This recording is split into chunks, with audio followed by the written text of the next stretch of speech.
So this is Carol, and is this loud and clear? Hopefully it is. And hi there.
BUCS is back, and it's bigger than ever.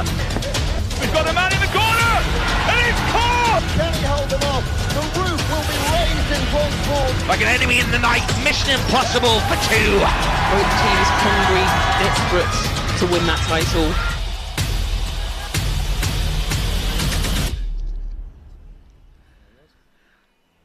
And welcome back to this third day of racing at Hove Pierpoint. Glorious sunshine again today.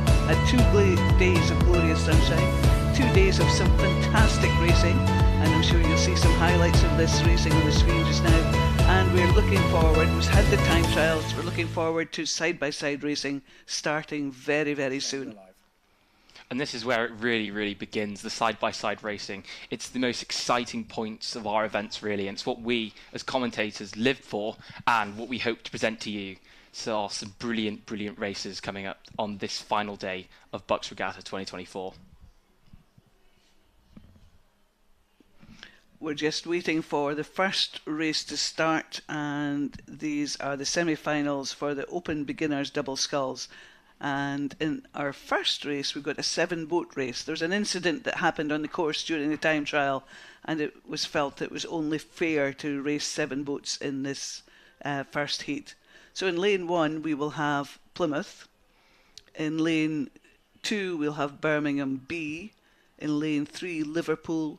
In lane 4, Strathclyde A. In lane 5, Bournemouth A. And in lane 6, Nottingham Trent A. And in the safety lane, we'll have St Andrews University. Now, these 7-lane races, even though the time trial caused an unfortunate event, perhaps, maybe we'll get some even more exciting races with even more people racing. It'll provide a much more thrilling event for us to commentate on, Carol. Well, hopefully, yes. And so just looking up the course, we can just see them just getting themselves sorted out there. We are pretty much on time here today, and you can just see the top of the course. Yesterday, the water conditions were just superb. I mean to say, I would have loved to have raced in that, and I might even have contemplated taking a single light, which doesn't happen very often. But today, it looks almost as good. Finn? Perhaps you might take a single out today then, Carol? No, I don't think there's one big enough for me. Oh, if only. Even though, yeah, the water does look absolutely beautiful.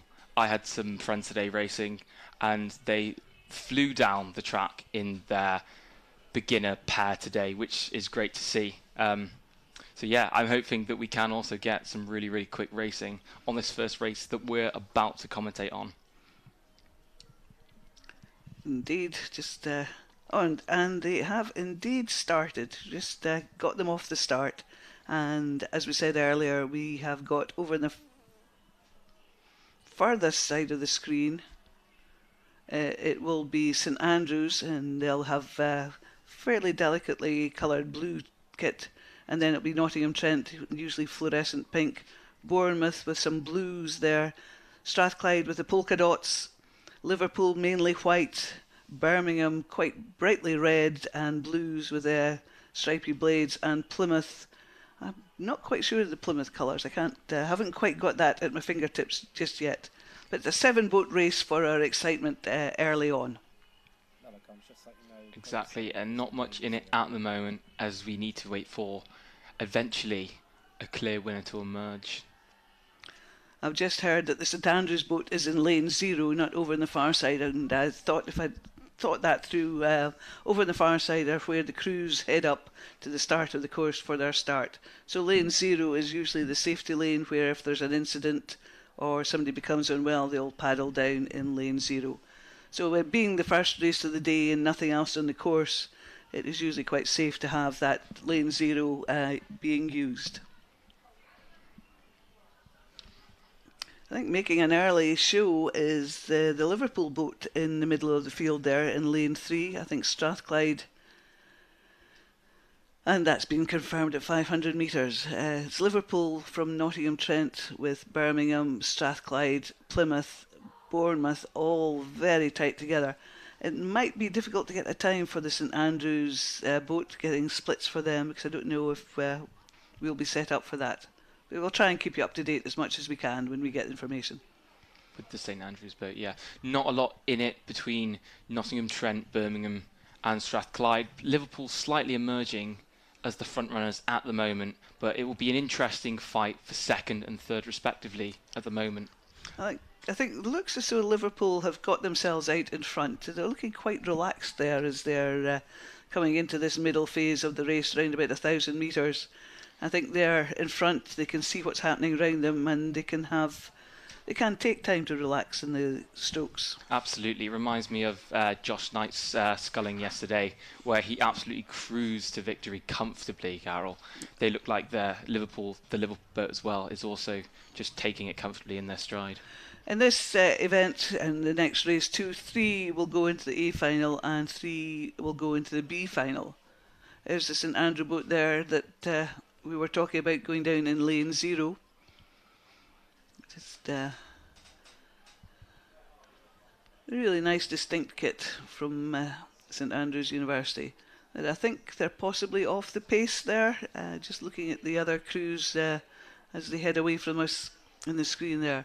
At 1,000 metres it was still Liverpool in the lead. In fact, they've pulled that lead out to probably a couple of lengths there. Birmingham, Plymouth and Nottingham Trent and Strathclyde very much in a bunch behind them. So yeah. I think that's where, sorry Finn to interrupt you, I think that's where the race is going to be for 2 and 3 into the A final. Exactly, and one of the great things about the races that we've been commentating on actually is the fights between second and third are really, really intense, and it provides sort of variety. Sure, Liverpool look like they are comfortably racing now with a 7-second gap, but it's that dogfight for second and third respectively that really gets commentators like us going, because that's where the action is really.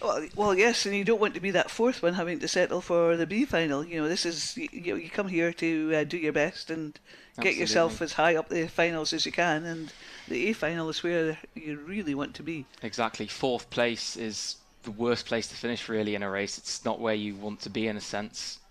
No, but they'll still make it into the B final. So which is, there's a wee bit of a consolation. But absolutely. Look at this Liverpool double there. As I said earlier, they were looking quite relaxed. I think they're still maintaining that relaxation. And if you can be relaxed during a race, it puts you in a very good place for the rest of the race. Absolutely. There's less mistakes to be made when a crew is really relaxed and eased into their rhythm. It just makes for nice racing as well for us to be able to watch that relaxedness and that almost breeziness and effortlessness. And yeah, wow, Liverpool really are steaming ahead now and very comfortably still. So that it's incredible. What's incredible about this Liverpool pair is that they're actually comfortable rowing and they're still maintaining that gap, even building on it further. That's like the whole swan thing, isn't it? Working hard underneath the water but making it look very smooth above the water, and they are making it look very smooth. You can just see the sun shining on the boats there. Beautiful water conditions as they come into this last 500. And the brilliant thing about BUCS is, if you've never been to BUCS Regatta, as the crews come up towards the finish line, we get this amazing wall of sound from round the whole arena with everybody out supporting their club. And it's lovely to have that sort of atmosphere, because it is quite a special atmosphere. But it's really Liverpool going very strong here. Now, I asked this question yesterday. I'm not sure who's going to get 2, 3 and 4 in this race. It's so close. And that's the brilliance of these races. We're always trying to ask ourselves who is going to get 2, 3 and 4, because the standard of competition is so high at BUCS and it's all so tight that we are never really able to determine. So Liverpool just coming in quite comfortably in front there, and you'll see them go over the line, and this is where the action is going to be, this fight for 2nd, 3rd and 4th. Plymouth making a real charge just down at the bottom of the screen here. I think Plymouth are going to get that 2nd place, and I cannot call it for boy, Strathclyde maybe over Bournemouth. That Strathclyde boat just then, that final charge, it almost looked like they just tipped over towards that finish line just before Bournemouth. It's a hard one to call. That's very one. much is. We're sitting in the top of the tower here, just on the finish line. 2, 3 floors below us, we have the finish judges, who have the assistance of a camera, which they can examine and just see whose bow ball goes across the line first. That photo finish makes all the difference. Well, in that case, I'm sure it will do, because it's a place in the A final or the B final. And just coming across the line now in lane 0, it's St Andrews University. So Finn, do you want to tell us who's in the 2nd semi? In the 2nd race, we have Queen's B in lane 1, Queen's C in lane 2, Bath in lane 3, Queen's A in lane 4, Queen's D in lane 5 and Exeter in lane 6. So this race, this 2nd semi-final, very much dominated by Queen's University, Queen's Belfast. Oh, it's probably going to be one of these commentary ones. If in doubt, say Queen's, and you're bound to be right. Yes, very similar to Oxford Brooks yesterday in our championships finals. Yep, absolutely. If in doubt, say Brooks. But seeing that, there must be great depth in Queen's in the sculling side of things, because they have 4 doubles in through into the semi-finals is pretty much very strong. We're seeing a lot of universities bring out lots of depth and pedigree in their racing squads actually for sculling. For example, I know you love your quads, Carol, and seeing, I'd just like to remind you of those brilliant Edinburgh boats, the A and B boats respectively. But yeah, both universities showing their class and pedigree and depth of squads as well. Yes, it's lovely to see. So we have got these crews just coming towards us, and the action again in the middle of the field between Bath and Queen's A. To my eye, I think Queen's A are just in front, with Queen's D alongside them, not sort of letting them get too far in front. But all these doubles behaving very well, sticking to their lanes and doing as we'd expect them to do. And remember, these are beginners double sculls. These scullers only picked up the sport this academic year, and to be able to get onto stake boats, steer a straight course is quite a challenge for some of them. But these scullers going very strongly here. And all credit where credit is due for them taking it in their stride and just going for it. To think only at the start of the academic year they've just started to pick up a new sport, and now here they are potentially racing for a BUCS A final. It's just incredible to see the speed of the development from the squad, especially the Queen's Belfast boat at the moment. 24. Com. COM. PA.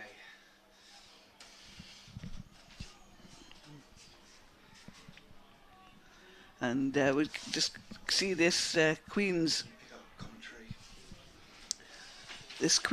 A crew coming towards us, being chased by Bath, but out in the far side, Exeter are not to be discounted at this phase. 3 into the A final, 3 into the B final. And I think it could be... Oh, I don't know. There's a big charge coming in there from the D crew from Queen's, just behind the Bath double. But just stylish performance. It'll be interesting in the finals later on to see this Queen's double up against the Liverpool double, who are so commanding in the previous heat.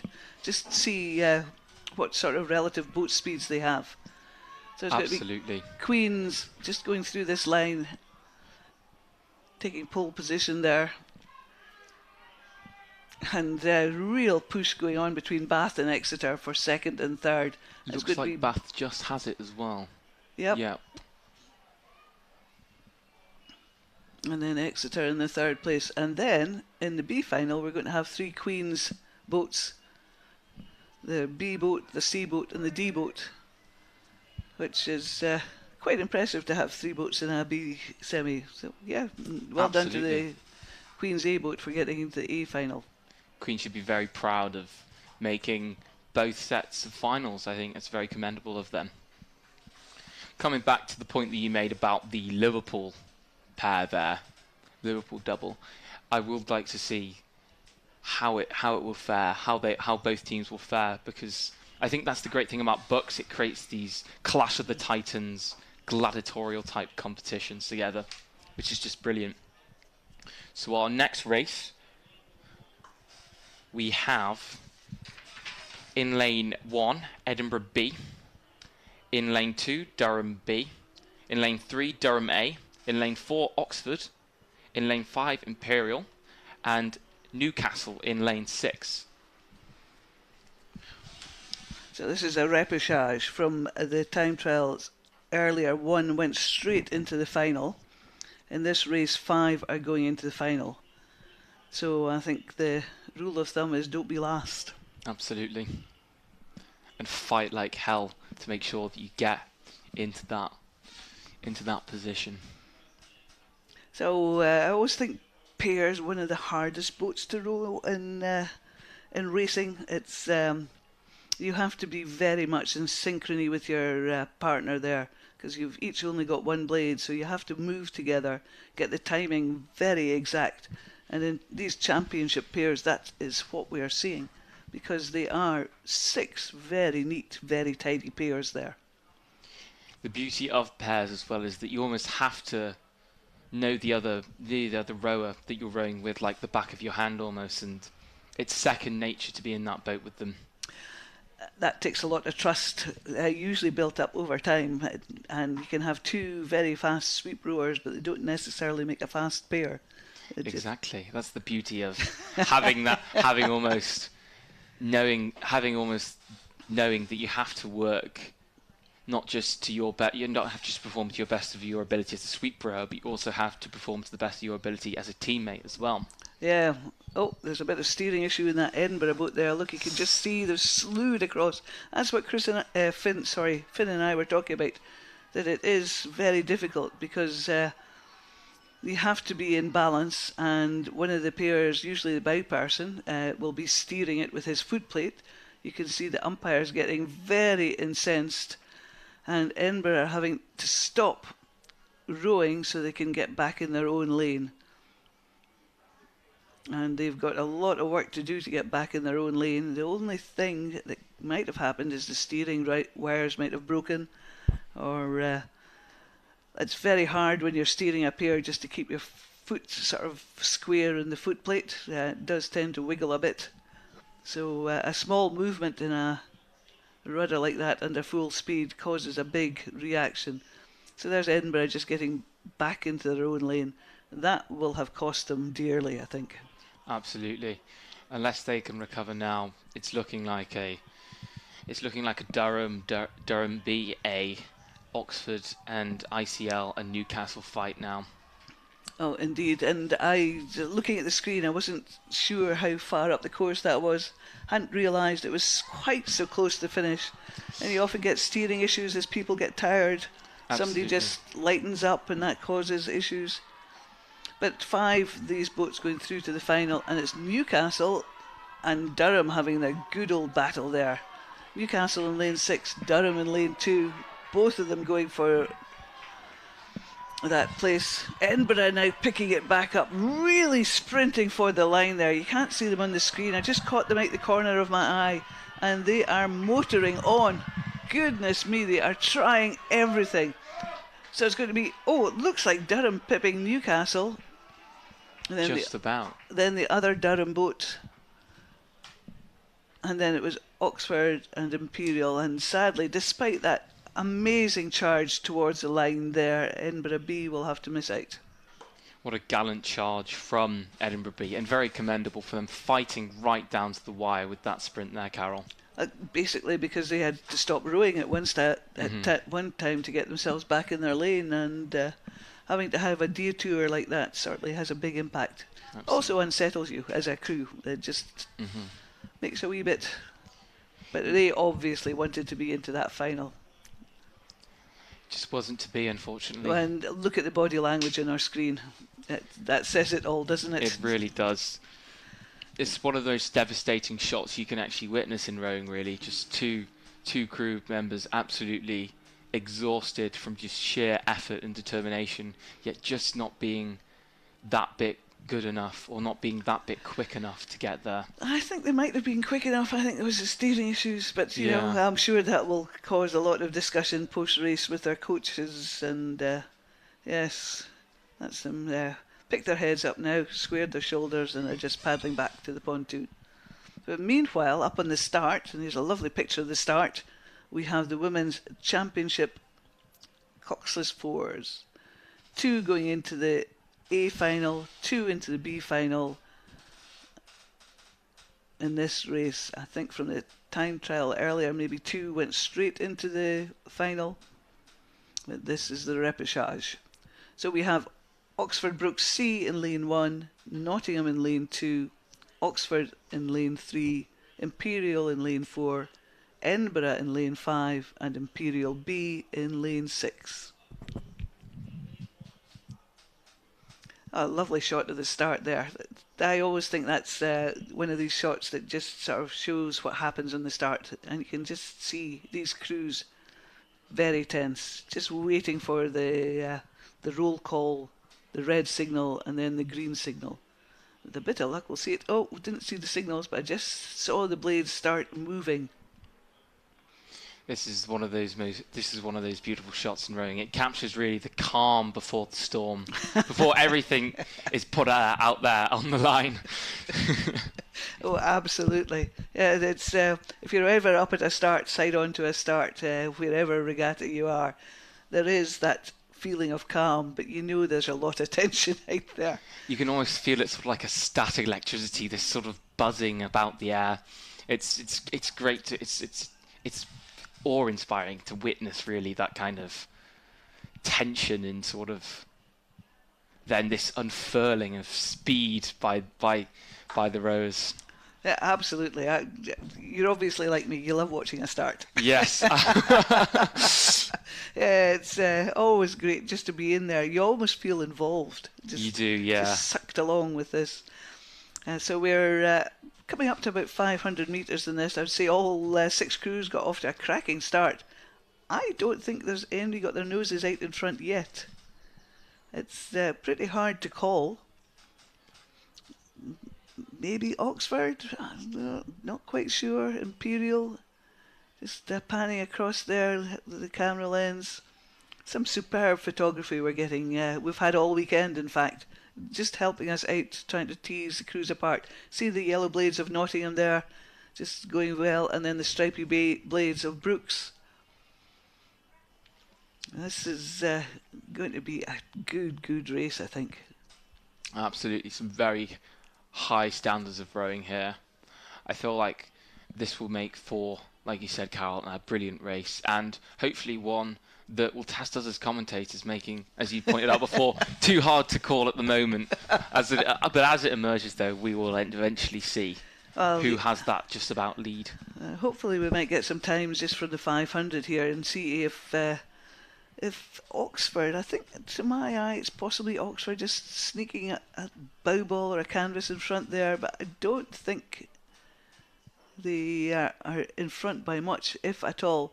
I think possibly Imperial B, just over the far side, the far left-hand side of your screen. I think they're just behind the other crews at the moment. Absolutely, just a tad off that pace. But I think we are starting to see a bit of an emergence now, Carol. It looks like it. Yeah, look at the Imperial crew. They seem to be dropping off just as they come towards us.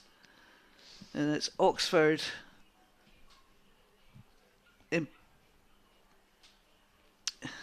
Sorry, I'm looking at the wrong screw. It's Oxford and Imperial there, just having that great battle. And I've just seen the pale blue of Edinburgh on the right side, just coming into shot now. But it's Imperial, looking at the bow ball line, just Imperial got their noses in front of Oxford.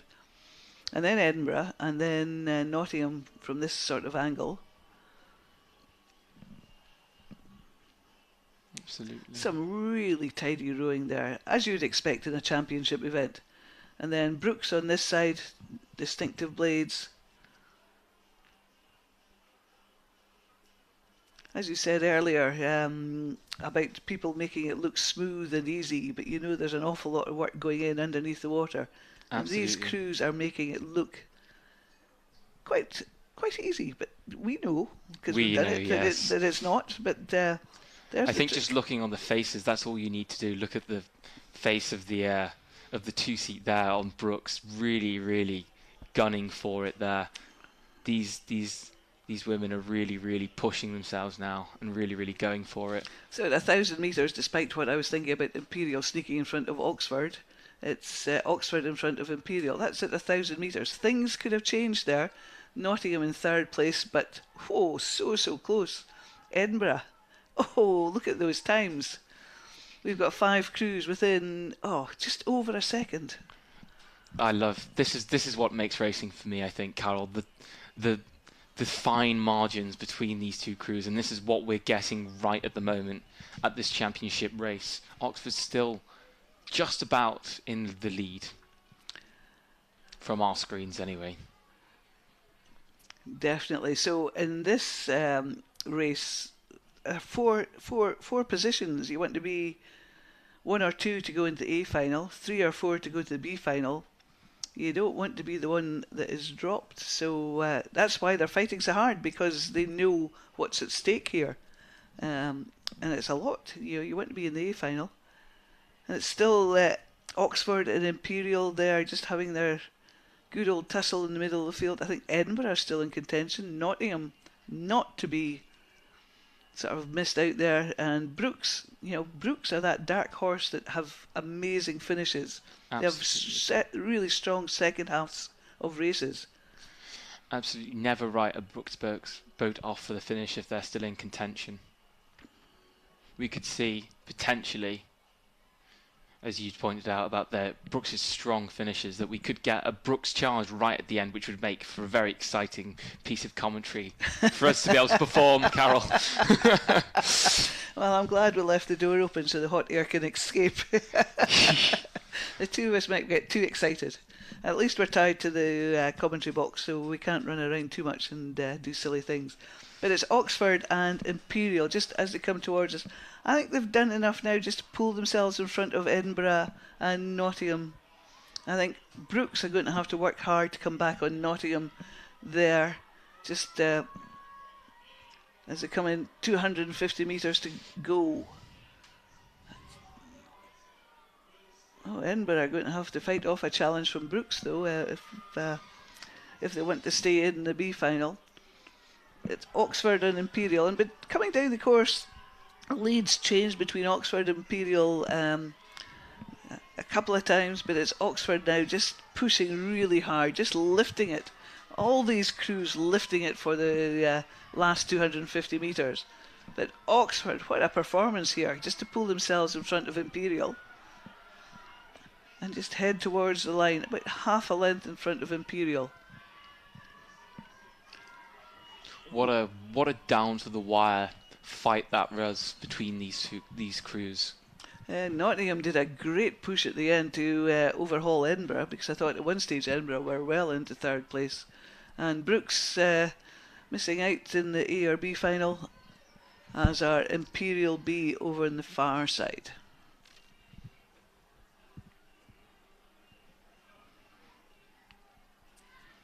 You can see these crews just stretching out, trying to get some of the lactic out of their systems. But Finn, look, we've got the second repechage underway. Such is the precision and accuracy of the BUCS umpires, managing to make all of this effort, all of these races, seem effortless and just flow as consistently as they do. So, in this race we have Exeter in lane 1, Oxford Brookes B in lane 2, Durham in the middle in lane 3, Cambridge in lane 4, Newcastle University in lane 5, and University of London B in lane 6. This field seems to be a bit more spread out, just in the previous race. As before, 2 into the A final, 2 into the B final.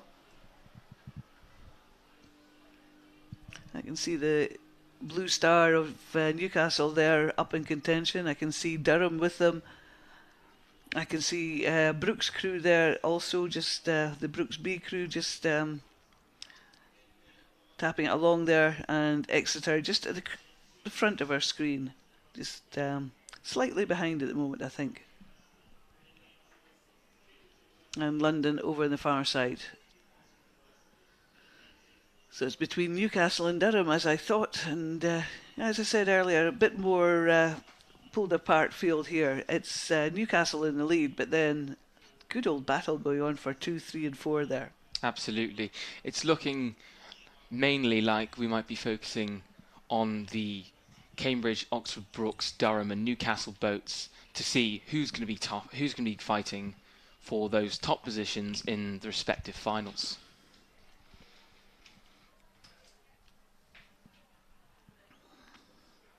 Sometimes it's just nice to actually watch these people rowing and just see how they're performing.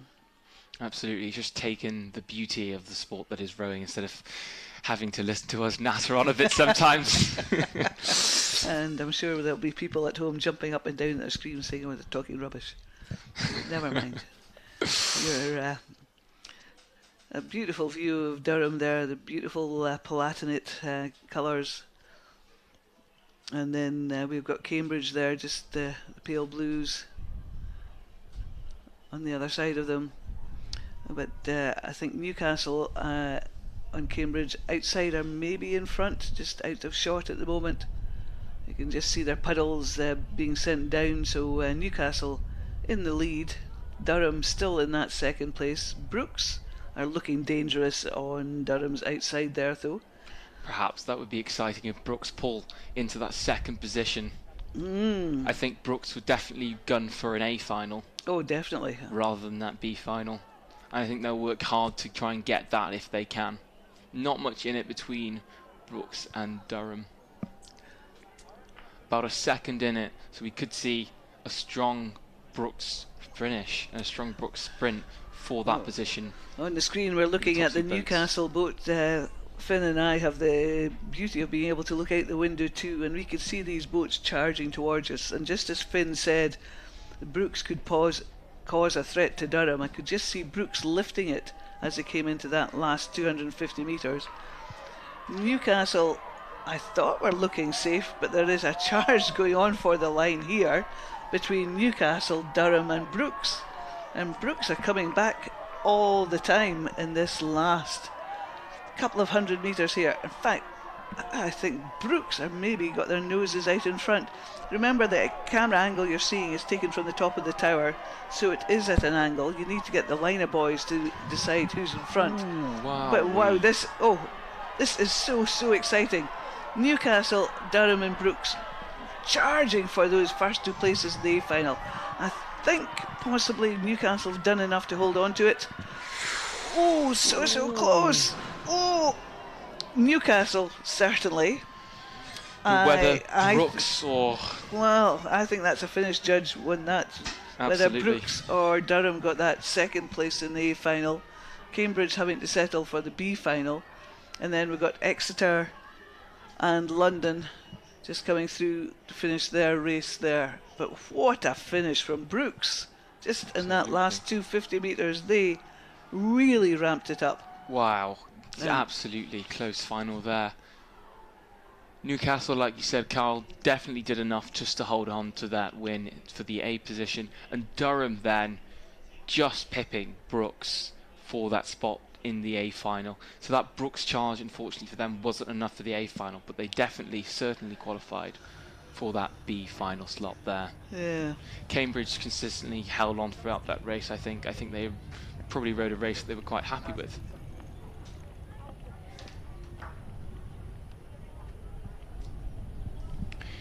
Now moving on to our final champions repechage, we have in lane 1 Bath, in lane 2 the University of Nottingham, in lane 3 Queen's Belfast, Durham in lane 4, Loughborough University in lane 5, and Newcastle in lane 6. Yet again, there will have been one qualified from the time trial earlier. 5 of these boats to go into the final, and the remainder to be eliminated. So, as I said earlier, you don't want to be in that last place.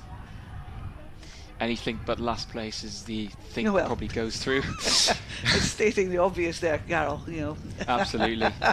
Anything but last place is, I think, the mantra of most of these crews now when they get to those repechages. At this stage, yes. You can just see the boats coming onto the stake boats there. And some crews are very, very smart about doing this, attaching onto the stake boats, how they manoeuvre their boats. The boatsmen, at this level, the boat handling skills are superb on the water. Absolutely. The step between the beginner boats of how they handle the boats at the start line to the championships is day and nights apart in terms of quality. But it must be noted that these, obviously, the championship rowers have been rowing for quite a few more years now and have got quite a few more experience under their belts. And the scoreboard has just updated that result from the previous heat with confirmation that Durham certainly got that second place in the A final. BUCS having to settle for the B final, but they could hear the cheers from around this finish tower over on the far side. Great joy at that announcement. There we go, a confirmation, and look at how close that was. 0.07 between Newcastle and Durham, and 0.04 between Durham and BUCS. So close. And you know, with a race like that, some people will be disappointed, but there were certainly a lot of Durham supporters there ecstatic with the news. Absolutely. Durham should be very proud for the race they ran there. They really held on to it right to the line and in the end got their plaudits and got the A final that they most certainly deserve for that hard bit of racing that they pulled off. And just watching this quad just beautifully manoeuvre themselves onto the stake boat there. There's a lot of gamesmanship in getting onto stake boats, especially at this championship events. You know, you want to get up there and just be on first so that you're all nice and settled before the roll call comes, and just take that sort of time to breathe deeply and just settle yourself. Yes, composure. For the chaos to happen. Absolutely. I think it's very appropriate to use the swan metaphor you provided with us before, Carol, about the gracefulness of these rowers navigating themselves onto the stage there.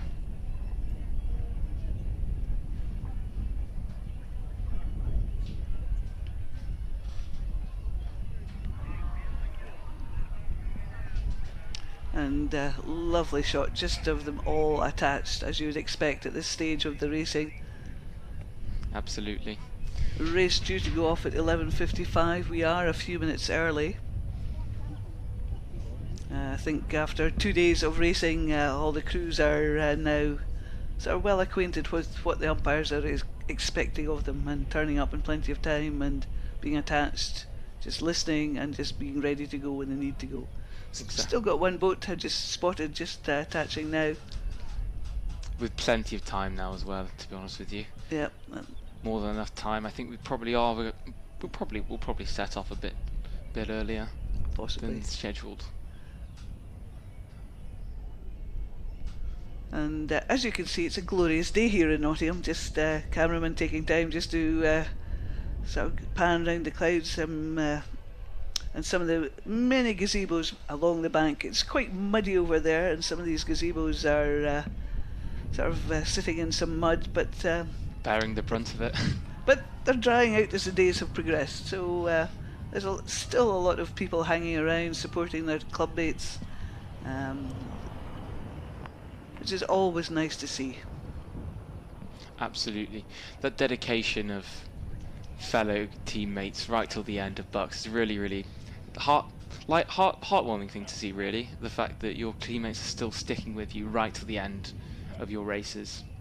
This is probably one of the few regattas where this happens, that Absolutely, that everyone feels like... everyone feels they want to hang around, want to see the VL, the Victor Ludorums, all the excitement at the end, and there is still excitement to happen. We've had some cracking racing already, and that's we're not even into the AB finals yet, so I'm expecting great things. Absolutely. I'm also expecting great things from the AB finals. I feel like we've already been given a preview, a sort of taste of what's to come from these rowers, these crews now.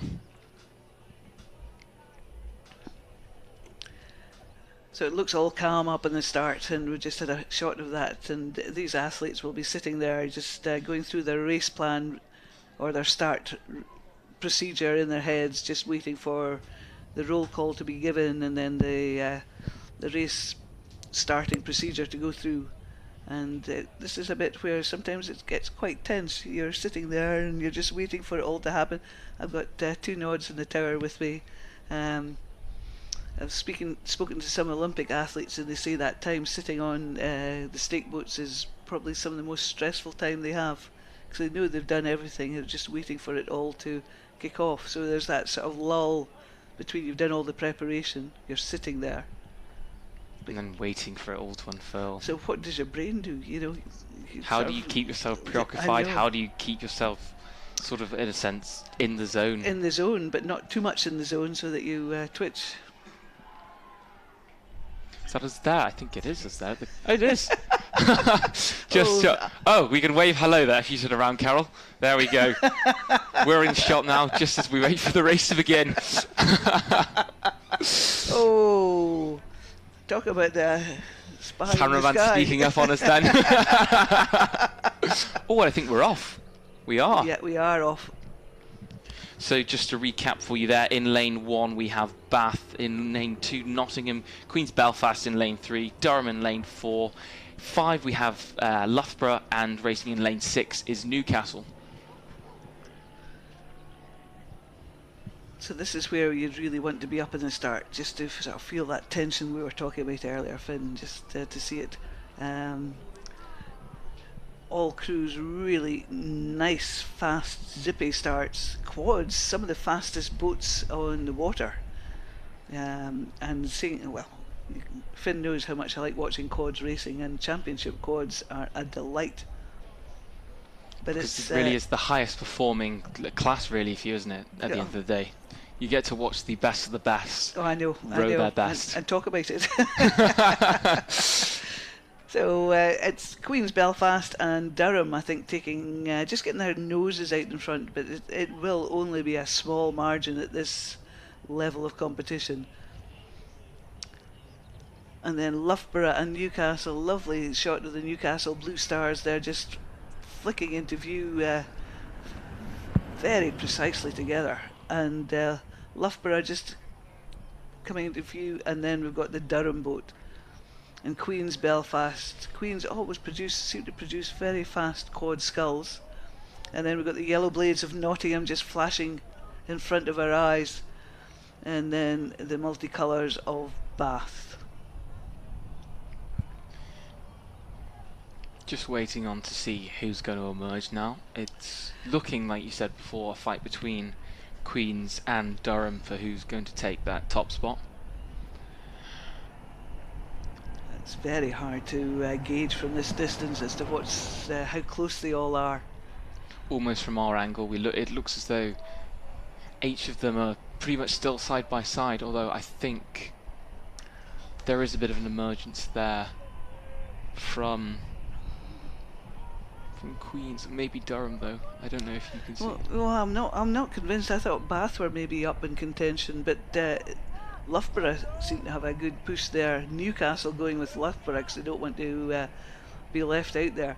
This is a race where 5 going through to the final, you cannot let the enemy get away from you. Because Absolutely. you just don't know what they'll do when they get away from you. You have to ensure that you're still in contention all the way down the course. So this will be A real hard fight. I think Bath's starting to overhaul Nottingham there. But look at that line across, and Loughborough may be out in front, and then we've got those other 4 boats with Nottingham marginally behind at the moment. But the one out in front's about half a length in front, and the one behind's about half a length in front behind the other 4 boats. That's how close it is. Absolutely there, Carol. I think you're right there. Loughborough making a charge there as we round up the 1500 metre mark, followed closely by Bath, like you said. I think my inexperienced commentator's eyes is pale in comparison to the magnificence of yours. And obviously, at the end of the day, we are commentating on quads, Yeah. which is your area of expertise. Well, not my area of expertise. I just love watching them. I just think there's just something beautiful just about getting a good quad racing.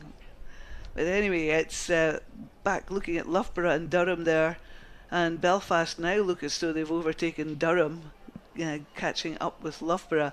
This is going to be one of those races where people will make moves in odd places just to, there's often a big push put in at 1,000 metres, but I think these crews will just put in pushes at different places just to test their opposition, just to see if they can reply or respond to a challenge earlier on or later on.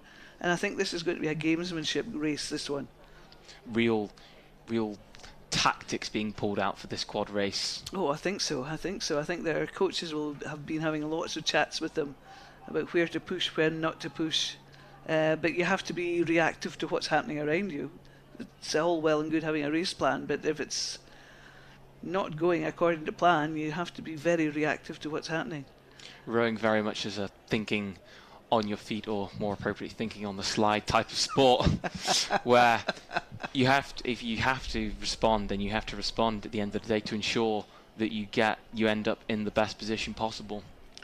And for these lot, it will be not last at the end of the day. Indeed, and we have these boats now within 500 metres of the finish tower, and it's Queen's Belfast just inching themselves out in front.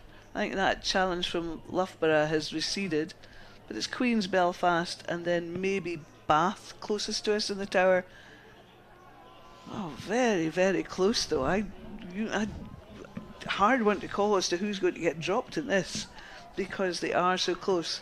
Queen's trying to just pull themselves away from the rest of the chasing pack, but it is a very, very tight chasing pack. Bath not to be discounted, Durham still up there, Loughborough still pushing hard, Nottingham started to lift it there, Newcastle going for it, and we're surrounded by a wall of sound because everybody wants their crew not to be the one dropped. You see directly below us as well, just because of where Nottingham's situated, Newcastle is situated, that wall of sound from the Blue Stars. Ooh, that's I think we're getting a clear emergent now, aren't we? Queen's Belfast and then Durham. Ooh, Bath. Oh, that. I'm very glad we have photo finish technology in rowing. I think it's one of the keys to our sports, really. Just because of the standard of the athleticism produced in our sport, we always get so close. In a race like that, so you're trying to look at sort of 6 lanes as well, and that was close. I don't know if I could call who came last in that race. I don't think I could either. It's very much on the finish line where we are a blink and you'll miss it type of situation. Just because of the tightness and the closeness of these two races, of this race we just witnessed. Yeah, it's superb. Just superb. I can really understand now, commentating with you, Carol, why you love watching quads. That was such a brilliant race. It was a brilliant race. 5 going through, and they were still fighting so hard for it all the way to the line. It's such a good race. Absolutely superb racing there, all round from all crews.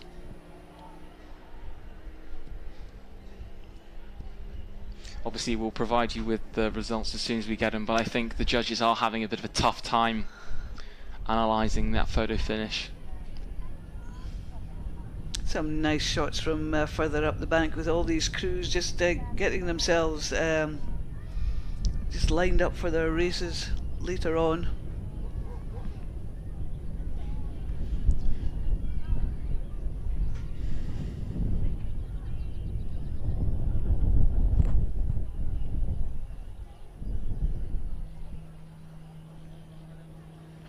Still waiting on the final results for this race now. I think we're going to get them. Ah, yes. Wow. Wow, and you can see from the screen. Thank you, Mr. Cameraman. It saves me peering with my short-sighted eyes. But and it's Newcastle missing out there by 0.11 of a second. And look at these times for the last three crews. 0.38 of a second separating them, and that's how tough it was. Goodness me. Wow, it's fair play to Queens as well for really sort of emerging themselves there just about and pulling ahead there at that final one, because there really isn't nothing between the qualifiers and Newcastle, unfortunately, just missing out there.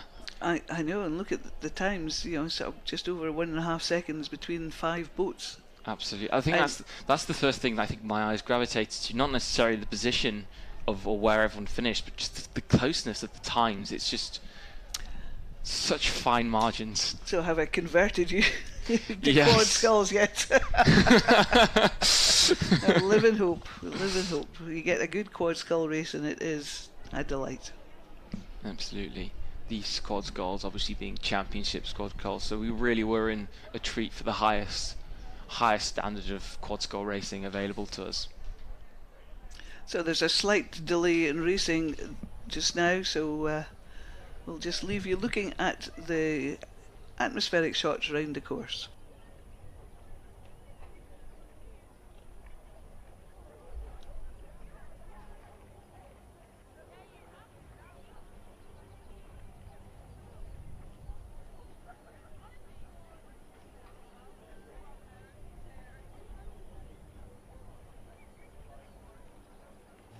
It's amazing. Like, I've done a competitive sport my whole life, but BUCS is quite something else. Racing with all these different teams from all over the country.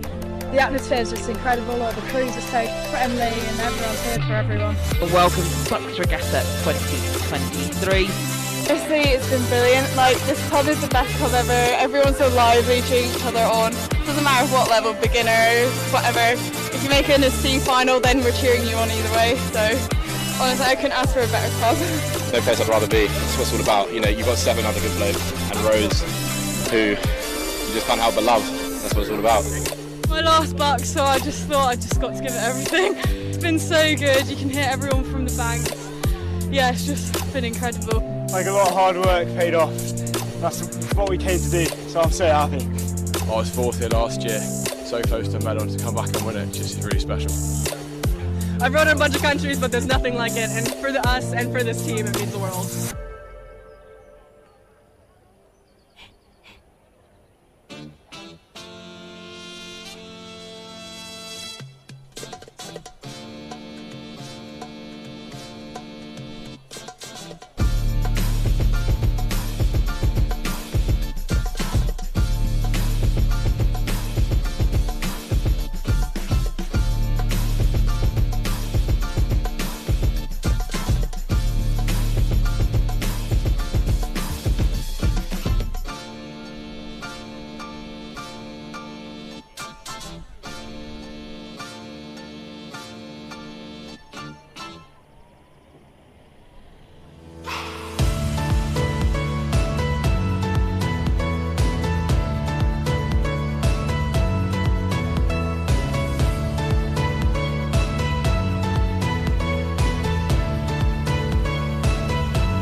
So we're back, just a nice wave from one of the launch drivers there, just keeping us in touch.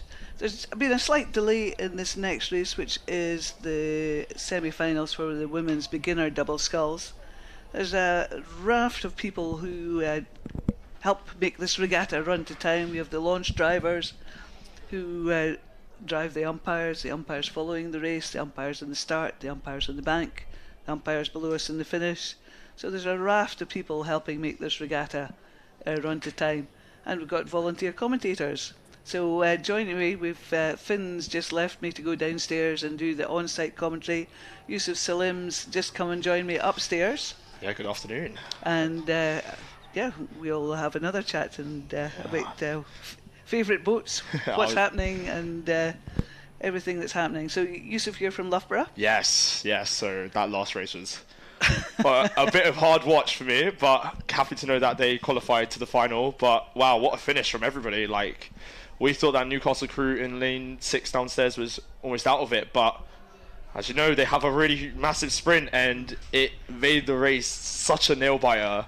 But yeah, I'm very happy that my home club is in there, so I'm happy they're racing in the final, but unlucky to Newcastle. Well, you got 5 boats qualifying. Yes. And Queen's did a good job of making sure that they were one of the 5, but for 5 to cross the line in 1 and a bit seconds it's a tough look, especially like with these races. You think, oh, just don't come last, but somebody has to. Yeah, somebody has to, which is kind of the painful thing about rowing. Is like not everybody can win. Like everybody's fast, but you just got to be faster than everybody else, and that's kind of what it is. That's kind of what this whole sport is. So, from the Carroll School of Commentary, stating the bleeding obvious. yes, basically. It's all right. I've been doing a lot of that this morning. It's okay. It's been fun. There's been some cracking races. Just all the 4s and that. We're waiting for just the women's beginner doubles just to get attached in their semi-finals, and as I said earlier, and I'm sure Yusuf will agree with me, it's such a cracking day for rowing. Yes. It's beautiful water, sun shining, and quite a decent temperature as well. It's nice to have some heat and be able to kind of go up there and be like, oh, I don't need to wear skins, or I don't need to wear base layer or something, especially coming from a very hard winter training block, cold, long. It seems to have been a long winter, so this is nice to have a warm regatta. Yes, very nice. Just watching some of the pairs there just boat for their races just over on the far side of the course. There'll be umpires there just checking, making sure they've boated in time. And it's nice when you see a crew who've thought everything out. They've thought about their base layers, they've thought short sleeves, long sleeves, they've thought caps, no caps, and going with the whole look. Yeah, it's a nice idea just to have a bit of that crew professionalism. Crew professionalism. Let's say it like that. As it's just a nice way to gel and have a bit of synchronicity in your crew, and it's also nice for the pictures at the end of the day. At the end of the day, we're here for videos, we're here for pictures. We want to make sure we all look good in them. It's a visual sport. Yes, the visual sport. Absolutely. Some really nice pictures earlier. If you saw the trailer from the previous few days of racing. And there's been some very happy faces on the pontoon picking up medals, and even just around the whole regatta venue, because the weather for the last 3 days has been very pleasant. It's been sunny, it's been warm, it's been very little wind, and just such a nice venue to be at when weather's like this. Yeah, usually Home Pier Point is not as favourable to conditions. However, today it's not looking too bad. A little bit of wind picking up. However, it seems to be a slight tailwind, so will actually possibly favour our crews. But again, a tailwind is still not the most easiest conditions to row in. So you can use it if you are very technically advanced into it. So that's an interesting question. I hate rowing at a tailwind. I love rowing into headwind, because then I'm not a lightweight, so it suits me to have a bit of something at the end of the blade. With a tailwind, I just don't feel that I can get the power on. Yeah, it's quite a weird feeling rowing into a wind or against the wind. But yeah, again, I think rowing with the wind feels like you're not really trying. It feels really light, really bouncy. But at the end of the day, it's kind of like a reverse psychology game. It's like, I think you're going fast, but you don't feel like you're going fast. And then with a headwind, it's kind of a different battle, because you feel you're going really slowly. Yeah, and it's also feeling heavy, the boat's feeling hard to pick, but it also feels quite powerful. Like every time I go into a headwind, I feel like, big whoosh. You do feel the connection. You just feel that connection really at the front end of the stroke. Yeah, but I think, what do you think technically is harder to row into or row with? For me, it's a tailwind, and because I just don't feel I get that connection early on. Yeah. You know, it's that sort of, you know, just getting your bum off the seat when you get the blade in. Good suspension. That's it. That's the word. I couldn't get the word. Thank you, Yusuf. You get that sort of suspension, and I find it harder to do that than a tailwind. Yeah, I think it's also about control as well, because usually with tailwind, with a headwind, sorry, is that it's not only just your boat getting affected, it's also how your blades move, how your handles move, and it's also about relaxation, because with a lot of headwinds, you tense up, gets really muscly. However, if you're gets a lot of arms going. Yes, it gets a lot of arms going. However, if you're able to kind of still stay relaxed and be able to go through. I just spotted the ducklings on the camera screen. So sweet. I did spot some as I'd walked up the course earlier, and I did think, I wondered if that was earlier this year for ducklings. Sorry, Yusuf. No, don't worry. There we go. Oh, not ducklings, goslings. Yeah, good to see them out of the water at least, so they won't impede our racing today. You always worry about the ducks wildlife. and geese, yes. Little family stroll happening right now. And little human ducklings walking along. Just the cameraman's doing a lovely job of just picking out some of the sort of shots that just showing you how relaxed it is around this venue today. Lots of family dogs out spectating or having a little kip in the sun. I usually say Rogue's a very how can I say it, dog sport. I like every regatta you always see so many different kinds of dogs coming around the venue, you know, just happy smiles, and it brings people a cheer. So yeah, it's a sport that if you're umpiring, lends itself to taking your dog with you, so you can just tie it down beside you and just yes. Yeah, but as we see on the screen, just some of the doubles now rowing up to the start. You see that, I think it's a Surrey crew practicing a start on the way up. So how does the actual like warm-up lanes for the finals work for the viewers at home? They can. Now, not the best. To be honest, I have not read the circulation pattern, okay. So I thought I don't need to know the circulation pattern, so I won't read it. For every regatta, for those at home who don't know the sport, for every regatta there will be circulation patterns printed to tell the rowers where they can warm up and where they cannot warm up. Yeah. Because you don't want rowers warming up and getting in the way of a race. Yes, of course. So they will be going up in lane 0, and maybe at 1,000 metres I think they can pop into lane 6 over the far side, as long as there's not a race coming, and then turn and go back up and go up to the start. Nottingham's quite a narrow course, so there isn't much spare space. Yeah, it's not like Eton where they have a separate the warm-up lane. Strathclyde Park's got a big loop in the middle where you can have a lot of warm-up practice. Most venues have warm-up areas, but a lot of ones on the continent don't, so you know, you just have to take your warm-up as and when you can get it. We're just seeing these doubles come on to the pontoons now. So Yusuf, do you want to tell us who's racing where? So this is race number 523 of today. It's the Women Championship Pairs repechage 1.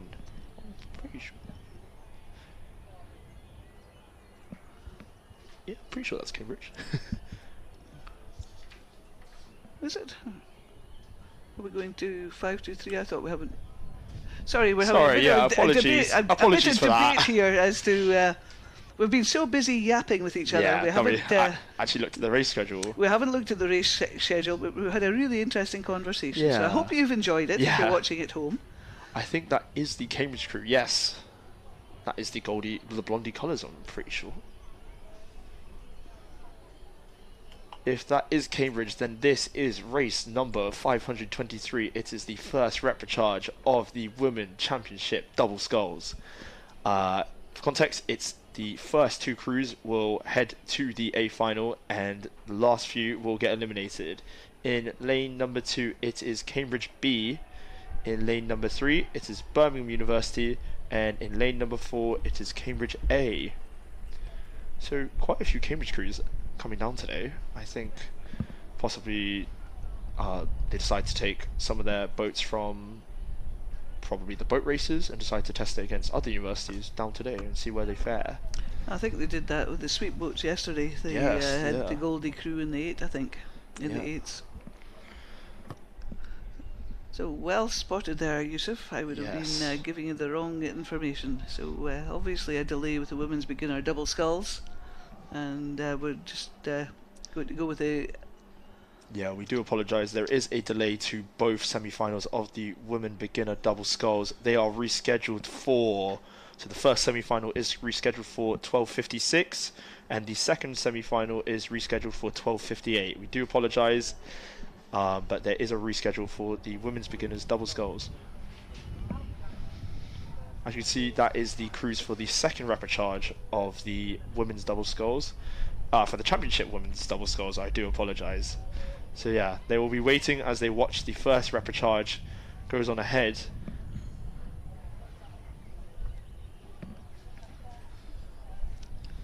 We are due to go in 2 minutes for the first repechage of the women's double sculls.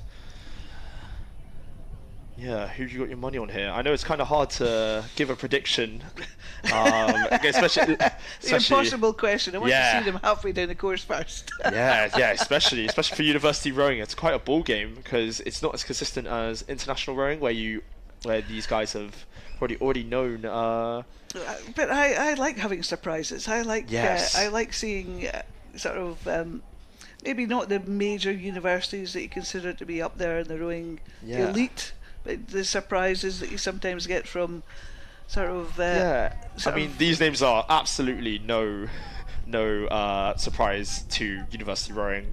Cambridge, of course. Yeah, where they all got good rowing programs. Yes, a very. But it's nice to see universities where they don't have that sort of investment in a rowing program, where they can actually produce athletes.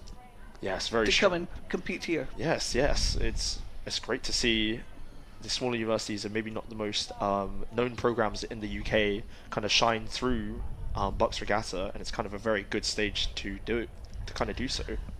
I think it's just sort of being inclusive. Yes, just inclusive and giving everybody an equal chance, equal opportunities, which is what we want. Yeah, of course. And we are off. It is the first repechage of the Women's Championship double sculls. In lane number 2, we have Cambridge University B. In lane number 3, it is Birmingham University. And in lane number 4, it is Cambridge University A. So Birmingham have been going very strongly this weekend with their sculls. Lots of Birmingham kit I've seen in these racing. Finals, and in finals, as you said, Yusuf. It's a very, very strong Birmingham scullers, and especially in the women's side. I think I've seen a lot more of the Birmingham women kind of shine through this regatta. Yeah. So I think, from my eye, I think Birmingham got off to a really strong start there. Really strong start from that Birmingham crew in the centre of the Cambridge sandwich. Now, you usually think that the Cambridge A crew should be the faster crew, correct? But, there's been some surprises with the Cambridge A and B crews, so who knows? Or if both of them can upset Birmingham at the moment, but it seems that Birmingham have got a really, really fast start. Yeah. I suppose you want the fast start to get your boat speed up as fast as you can, and then you can settle down into your rhythm and get into that sort of middle phase of the race. Yeah, well, it's interesting because it depends on your race plan. Maybe Birmingham's crew decided, let's take it from the start, let's have a really fast start and kind of control the race from there. And maybe for the Cambridge crews, it's maybe a long, consistent rhythm, and hopefully that strong rhythm will power them through kind of the middle of this course. That's the beauty of rowing, isn't that it? Is the beauty. You have to decide crew by crew what's going to work for them, and it's usually sort of the dynamics of the crew as to how things work, because some people just don't like whipping the rating up on a start. They'd rather just be, as you said, sort of a bit more stronger, a bit more steadier, and just settle into pace earlier on. It does seem that Birmingham crew is still leading, coming down to the 500 metre mark, followed by the crew in lane 4, which is Cambridge University A. Yep, it is the University of Birmingham leading the field, followed by Cambridge University A boat, and in third position it is the University of Cambridge B boat. So in this repechage, 2 go into the A final. Yeah, so the race did not come last. A very tight one.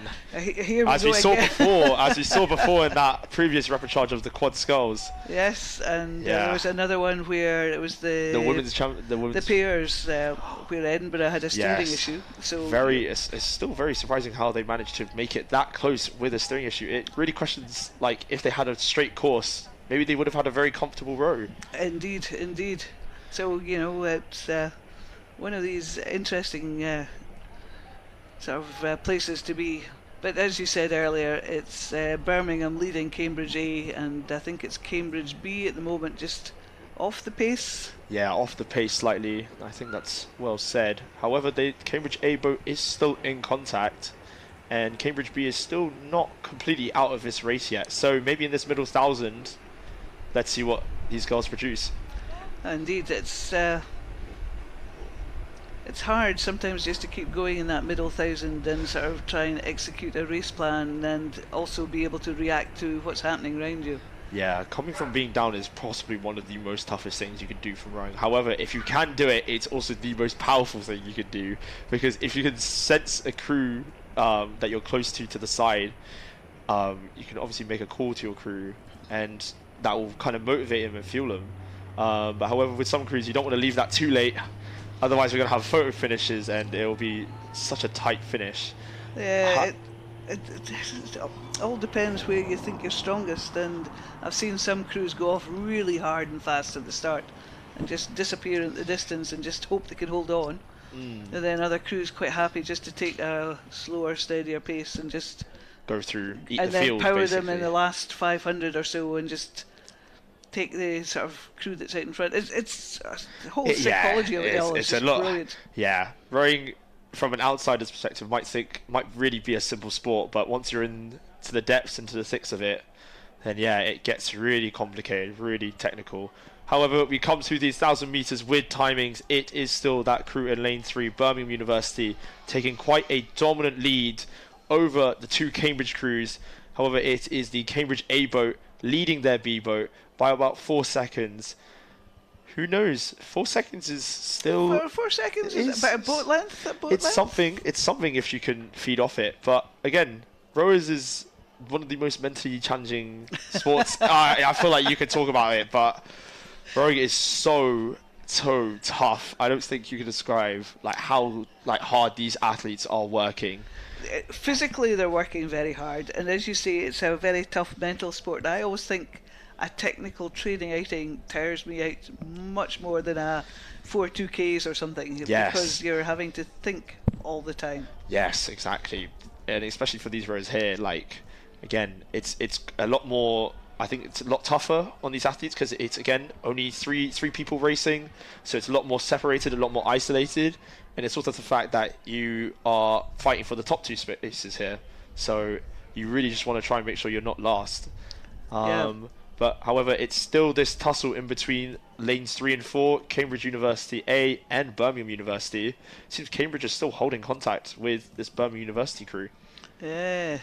Yes, just wonder whether they can sort of come through them and just power on past, but it'll be interesting to see, because it's looking very strong just now in the middle of the course. Yeah, I mean, it might also be a tactic for these crews. It is only a repechage, so it's not for the medals just yet, so they might still be fighting. However, it looks a lot closer between the 2 Cambridge crews than I thought. Well, you said earlier it was about 4 seconds, and we did say that was not unsurmountable. Yeah, coming into the red boys, it seems that the Cambridge B boat is now going for it. Really going for it now. Birmingham is still leading, however... They're being put under pressure by both the Cambridge boats are just lifting it. You can see the A crew just lifting the rating there, just pushing harder. Birmingham still staying in touch. The Cambridge B boat just ramping it up now. Yeah, B boat is going for it now. They want to fight for that A final. Really want to get a chance to have a shot at the medals. However, it will still be Birmingham taking a boat length lead over Cambridge A as we come to the line. It will be Birmingham winning this repechage, followed by the A boat of Cambridge University. followed by the B boat of Cambridge University. However, they were pushed. That was a gutsy finish from the B Oh, boat and there. the Birmingham. Just really pushing it hard there. But well done to Birmingham. Yeah, they still seem quite composed. They don't seem they seem they had way more in the tank. A little smile there from the stroke seat. Catherine Mole, little smile there. No, the job's done, but it's not finished yet. No, not finished because the final is later on, and we've now got the second repechage of the Women's Championship double sculls. Nottingham in lane 2, Bath in lane 3, Edinburgh in lane 4, and Newcastle in lane 5. And it looks to be from here Newcastle in that far lane, taking a lead. with Edinburgh in second. Yes. And then Bath, and then Nottingham. As before, 2 straight into the A final. Yeah, so this one probably is a lot easier for the crews as you have a lot more competition against, so you have a lot more energy to kind of fuel against. But it seems, as you said, that Newcastle crew has taken a lead over the Edinburgh crew. However, again, it's only the 1,000 meters, 2 seconds between Bath and the leading 2 crews. We could see a big sprint and a big finish. Nottingham's slightly behind Bath at the moment. I think the elastic between the crews has been snapped, and there's a 3-way lead. There's that sort of water gap between Nottingham and the other 3 crews, and the other 3 crews will have seen that, so they'll know that they can push on. So Newcastle going very strongly there. Edinburgh and Bath are going to have this big battle for that second place in the Yes, final. well, let's see how this race unfolds through the third 500. It's a 2,000 kilometer race, so it's still got a lot of distance. A K is still a lot to make a move, and they want to be fueled by this energy as there is no B final, so if you don't come top 2, your race is done for the day. So let's see if they use that fuel to really try and go for it now. Yeah, lovely shot of the yellow blades of Nottingham there, and you can see that they are a bit adrift at the moment, just maybe trying to make inroads in Bath, just in the lane over from them. Bath still got overlap with Edinburgh there. I think Edinburgh may still have overlap with Newcastle. Yeah, but really strong performance from this Newcastle double. In the stroke seat, it is Rachel Bradley, and in bow, it is Holly Wood. Sorry if I absolutely butchered your surname. I do apologise, but they have taken a very, I would say, commanding but not comfortable. They are still being pushed by at least Edinburgh University. I think Edinburgh University has started opening some water on this Bath University crew and trying to really fight for that most favourable lane, but I don't think there is a favourable lane today. So we're looking at these crews on the camera screen, and I said to Finn earlier that we're looking at an angle, so it's very hard to gauge where Newcastle is in relation to Edinburgh and in relation to Bath. But sorry, if we I do apologise. If we look up the course, we can see just quite how close this all is, because I think Bath have come back very strongly, as have Edinburgh. So I think we've got 3 boats line abreast coming towards us. Sorry, I do apologise to that Bath University crew. It seems the camera angle given to us is not an accurate representation of what's happening on the course. I do believe that Carol is right. It seems to be a very close fight for those top 2 positions between Newcastle University, Edinburgh University, and Bath University. And they're just going to start their sprint for the line because, as we said earlier, 2 into the A final and the others to be eliminated. I think we can count Nottingham out now at the moment, but oh boy, Newcastle I think have got a canvas in front. Well, let's have a look now as we get a better view. They're coming into the Red Boys now. It is still Newcastle University taking a comfortable lead over Edinburgh University. Bath, but however, Bath are going for it now. It is Red Boys. Me and Carol are out of our seats for this repechage. It seems Bath is sprinting. Bath is really going for it in this last 100 meters. It's going to be tight to the line. It seems Newcastle will win this repechage. However, for second place, it seems Bath's sprint has managed to put them into the A final. Wow, what a finish from Bath. That just came down to the last 150 metres or so. Really went for it, yeah. Really ramped it up. as you have said, the two of us were so excited, straight on our feet, jumping up and down, trying to see what was happening, because that was such an amazing finish. I do apologise to that Bath crew. Wow, this is what I'm saying. Through the 1,000 metres, you never know what happens. Clearly shown that they have a very strong rhythm through it and managed to just hold, and then had a sprint in their back pocket ready to go. They just turned another gear, and now they've went. Yeah, now they put their place into the A final. What a cracking finish. We're seeing some incredibly strong finishes. Yeah, these reps today have been amazing. Wow, very, very tight finishes. Anyway, our next race on the course will be the B final of the Open Beginner Double Sculls. In lane number 1, it is Nottingham Trent University. In lane number 2, it is Birmingham University B. In lane number 3, it is Bournemouth University A. And in lane number 4, 5, and 6, it is a Queen University Belfast Armada with crews D, B, and C. Wow, really just shows you the kind of... Oh, they had 4 boats in one of the semis earlier on. Yeah, they did. So, and the A boat went through into the A final. So, it's cracking to watch. And I did say to Finn that it'll be really interesting to see them in their B final later on.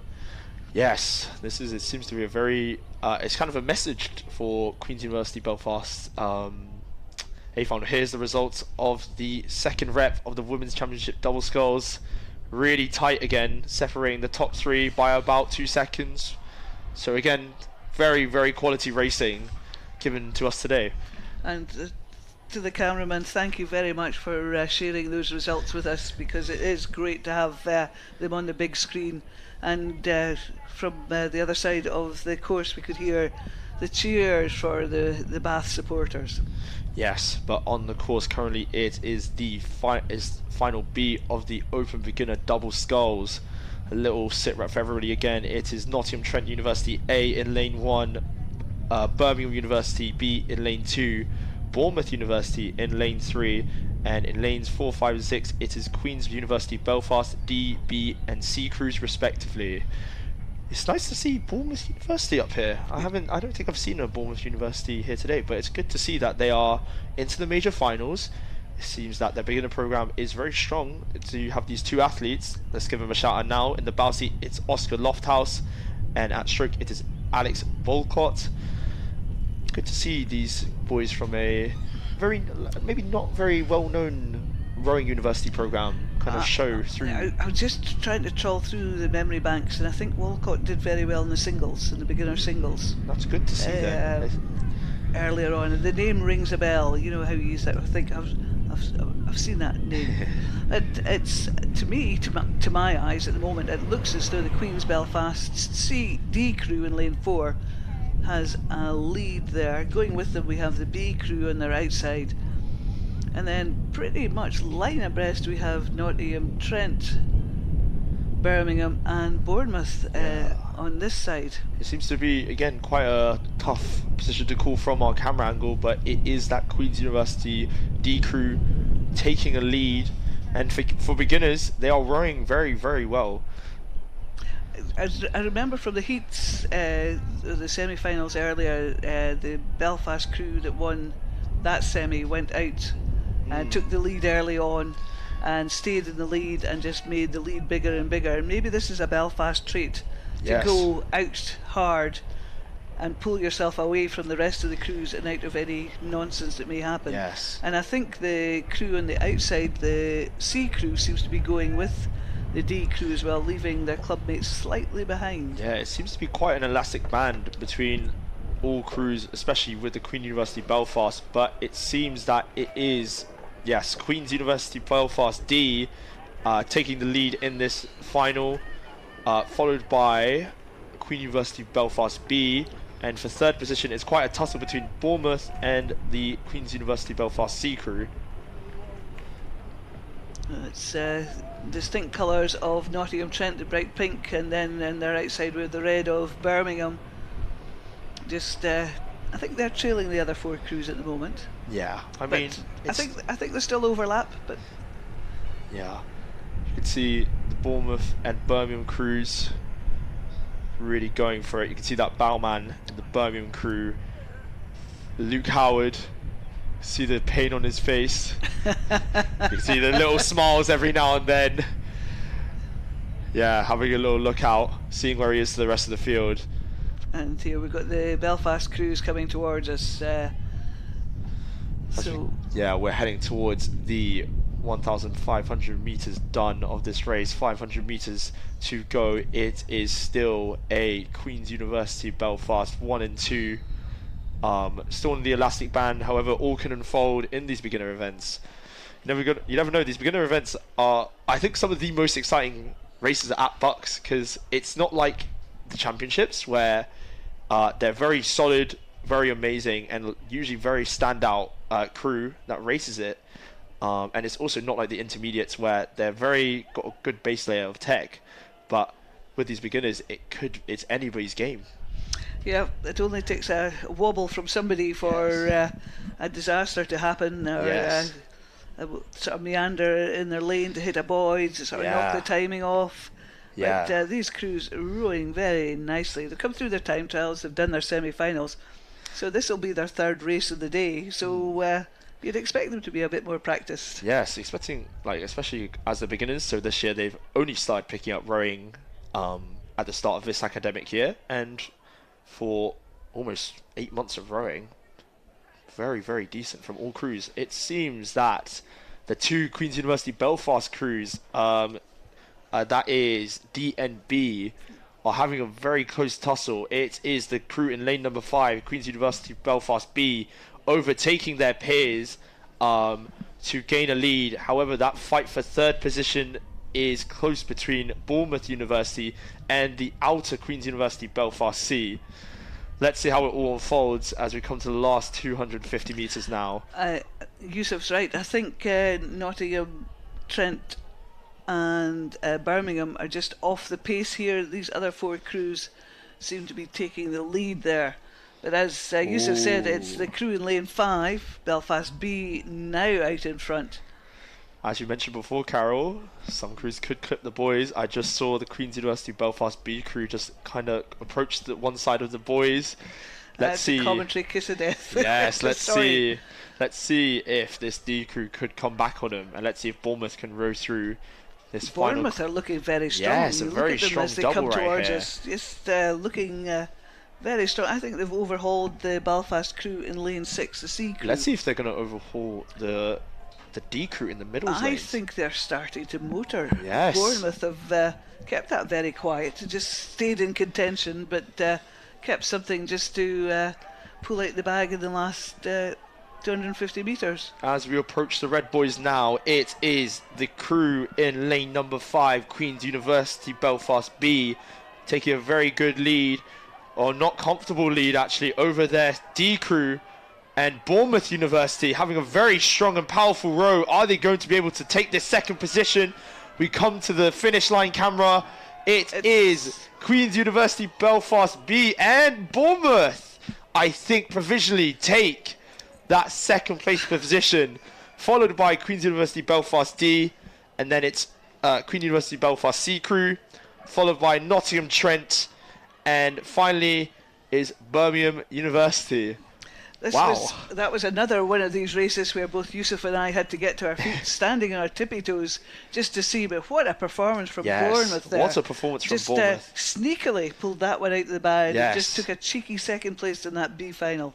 But provisionally, it is Queen's University Belfast B taking the win, with Queen's University Belfast D actually coming in second place. So maybe our finish line camera could deceive us, with Bournemouth University coming in third place position. We do have an artificial line drawn. So yeah, we do have an artificial line drawn, so it's a bit hard to tell from tower. Anyway, it's the big one, the first BUCS medals of today. It is the Open Beginner Double Sculls Final A. In lane number 1, it is Strathclyde University A. In lane number 2, it is Plymouth University A. In lane number 3, it is Liverpool. In lane number 4, it's Queen's University Belfast's A crew. In lane number 5, it is Bath. And in lane number 6, it is Exeter University. And this is going to be our first final of the day where medals are being presented. The medals are sitting on the pontoon there, and we'll see these crews come in to pick them up later. And they're further down the course than I was expecting. Yeah, coming through the 500 meters to go with timings. It is the Queen's University. Oh, I do apologize. It looks to us that it is the Liverpool University taking a very comfortable and strong lead, with Queen's University Belfast A taking a good... Oh, in our eyes, we've just seen... Oh, good grief. That's a double that's just gone in. And sometimes this happens when you're trying so hard that you just lose concentration, and just a little wiggle just causes an incident to happen. I did say to Finn earlier that I was going to be really interested in watching this final, because in both semi-finals, both Liverpool and Queen's A had commanding leads over the rest of the field. Well, it seems that Liverpool are just looking amazing. Yeah, again, they might not be the highest rate possible. However, they seem to be a very strong and powerful crew. Let's have a little bit of a name shout out. It is Josh Knight in the bow seat and Jacob Barron of that Liverpool University crew taking a very strong row into the Red Boys now. Here they go, followed by Queen University Belfast A. Wow, look at the length of water they've opened up. Very strong and comfortable. It's in that third position. It is Bath University. And in that fourth position, it is Exeter University also going through the gears. Here's the finish line cam. It will be Liverpool University winning the Open Beginner double sculls, followed by Queen's University Belfast A crew. And coming into the die stages, it is Bath University going to take that third and bronze medal of this final A. Wow. That was very some commanding performance from Liverpool to pull out of the bag after having had such a good race in their semi-finals as well. Belfast did very well. Both these crews, both comfortable leading from the front, and they went out hard and they stayed in the front, and that pulled them into their medal winning positions. Just coming across the line now, we have the polka dots of Strathclyde University. Yeah, little pat on the back from the Bath bowman.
Afternoon, everyone. You can join us on a sunny bank holiday Monday, continuing the BUCS Regatta commentary coverage here on YouTube. We're now in race 527. That's the A final of the women's intermediate lightweight pairs. And Matthew, who have we got racing today in this? In lane 1 we have Cambridge University B. In lane 2 we have Newcastle. In lane 3 we have Cambridge University A. Lane 4 is occupied by Queen's University Belfast, and lanes 5 and 6 are occupied by Surrey University's A and B crews respectively. Excellent, and we're now about just going past the 1500 metre mark, I think, as the crews enter the final quarter of the race. Looks like had some times flash up on the screen, but I'm not sure they're quite right. They would be a very rapid 1500 if that was correct. Yeah, we'd be more looking at world record pace by a long way. Watch out, GB. Yeah.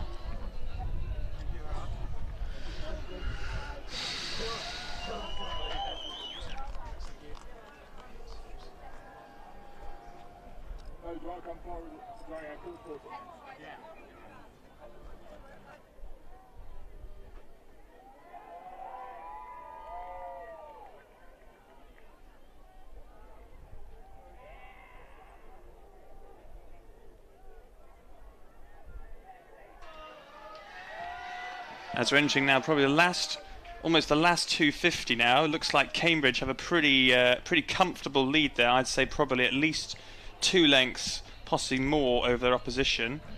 We've got next following them is probably Queen's, and then Surrey University in probably fighting with lane 2. That's Newcastle.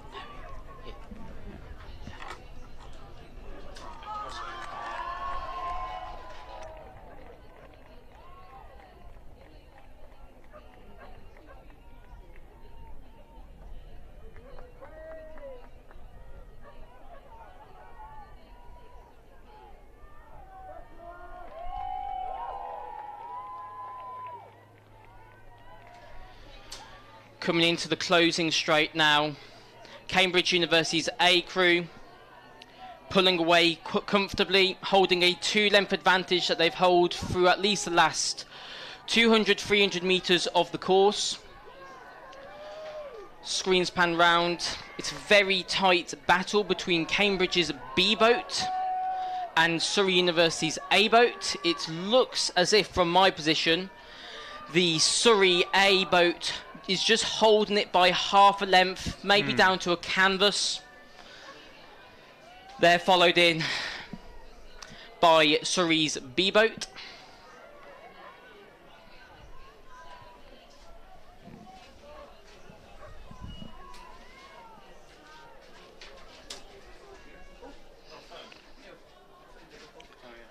Very comprehensive victory there by the Cambridge pair. Does it match what's on?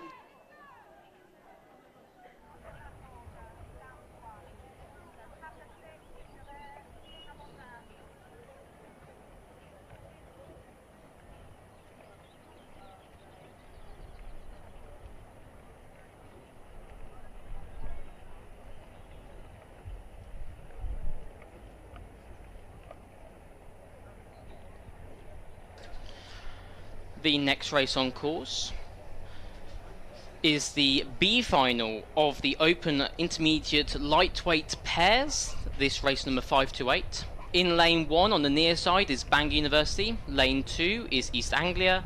Lane 3 Nottingham. Lane 4 Oxford University. And lane 5 is Bath.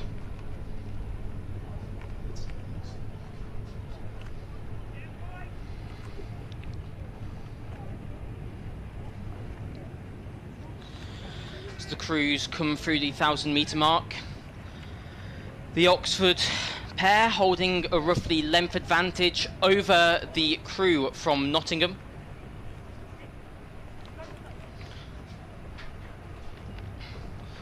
Slightly hairy moment from the University of East Anglia crew, coming in 3rd place at the moment.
And as the crews go past the 1k mark and heading up towards the 12:50, I mean, to be honest, I would say this is a very comfortable race for Oxford University, wouldn't you say, Matthew? Yes, I would. Very comfortable in ahead. Yeah, it's hard to get exact timings. The 1500 metre marks timing seems to be a little bit off. We've repeatedly got world record times twice. I mean, travelling faster than the Eurostar there, I think, on those times. But I'd say looking Oxford University right there out in front, they've got probably about 2, possibly 3 lengths over the Surrey crew, and just really, really comfortable. I would say, this is exactly what you want. It's the last day of the regatta. You're right out in front. Okay, didn't make the A final, but that's exactly what you mean. Winning the B final.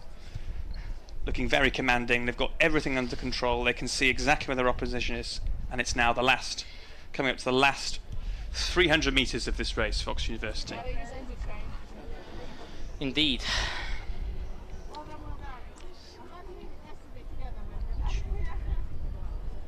And just a bit of the Surrey crew's really trying to put an effort in to chase them, but just struggling a little bit there in the headwind that they're experiencing. But it doesn't look like they're really causing any problems for Oxford University, who are putting a shift on now. It's the last 250 metres of their regatta. They've got some nice cover. They're working very nicely together as a unit and moving well clear of their opposition now. Yeah, it's comfortable margin, easily around 5 lengths. They've controlled this race from start to finish.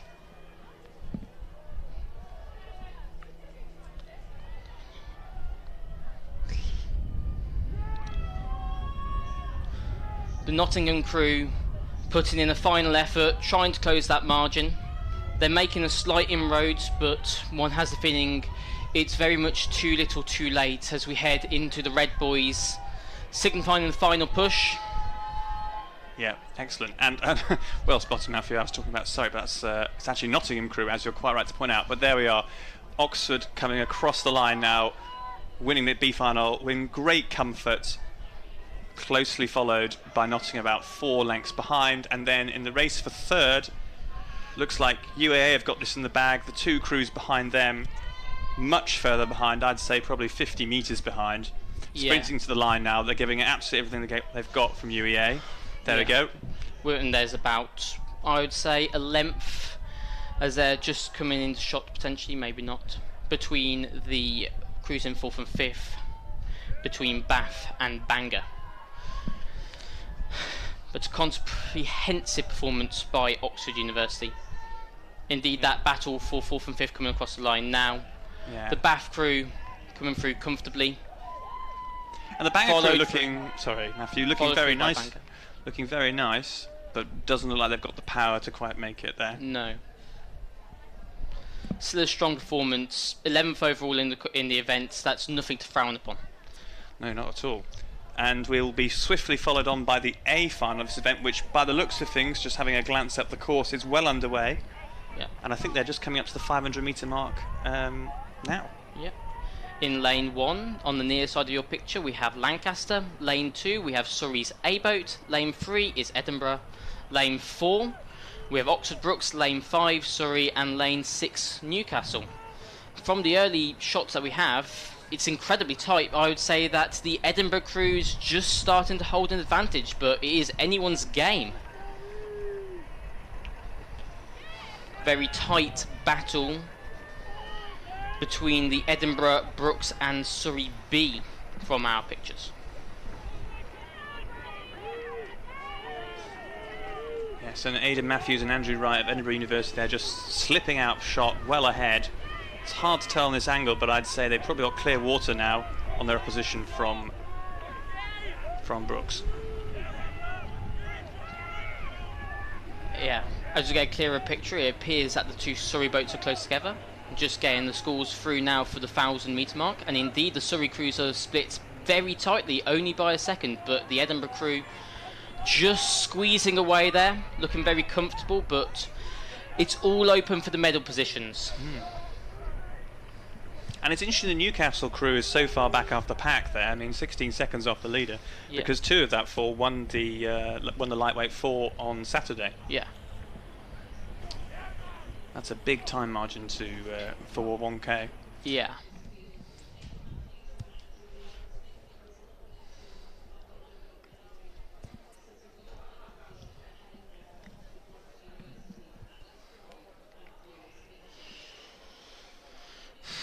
Crew's just coming back into shot. Very high intensity by all crews, as is effectively acquired by the lightweight division, having to make up for that lack of power through stamina and intensity. Yeah, lightweight's famous for their high degree of technicality, due to, as you say, the not having quite the same amount of watts as the heavyweights. Yeah. And indeed, all the pairs looking pretty smooth here. That Edinburgh crew's got some lovely catches, just being able to get it in there, just the right amount of splash. Yeah. And that's keeping them ahead of their opposition. Yeah, indeed. The gaps don't look to have grown significantly. If anything, the Lancaster crew in lane 1 appears to have dropped away from the battle. But the podium fight still looks to be close as we head into the 1500 metres. Edinburgh still leading. Yeah, so 5 seconds there between them and their BUCS competition. That is, that's a tidy margin in pairs, although as a slow-moving boat, and that kind of margin can easily be overcome in 500 metres. Yes. And then Surrey 7 seconds behind BUCS, and another 4 seconds behind Lancaster. So the crews sort of spacing themselves out relatively evenly, forming a sort of chevron actually, as they come down the course. Edinburgh's still out and ahead, so the race is pretty much unchanged since the 500 metre mark.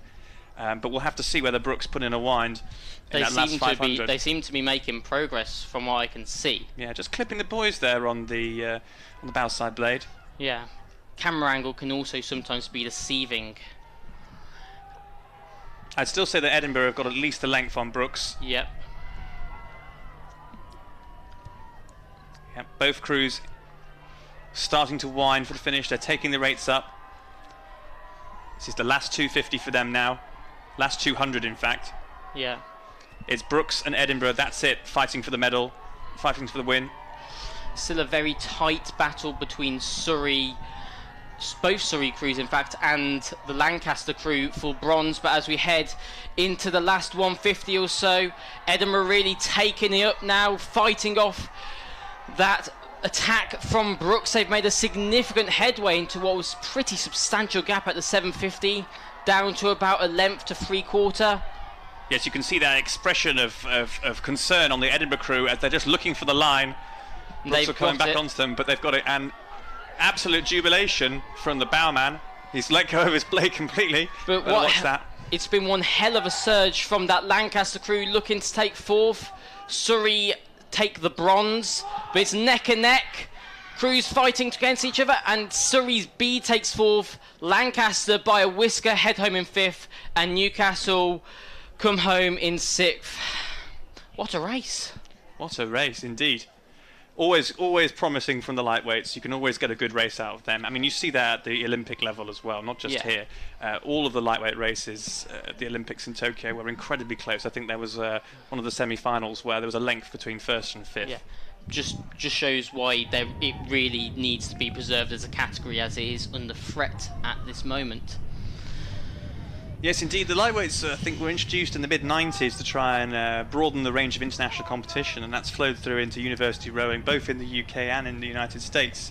But actually, ironically, it's got its strongest base in university rowing now. Yeah. As you mentioned, we've had the men's 4 removed from from the Olympics, and I think the number of lightweight events is set to reduce further over the coming Olympic cycles. Indeed.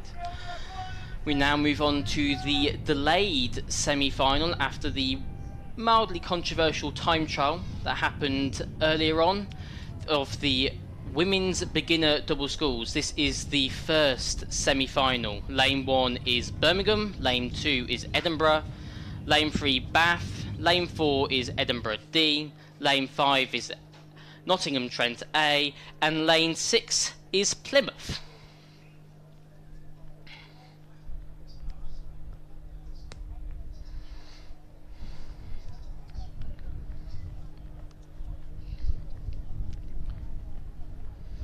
Heading through 5 minutes, it appears that the crew from Bath University is holding a sizable advantage. Looks to have already clinched their spot in the final if they can just hold it through, but the battle for the transition positions looks very tight indeed. So we get the 1,000-meter scores through. Indeed, it is a 10-second lead from the crew Bath pairing, but it is very tight for the remaining spots. Edinburgh also looking fairly comfortable, but anything can happen over 1,000 metres. But between that, Birmingham and Nottingham Trent separated by just 1 second, and both Edinburgh's D Crew and Plymouth still right in the fight, 5 seconds back with everything to play for. Tactics may well have come into play with that deficit.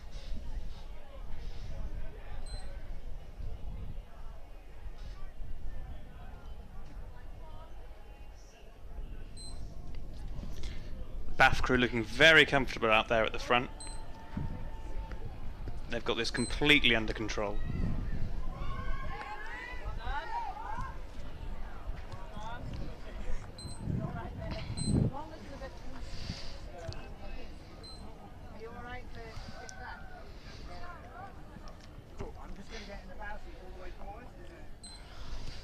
It does indeed seem that the battle for the two remaining transition spots is being fought between 3 crews. Here. Yeah, nice one, right in the bounce, all the way forward, and it's all the way back.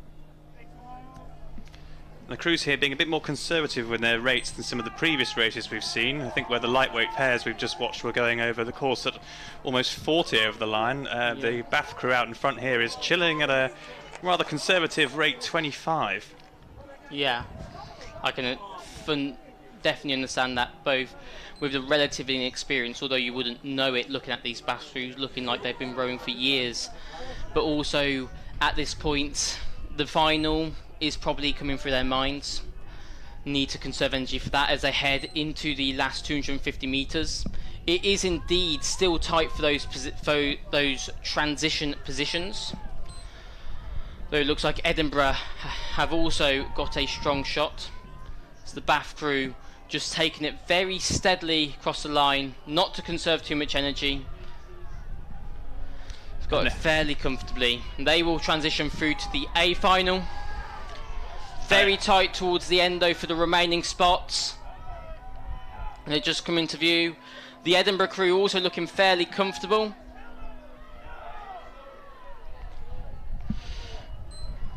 In their B boat, and it looks like their D boat will follow, just edging out the Nottingham Trent pairing.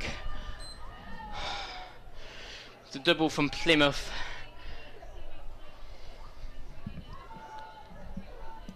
Yes, so I would say that was quite comfortable race for Bath, and then the 2 Edinburgh crews taking the remaining 2 places for the A final. So after hopping slightly out of schedule, that was because of all the excitement we had in the women's beginners time trial, the doubles time trial earlier, so the umpires decided to reschedule the races just to give a little bit more space between things. So we're now seeing the second semi-final of the beginner doubles, and that's again same progression, 3 to the A final, the remainder to the B final. And in this race, which is coming towards its conclusion, we have in lane 1 Durham University, lane 2 London, lane 3 is Queen University's Belfast A crew, lane 4 is Edinburgh's A crew, lane 5 is Plymouth's B crew, a very strong showing from the relatively small university to get 2 beginner crews into the semi-finals, and lane 6 is Nottingham Trent's D crew. Now, at the moment, from what we can see at the moment, it looks like that the Edinburgh A crew has the lead of about, I'd say, 1 length over the Queen's Belfast crew.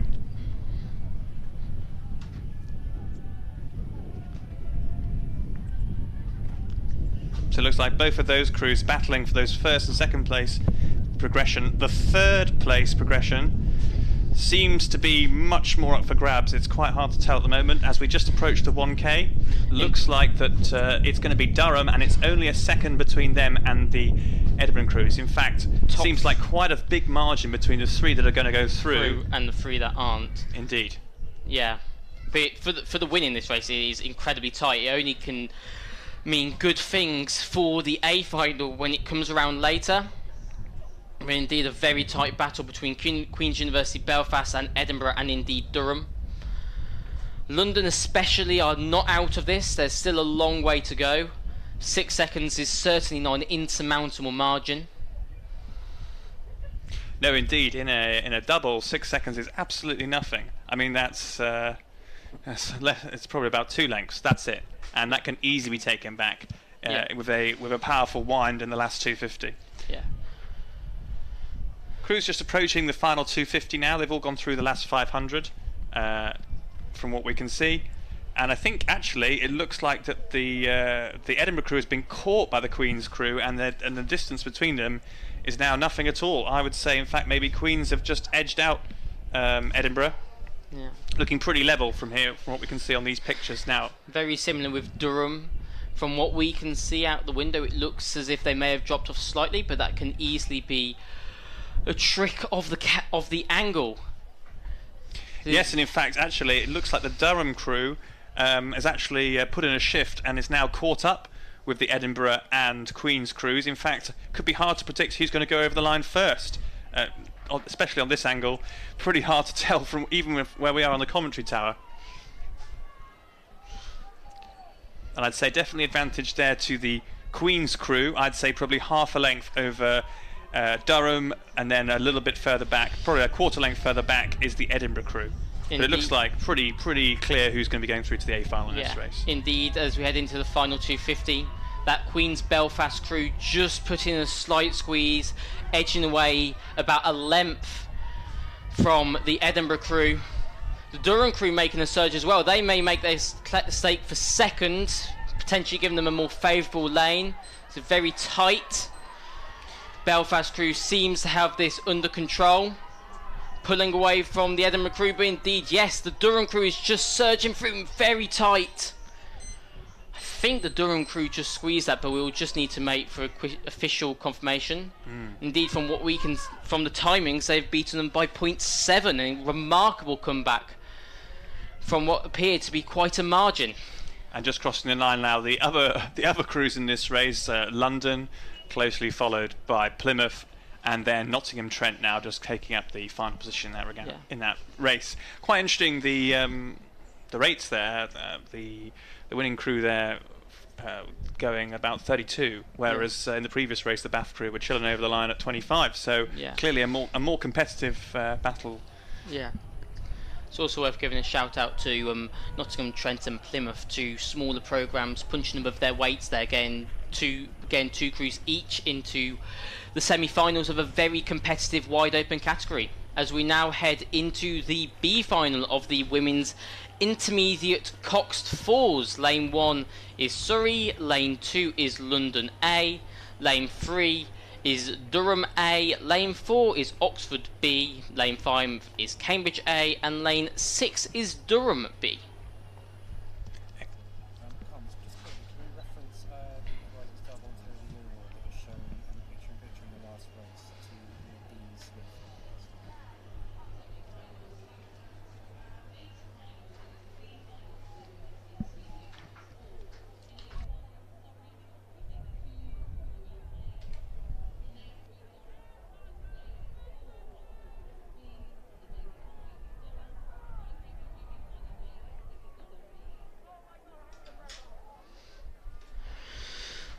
So we head through the 1,000 metre mark. It's very tight. The whole race separated by only 9 seconds. Surrey just holding a very slender advantage of 0.8 over London, with the Durham Oxford crews 2 and 5 seconds back respectively.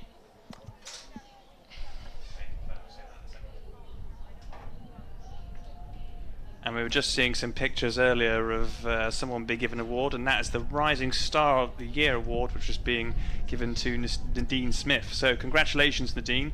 I'm sure it's richly deserved.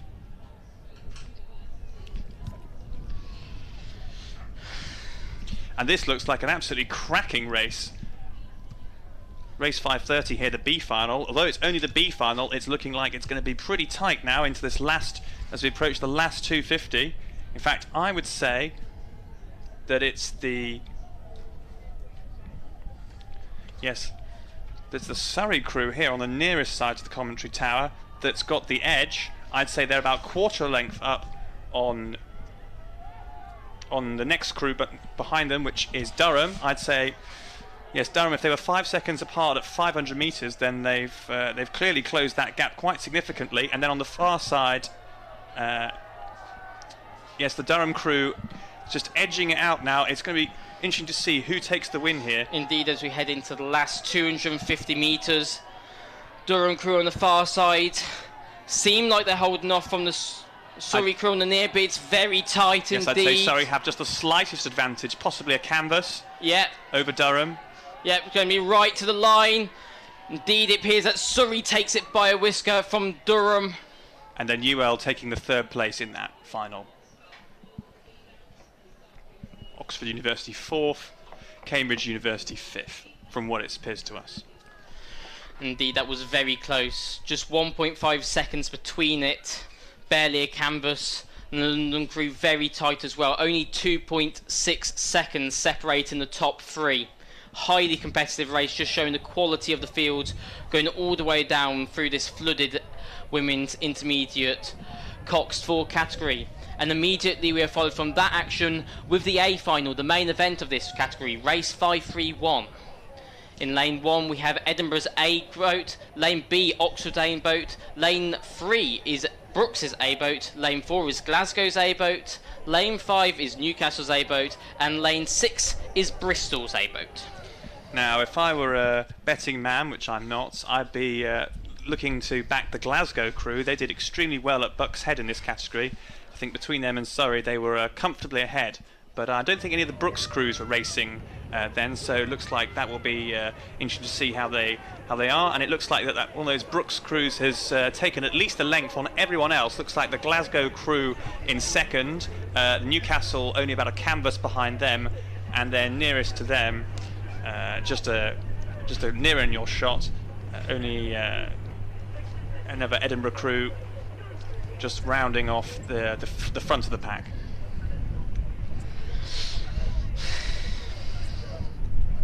That Brooks crew, despite not entering BUCS Head earlier in this year, indeed held on Newcastle's waters, looking to be potentially the class on the field as we head towards the 1,000 metre mark. Behind that it's looking very close, especially for the remaining podium positions.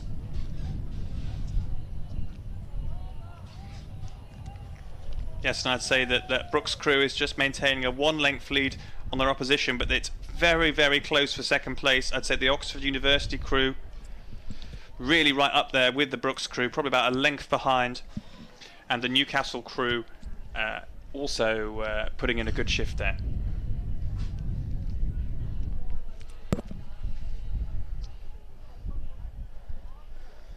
Yeah, and it's tricky to tell here from these pictures. It's Brooks A ahead of the pack, and then between Oxford, Glasgow and Newcastle, almost impossible to tell on this angle who's ahead. It looks neck and neck from what we can see.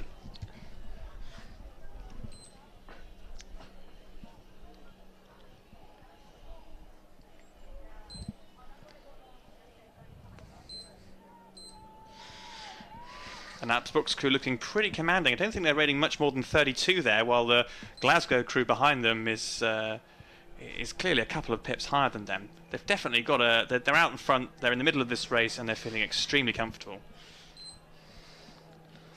Yeah, indeed, the only boat that seems to have dropped off the pace, or indeed two boats have dropped off the pace slightly, are the crews from Edinburgh and Oxford. Yeah, so the Brooks crew just rating about 31 there, whereas that Newcastle crew looks like to more be 36 or 37. Clearly they've got a lot of power in that Brooks crew, which is just allowing them to rate lower and conserve energy, and while still maintaining a 2-length lead over their opposition. Looks pretty solid, for Brooks here. And as we're entering now the last 250 metres of the race, looks like Brooks still continue to have a commanding lead of about 1 length over Glasgow and Newcastle, who are absolutely neck and neck fighting for it. And the Oxford University crew as well, also in the mix. It'll be very interesting to see who gets silver and bronze here in this race. Yeah, indeed. On the far side, it looks like the Bristol crew is trying to put us in a squeeze and trying to get on level terms, but it's still very, very tight for that podium position. Looks like the Newcastle crew as well is taking that squeeze, and that Glasgow is struggling to match it, but it's ever so slight to tell heading into the last 100 metres or so, into the Red Boys, at least into the transition period. Yeah, so the Brooks crew has barely wound up at all. They've gone from 31 to 33, while the Glasgow crew is going above 38. The Newcastle crew trying to match them. I'd say Glasgow's still got that advantage, and Oxford on the nearer side also still in the mix. I think it could go down to anyone as who gets the silver or bronze medals in this race. Clearly Brooks have sewn up the gold now as they finally wind for the line in the last few strokes. But I think it might be Glasgow who will take the silver medal. Brooks just doing 35 there over the line. And then bronze could be Newcastle. But Oxford are putting in a shift. It could... just across the line. Very tight. Only about a canvas in it. The Oxford crew's bow ball level with Newcastle's Cox. Utterly gutting for them, but joyous for the podium finishers. Brooks in gold, Glasgow in silver, Newcastle in bronze. Just coming across the line now, very close battle for 5th and 6th between the Bristol crew on the far side and the Edinburgh crew on the near side. Well, that certainly got us excited in the commentary box, and we're now moving swiftly through onto the next race, which is race 532. This is the final of the Champ Coxed Fours. Yes. In lane 1 is Oxford Brooks, lane 2 is London University, lane 3 is Durham, lane 4 Cambridge, lane 5 Newcastle, and lane 6 is Edinburgh. Now Durham, Edinburgh, Newcastle all did very well in this category at Bucks Head. Brooks, of course, weren't there at Bucks Head, so again, we'd expect them to be up there in the mix as well. And I'll be interesting to see when the when the camera swings round, who's out in front. It looks pretty evenly spread from what I can see. And I'd say it's a Durham crew looking like it's got a bit of an advantage there. I'd probably say 1 length over the rest of the pack.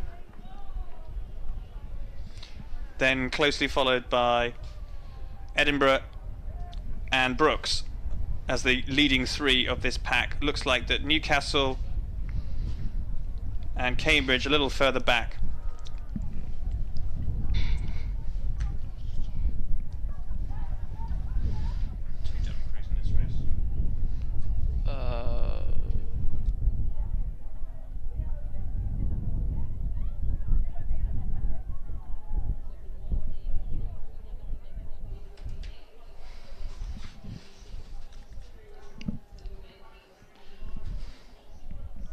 So it looks like, from what I can see, that Brooks have gone through Durham, and Durham now have 2nd place with, I would say, possibly Cambridge now moving through. They're very closely aligned with London, and then it looks like Edinburgh and then Newcastle as the order of this race. Yes, we can only apologise for the live timing going a little bit squiffy. We're trying to do the best we can.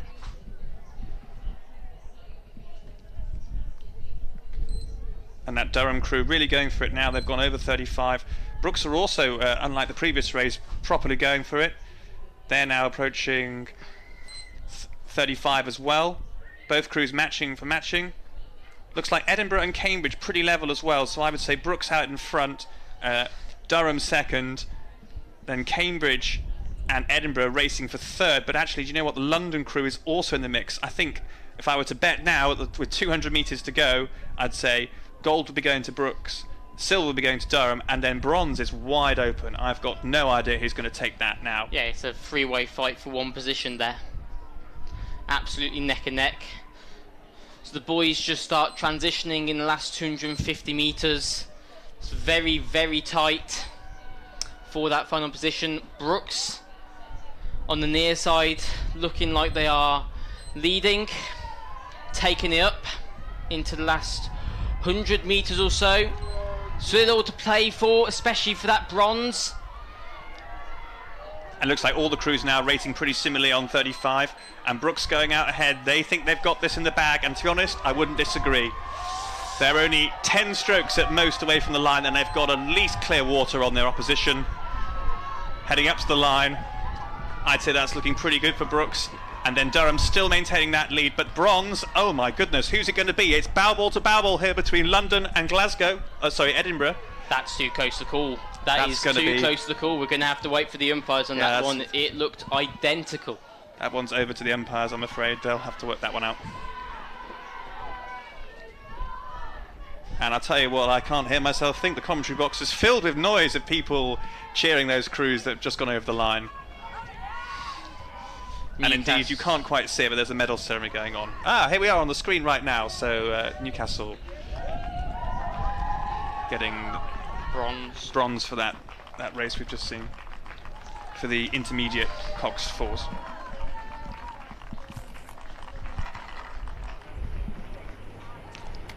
And we're now moving swiftly on to what I believe is race 533. That's the intermediate pairs B final. Lane 1, we have Nottingham University's B-boat. Lane 2 is Glasgow. Lane 3 is Edinburgh's D. Swiftly followed by in Lane 4 by Edinburgh's B-boat. Lane 5 is Newcastle's A-boat. And Lane 6 is the lone Oxford entry.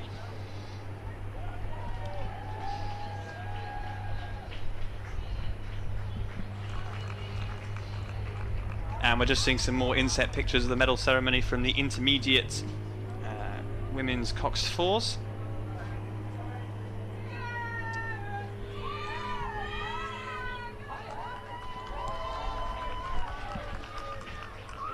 And now the race on the course, pretty hard to tell who's in front, to be honest. I would say it's looking pretty tight between everyone. Yes, indeed, as we get the 1,000 metre mark, there is only 3 seconds covering the entirety of this race. Well, they were saying that lightweights produce good racing, but you know what, the heavyweights are doing a pretty good job today as well. Yeah, indeed. It's only about half a second between each crew. No wonder we couldn't tell from such a distance.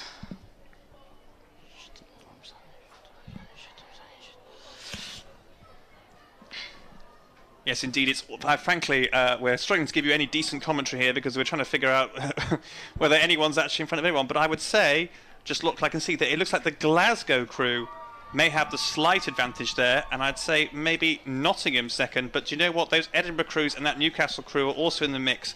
The only one dropping back is the very crew at the top of your screen, which is Oxford University.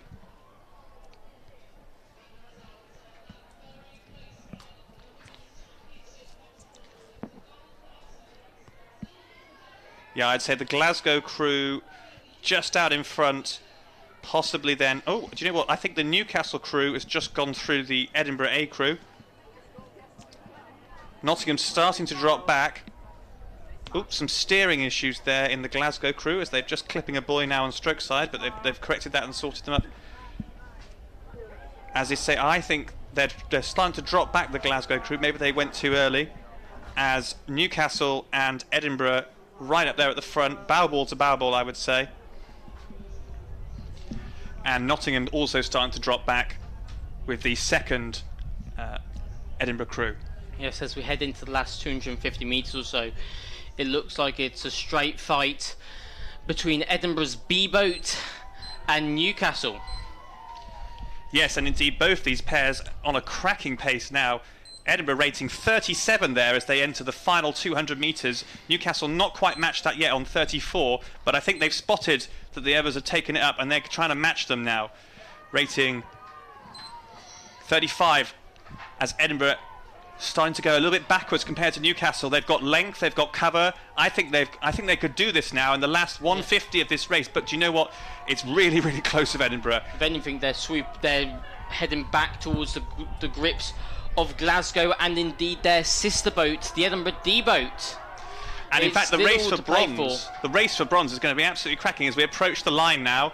I'd say Newcastle probably have a half a length lead over Edinburgh, but you know what? Edinburgh are winding it up. Are they going to push back? I'd say they're shifting. They're shifting, quarter of a length, possibly a canvas now. Edinburgh's bow ball just sitting on the bowman as Newcastle go over the line first from what we can see, and bronze is going to be too close to call, and it's Nottingham just on the line. We think have just taken it. Just that final squeeze there out of nowhere. They'd been out of shot all race.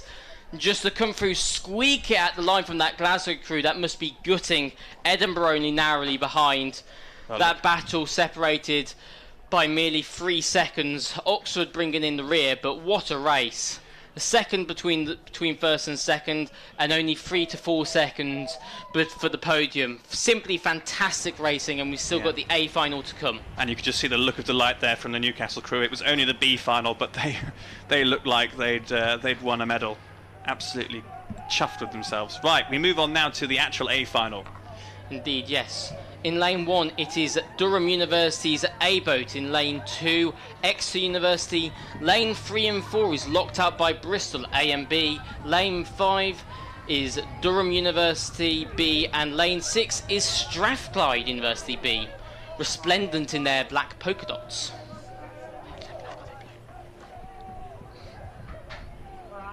And looking very tidy on the pictures, we can see that Durham pair looking pretty effective. Very much in time and moving through the water very well.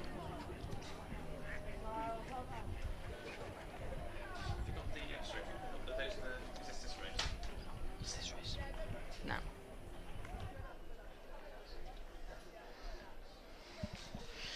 Indeed, their confirmation of the B final results. Just demonstrating how tight it was. Still waiting for our first timings through for this A final.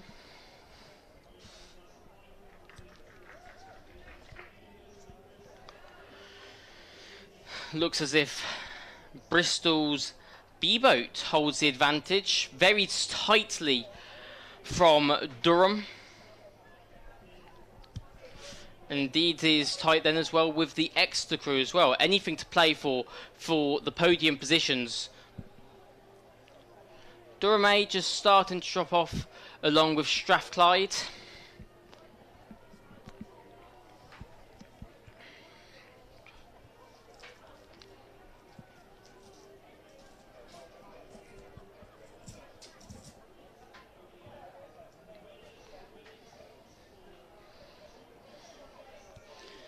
Indeed, from our pictures it seems that the Durham B crew is holding quite an advantage over the field. They seem to have eked it out. Yes, still, I would say they've got at least a length on the Bristol crew. Just being chased by the Exeter crew as well. Looks like the other Durham pair dropping back along with the Strathclyde crew. So I would say, actually, do you know what? This could be a cracker as we come into the line, because I'd say that Bristol crew and that Durham crew are both up there. And, oh, there's some steering issues in the Exeter crew. They've just suddenly taken a massive turn, which has taken a lot to correct. Just clipping the boys there on bow side. That's lost them a lot of distance. I think they were charging an overcorrection and a little rigger dive there. Not quite humming now as they're trying to wind it, but not quite got their steering straight. And they're now crossing, at risk of crossing in front of the other Durham pair who've come straight back at them because of all of those steering issues. And it looks like this the Durham pair in front is completely unchallenged now, as Bristol trying to put on a push, but it's not really going anywhere. It looks like they'll be sitting in silver medal position. This Exeter crew throwing the absolute kitchen sink at this to try and get further ahead. It's going to be very tight for that bronze medal position indeed, as Durham B cross the line to beat their A counterparts. Bristol come home second. It will be Exeter in third. Very tight between Strathclyde and Durham's A boat. In fact, it's too close to call. I think Durham A squeaked that Strathclyde round out the field agonisingly. Indeed, yes, there's less than a second between that for that battle for fourth. Durham B takes home the gold. Yes, indeed, some of those crews really struggling to stay in lane as they were absolutely trying to take the rate up and put the power down. I think we had both Exeter and Durham A drifting around a bit. There's definitely shades with that Exeter crew of the infamous GB Coxed 4 at Tokyo. Well, if it had gone wrong, if it had gone further wrong, yeah. I'd like to say I could steer straight, but then I've never even been to the Olympics, so even to visit. So, and we're just waiting for the next race to get on the course. Looks like we've got a bit of a break between races. Next one will be, as you can see on your screen, the A final of the championship pairs, which hopefully, if the previous pairs races anything to go by, will be an absolute cracker. Yes, as you can see, lane 1 is Imperial College London, lane 2 Newcastle University, lane 3 is Edinburgh's A boat, lane 4 is Durham's B boat, swiftly followed by in lane 5 Durham's A boat, and lane 6 is Oxford University. Still just waiting. Crews been held on their stakes, hopefully not too far to go now. Yes, indeed. I've never raced a pair in a regatta, but I can imagine it being incredibly tense. I once raced a single, and that was difficult enough. And took one stroke and washed out on my stroke side blade, and then my opposition just went completely out of shot. So you know, the practice and skill it requires to get a pair straight. I mean, it's not bad conditions today, barely any wind on things by Nottingham standards, but keeping a pair straight and then being able to do a racing start smooth as anything always takes an incredible amount of skill. So I'm always very impressed by those who come down the course in one piece. I can only concur. The couple of times I've been in a pair, it's not gone particularly well. Indeed, we are off for this final of the championship pairs.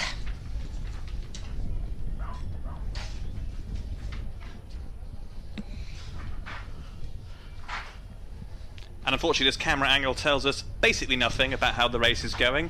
But as you can see, they're all rating pretty highly. Looks like one of the crews in the middle of the lane there could be Edinburgh. Just a little bit of steering issues, but it looks like they've sorted that out now. The only crew I would say definitively is falling behind slightly is Durham A on the near side lane.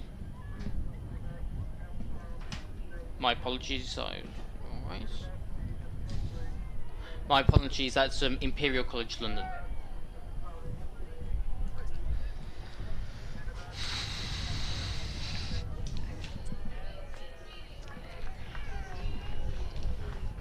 And it does look like, again, these angles, very hard to tell what on earth's going on, but looks like that pretty close there between, I'd say, the Oxford University crew and then the Durham and Edinburgh crews in the middle of the screens.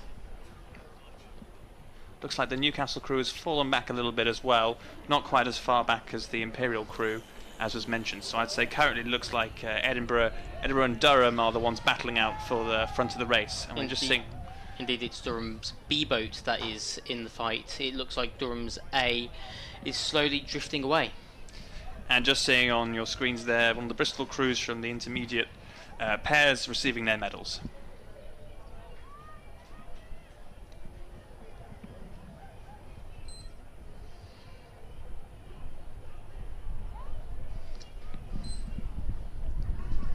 And looks like Durham B there, comfortably ahead of Durham A.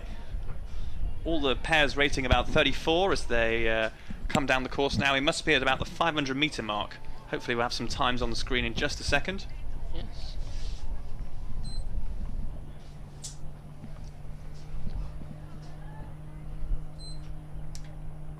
And the Newcastle crew sitting at 33 at the moment.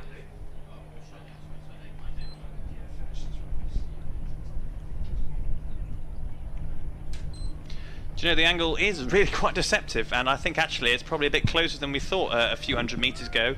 Looks like that I'd probably say that the Edinburgh crew has come forward with the Durham B crew and Newcastle fighting for possibly third place, and then on the far side the Oxford University pair seem to be really quite far ahead. But again, as I say, these angles, it's very hard to tell. I'd probably say that the Oxford crew is out in front with the Edinburgh crew then in second, and as I said, the Newcastle and Durham crews fighting for it. But as we see now, as the angle swings round for the 1K, the halfway mark, maybe that's not right. Maybe it looks like the Newcastle crew might be, I'd say, just a canvas behind Edinburgh, and then probably the Oxford crew a canvas in front of them. Durham B side by side with Newcastle. I think this is going to be an incredibly close second 1K. I'd absolutely agree. I think Oxford are looking fairly comfortable at the moment, but as we know, anything can happen. But that battle for the minor podium places is very intense indeed. The only crews have fallen off is indeed on this near side, the Imperial crew of Kerwin and Miller. Still yet to get the times through the 1,000, just to confirm. And that Newcastle crew sitting there on 34, looking pretty long.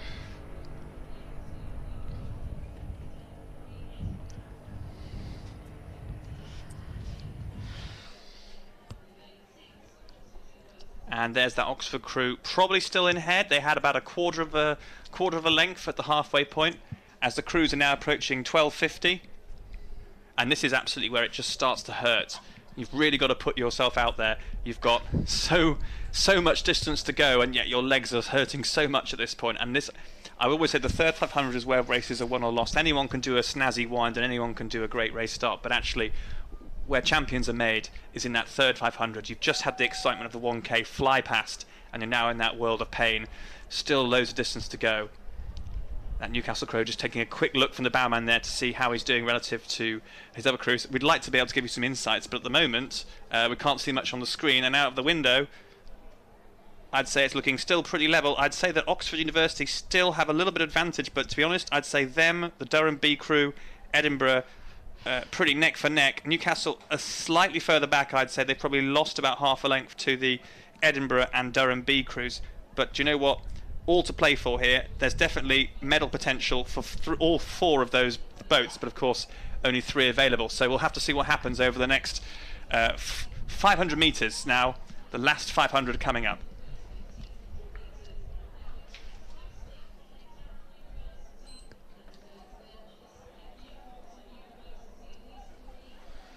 Edinburgh crew rating 36 now in a pair. That's not to be sniffed at.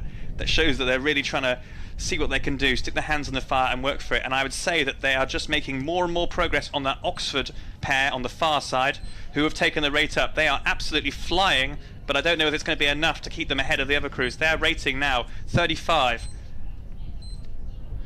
Yeah. Indeed, it does look like the hunt is becoming the hunted. The Edinburgh and Durham crews are almost moving up in unison. It looks like the Oxford crew have done the infamous fly-in die, though we will get a clearer picture in a moment. It's neck and neck between Durham and Edinburgh. Edinburgh probably just about squeaking it. And I clock Newcastle at 37, Edinburgh at 39 in a pair. Good grief, as they come through into the last 200 metres now. And that Edinburgh crew, they want it. They want a medal. And my goodness, Durham, Edinburgh, Newcastle, Oxford. There are 4 crews here that could medal, and I have no idea who's going to be in which position. That Oxford crew just on the far side, just spurring on ahead. They look tired for the previous 100 metres, but it's all to play for. Neck and neck between Edinburgh and Durham. They all just surging through to the line now. That Edinburgh crew looking the most intense, just eking out a canvas. Durham also edging closer and closer to Oxford. Indeed, it is Edinburgh first. They take gold. Durham being second. Oxford University third. Newcastle with a valiant effort to hold on, but close but no cigar in terms of a medal. Durham's A boat just coming through out of picture to take 5th. And Imperial coming home 6th, only a length behind. And the hand is up, I presume, in celebration from the Edinburgh crew rather than appeal. Yeah. That Newcastle crew just turning around, stopping actually just before the line. Just in frustration. They so close, but no cigar there. 4th place for Newcastle by the looks of things. Incredible race. The pairs have really delivered today. The Edinburgh crew timed that to perfection. The Oxford crew had so much energy at the start. They were commanding, but they put too much into it. They flew and they died. It's so hard to pace. Race. So hard to pace. It takes such confidence to be able to negative split like that and just go faster and faster each 500. So, you know, richly deserved those medals for those crews.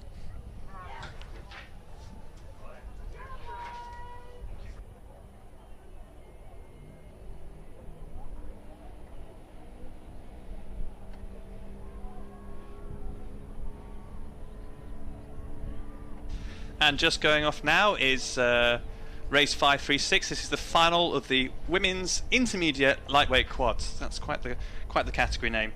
And we've got here racing on the near side. We start with Queen's Belfast, then we have Cambridge University, then Surrey University, Nottingham, Glasgow, and Swansea on the far side.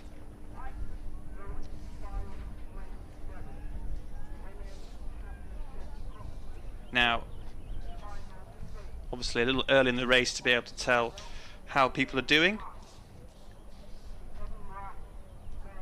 But they're all making a very brisk start to it.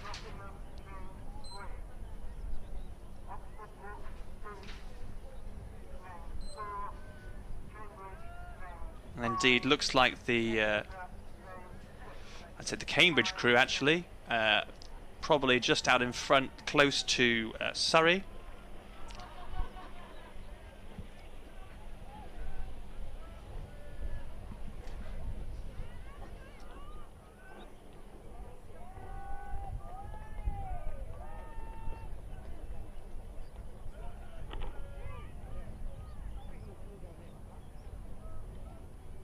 So as we approach 500 metres gone, it looks like, I would say, advantage to Nottingham, closely followed by Surrey.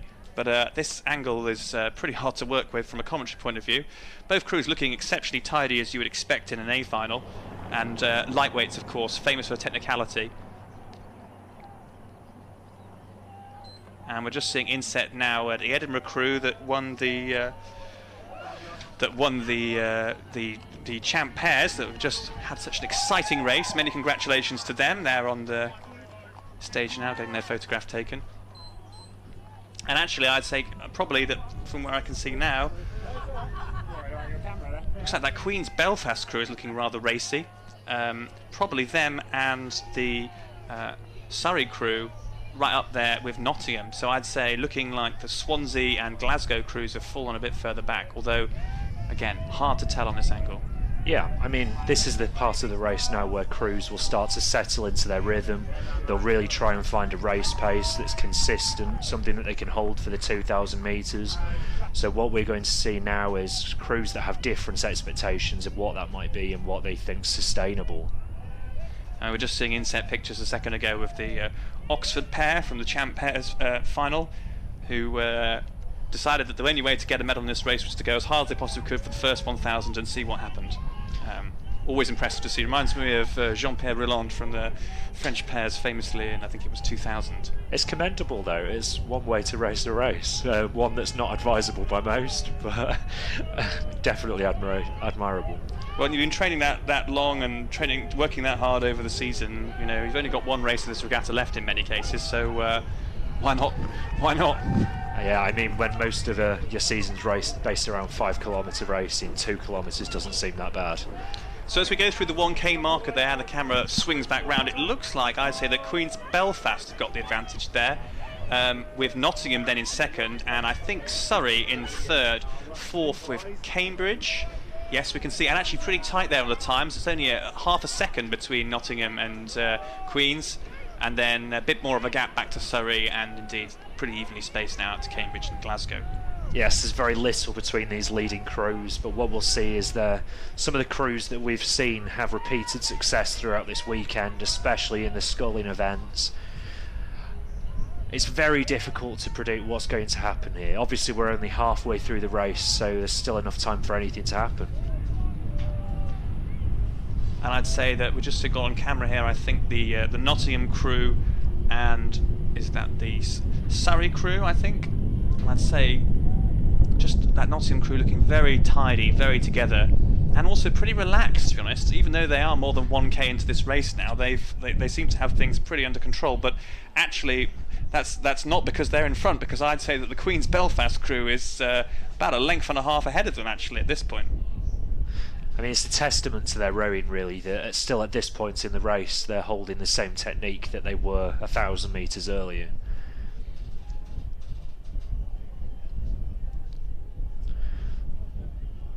It does look as though Queen's are starting to make a move on this inside though, and it'll be interesting to see when we get a better camera angle whether that's actually the case. Yeah, I'd say Queen's probably in the front now, about a length ahead of Surrey. Again, looking very tidy and technical, and then, ahead of Nottingham, and then I'd say it's Surrey in third place with Cambridge fourth and Glasgow fifth, is from what I can tell. And oh no, it's the Nottingham crew are in front. There we go, as we go through the 1,500 metre mark by about a second and a half. So yes, angles can be deceptive. With 500 metres to go though, that false prediction we just made might actually still have time to come into fruition. but both of these crews are rowing an excellent race. I mean, we've seen them take the lead from the beginning, and it doesn't look as though they're giving a chance for those crews behind an opportunity. I mean, Surrey are 15 seconds behind Queens at this point, so it looks like it's a two-horse race. The battle for third place, though, between Surrey and Glasgow is well on. There's only 2 seconds between them. Yes, and I'd say it's so hard to tell. I would still say that there's nothing in it now. Both those crews taking the rate up as they enter the last 250 of this race. Queen's Belfast now on 35 as they start. I still think they're ahead. It's so hard to tell on this angle. If anything, there might only be a canvas in it for Nottingham at the moment, but that doesn't mean that it's over. A little bit of steering there from Queens, something that's only going to benefit their opposition, but it doesn't look as though it's counting them out. And I'll tell you what, that Nottingham crew looks like pure class there, and they're on 37 now as they come into the last 150 metres. They're taking up. When you've got the two leading crews on the opposite side of the lake, it can be really hard psychologically to know what's going on. But Queen's now responding as they enter what I'd say is the last 10 strokes of the race.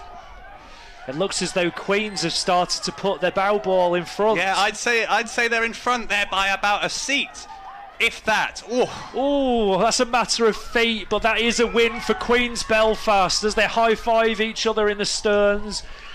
It looks as though the Nottingham girls have despair on their face, but they're congratulating their opponents. Yeah, very classy there from the bow of the Nottingham crew. Crossing the line in third place is the University of Surrey, who lead out Cambridge in fourth.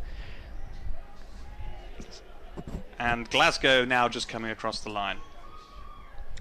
That's a wonderful race, and that's a really, really good demonstration of what lightweight rowing can provide us, and ultimately why it still has great value to this competition. Indeed, and they overturned a second and a half disadvantage to be a second up over the finish. And now underway is the next race, race 537, which is the final of the Women's Championships Coxed Fours. From nearest to furthest on your screen, we have Oxford Brookes C, then Edinburgh University, and Nottingham, Oxford Brookes B, Cambridge, and Exeter on the furthest station. Looks like the crews are about 500 metres in. And I would say, looks like Edinburgh are out in front from what I can see there.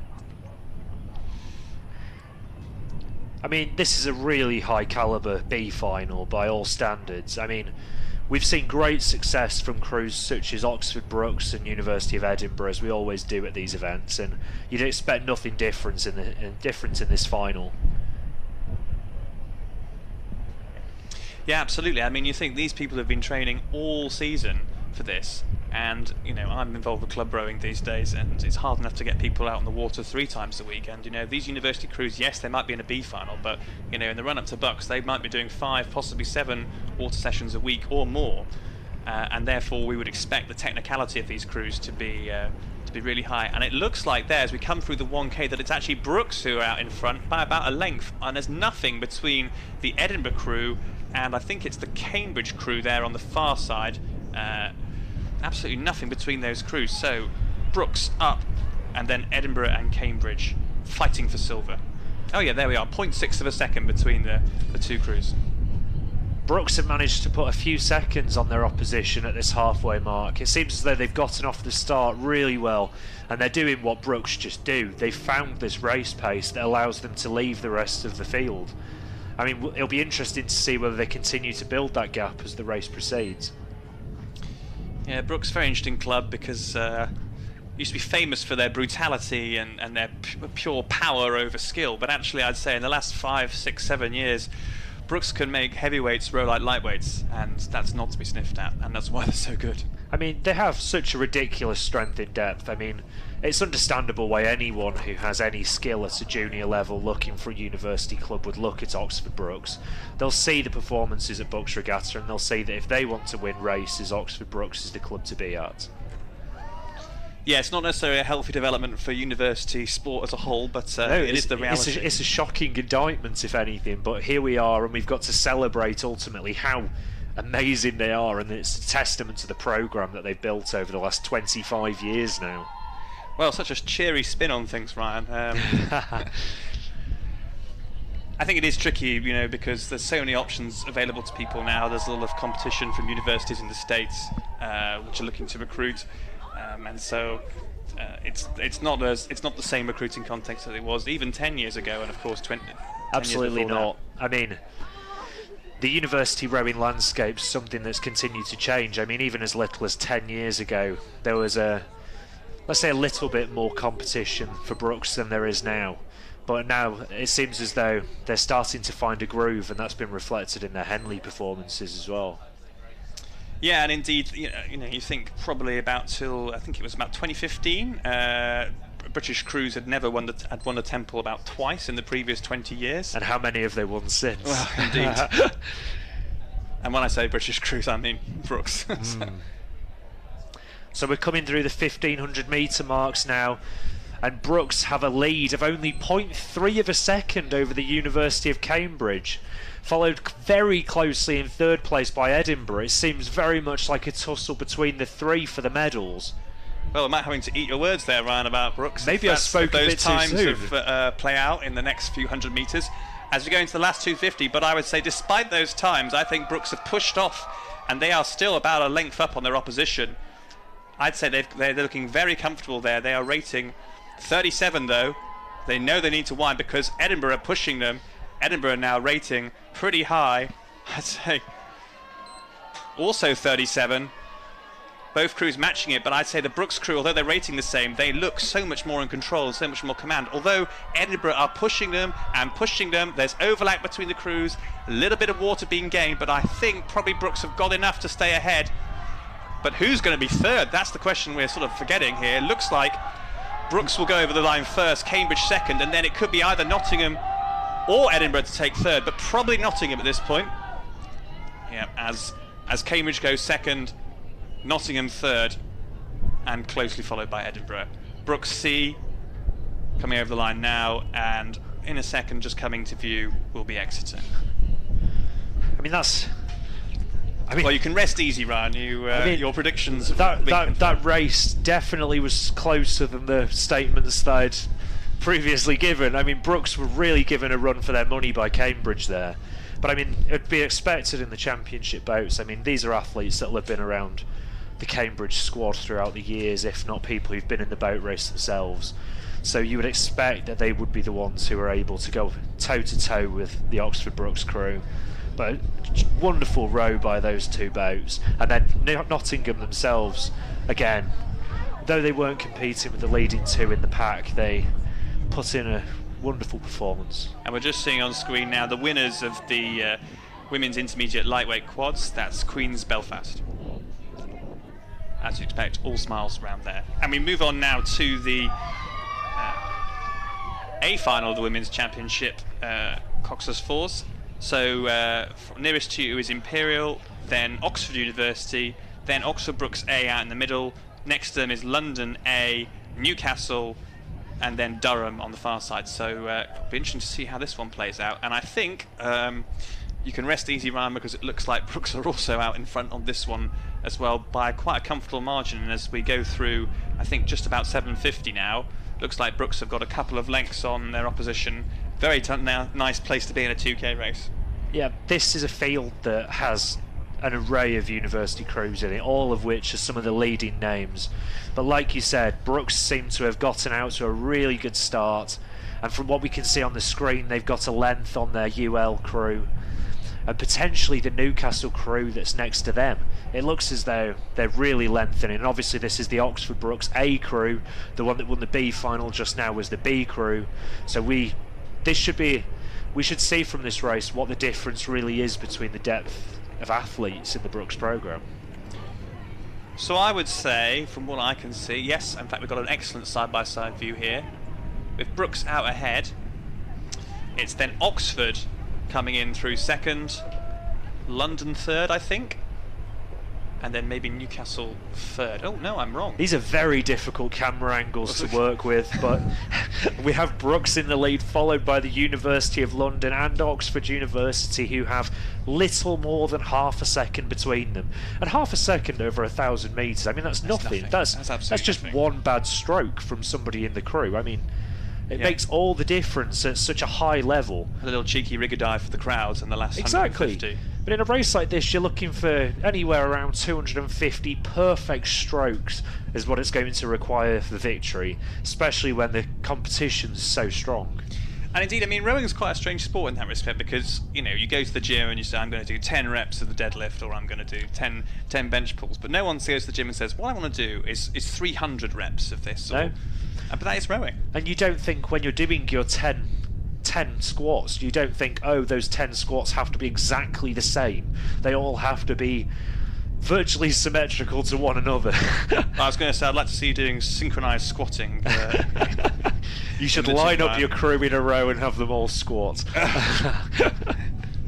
We'll leave that. Moving on, we're back to the race. It looks like BUCS are still quite comfortably out in front. And then the tussle for second and third is much closer. As we saw, I think BUCS had 5 seconds at the 1K, but between the remaining crews it was less than a second. I'd say too close to call between Oxford, London, and possibly Newcastle as well.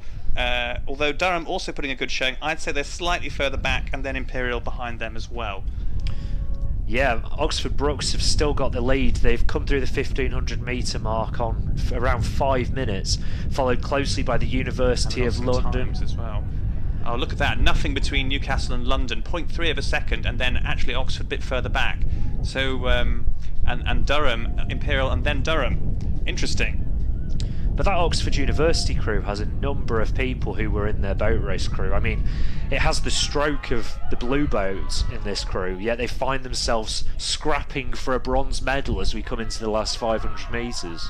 Well, there may have been an issue with the timing there. It may have given the wrong times to the wrong crew, because I would say, from what I can see out the tower window, BUCS in front, nothing between Oxford and London, and then a bit of a scrap between Newcastle, Imperial and Durham for the remaining places. I think it looks like that BUCS have got this in the bag for the win, but I have no idea who Silver's going to go to.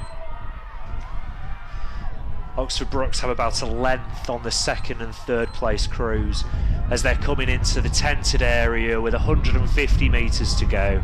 Little more than 20 strokes, if that. And Oxford have taken the rate up to 39.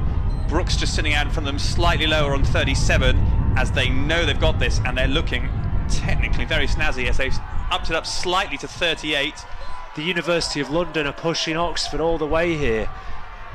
At the moment it looks as though they've got their bows out. They're at rate 40 as we approach the finish line. They're winding, they know there's nothing else to give, and they cross the line to take second place ahead of Oxford University. UL are happy, they're clapping and cheering. Imperial and Durham on the far side, so close for fourth, followed by Newcastle, who paddle it home in fifth place. Well, what a race! I mean, you saw the expression of sheer relief on the UL crew as they were looking across as they went over the line. They weren't sure if they won, and then once they heard the finish line timer, just sheer relief on their faces.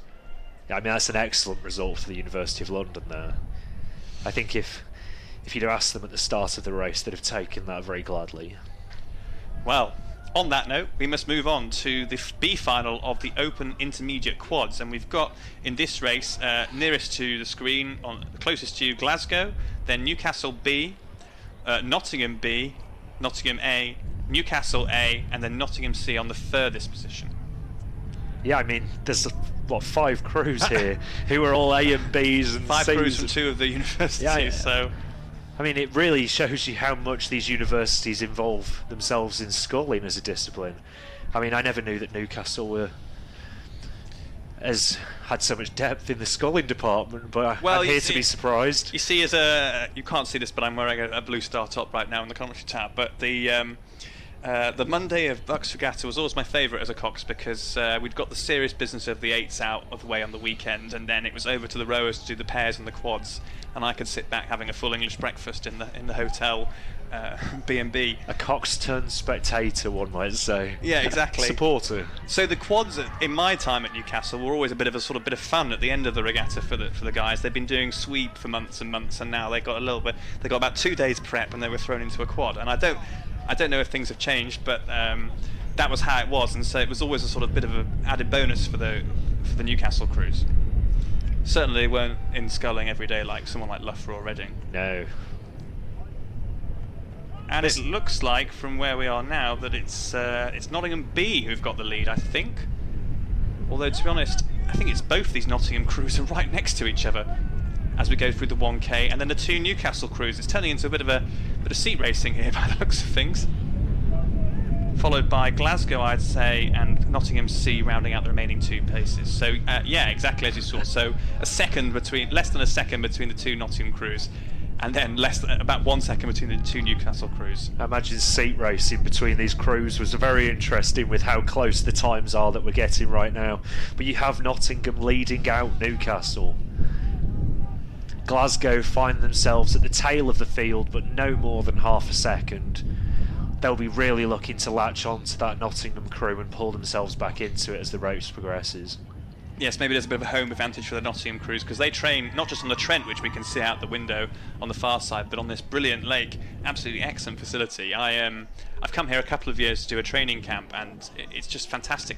We come from a narrow canal, and you can use all the lanes of the lake to compete with, and that's just fantastic. And we can see in set now pictures of the Oxford women's Champ 4, who I think they got bronze in the race we were just watching.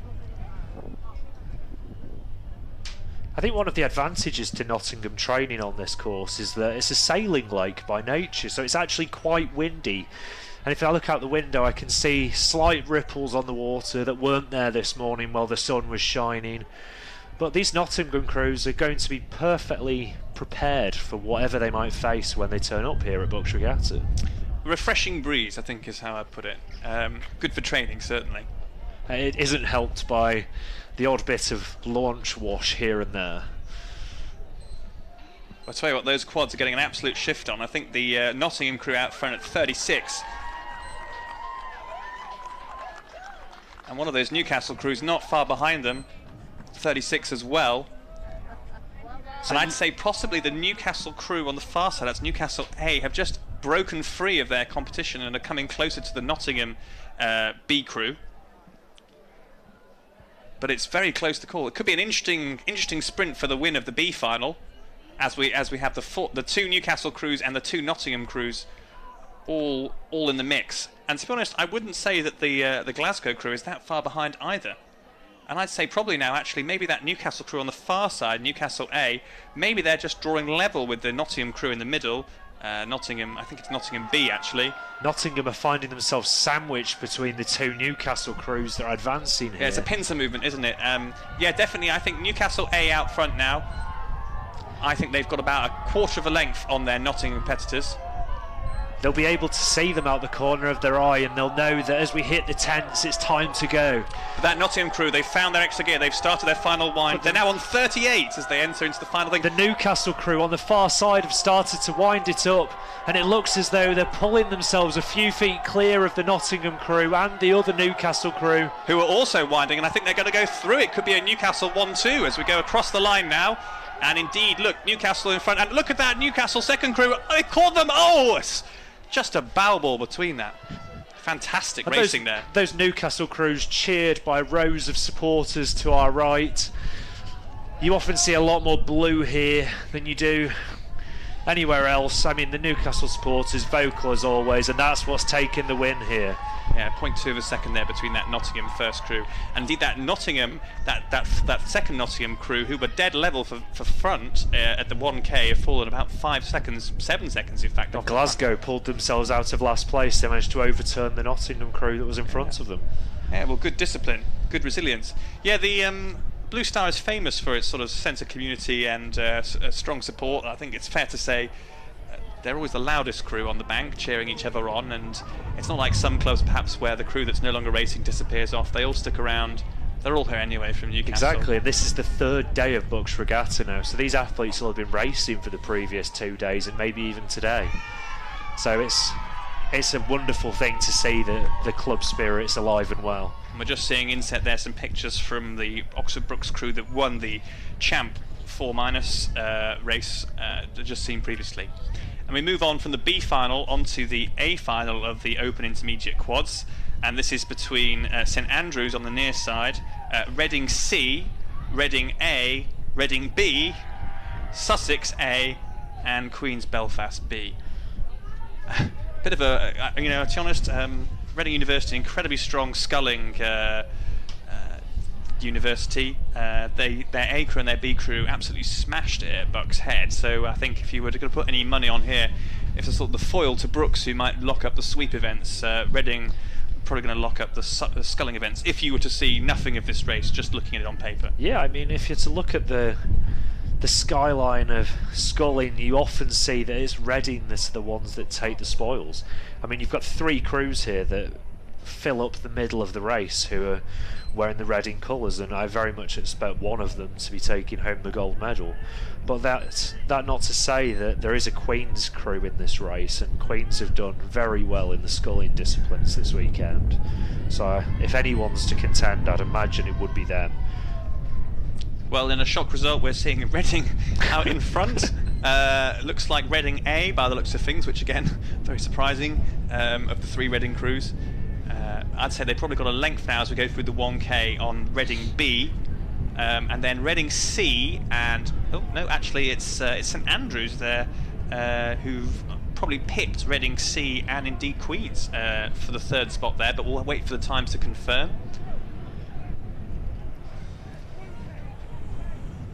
And of course, still a fair amount of distance to go, but I would be surprised if any of the Reading crews were unseated in this second 1K.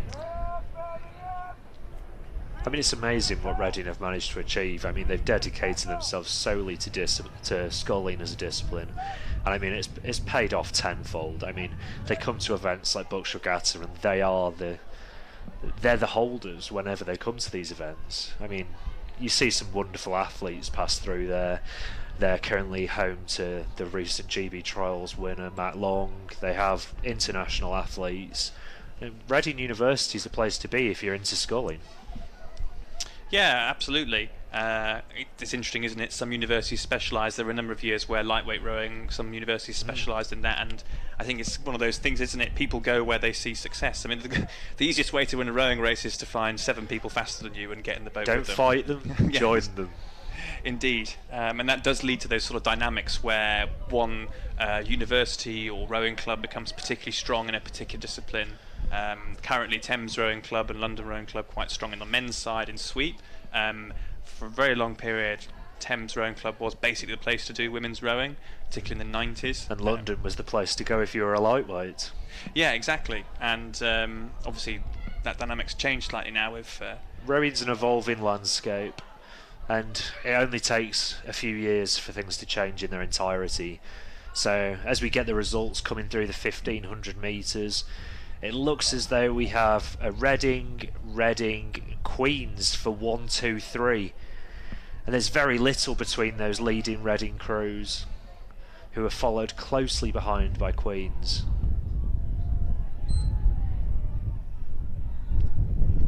And I'll tell you what, that Reading crew out in front, the A crew, they are not leaving anything to chance. This is their final, and they want to make sure that they give absolutely their best. They're definitely not paddling. They're at 35 there, looking pretty long and very technical. It's absolutely a delight to watch here out the commentary box window. And they can sense it now. They've got 45 seconds or less to the finish line. They're feeling strong, they're moving together. They can almost taste that gold medal in their mouths. Only about 20 strokes to go. It looks as though the leading Reading crew probably has coming up to a length on the second place Reading crew. I think as the camera angles straighten out, we'll be able to see just how the rate 37 that they're holding in the approach to the final is going to carry them to this gold medal. and the B crew not giving them any slack at all. They are at rate 38 there and pushing right at them. They want to go as close as they possibly can to their A crew, and I think it's about a length and a quarter now between them as they go over the line. But it's the battle for third place. And goodness, here. look at that! That's so close. Ooh, on the line, it to my sure untrained eye, it looks as though St Andrews might have actually edged Queen's, who'd been leading for the previous 500 metres, and it's been given to them by 0.4 of a second. Well, what a race! We were so so mesmerised by the quality of the Reading sculling that we missed that third place battle almost entirely. Sometimes in these races, it's the battle for bronze that's actually more infused with passion than the ones that are going on ahead of it. Well, indeed, absolutely. And that wraps up the intermediate quads event. So we now move on to the champ quads, and this is between Loughborough University on the near side, then Durham, Reading, Queen's Belfast, Bath and Nottingham. Now both Reading and Loughborough are incredibly strong sculling universities, as we were just mentioning, and both of them did very well at Bucks Head in this event. Yeah, I mean, as I previously said before, this Reading crew's the one that has Matt Long's stroke in it, I think. So he is the leading name in the GB development sculling programme, and you would very much expect that he carries Reading here. I mean, historically we've seen some success from Bath University, who seem to be going through a little bit of a transition period maybe as they bring through some next generational talent in the GB performance development academies. But again, I wouldn't write out Queen's here. Queen's managed to take a medal at Bucks Head when these crews faced each other, where Bath didn't attend actually. I think it was Reading who led out Queen's for second, if I remember correctly. Yeah, it was basically those two universities way ahead of anyone else. So yeah, I think there was only 4 or 5 entries, so it's difficult to know what to predict here. But I mean, from when we saw Reading go up against Bath, that's only happened once this season, and that was at Bristol Head when there was over 30 seconds between the two crews. So Reading are the crew to keep an eye on here. I marvel at your knowledge of the South and South West head circuit, Ryan. That's very impressive. But I think from what we can see on the pictures just there, and you've got the times there for the intermediate quads final on your screen now, I believe. It looked like, from what I could see of the race underway, that Reading are quite comfortably ahead, which is, based on what Ryan's just told you, no shock at all. And then it looks like Queen's probably taking the second place there, just ahead of Bath. Although I'm waiting to see if any of the near side crews shoot into view as the camera straightens out. No, it looks like Queen's have got that. There's Durham, but I think actually Bath are ahead of Durham very slightly. That's going to be one that we need to keep our eyes on as this race comes to its conclusion. And interesting Loughborough there. Loughborough trailing out the back. I would thought they'd be much more up there in the mix. We can see here though the lead that Reading have managed to put on this race. They're 3 minutes for 1,000 metres. I mean, they seem to have such a sharp and snappy rhythm. Well, we mustn't repeat the error made in the previous race and forget about the bronze and silver race. The pictures you can see on the screen is the Edinburgh crew from the previous race. Oh, apologies. Apologies. St Andrews crew, who are very proud winners of that bronze medal from the previous race. And we've got some lovely shots of rowing, but not very useful for telling you how the race is unfolding. No, I think part of the joys of these camera angles is it tends to be a lovely surprise when it straightens up and we actually get an indication of what's going on. So I think, as I say, Reading comfortably out in front, probably possibly a length and a half now, and it will be interesting to see the battle between, I think it was Queen's and Bath, who and then Durham close in fourth as well. And I'd say that Bath look like they've dropped a little bit behind. I think Durham and Loughborough are starting to fall back as we go through the 1K. Yes, so still just over a second between Bath and Queen's, and then about a length again behind Durham and Nottingham. I mean, just a level, just an indication of what the quality here is. In the bow seat of the Queen's boat, we have Kieran Purdy, who's an under-23 world medalist, and you know, coming up close in second place, he'll be looking to hold on to this BUCS medal here. I mean, we've seen international level athletes compete at BUCS before, and it be some of the hardest races they have in the year. I mean, Imogen Grant, the only race she lost the other year was at BUCS Regatta to Liv Bates, winning all the international races on the calendar and then losing here at Home Pier Point. Well, Ryan, as I say, your encyclopedic knowledge of BUCS Regattas gone by. It's very impressive. As we enter this final section of the race, Reading still comfortably out in front, and I think they're starting to wind it home now.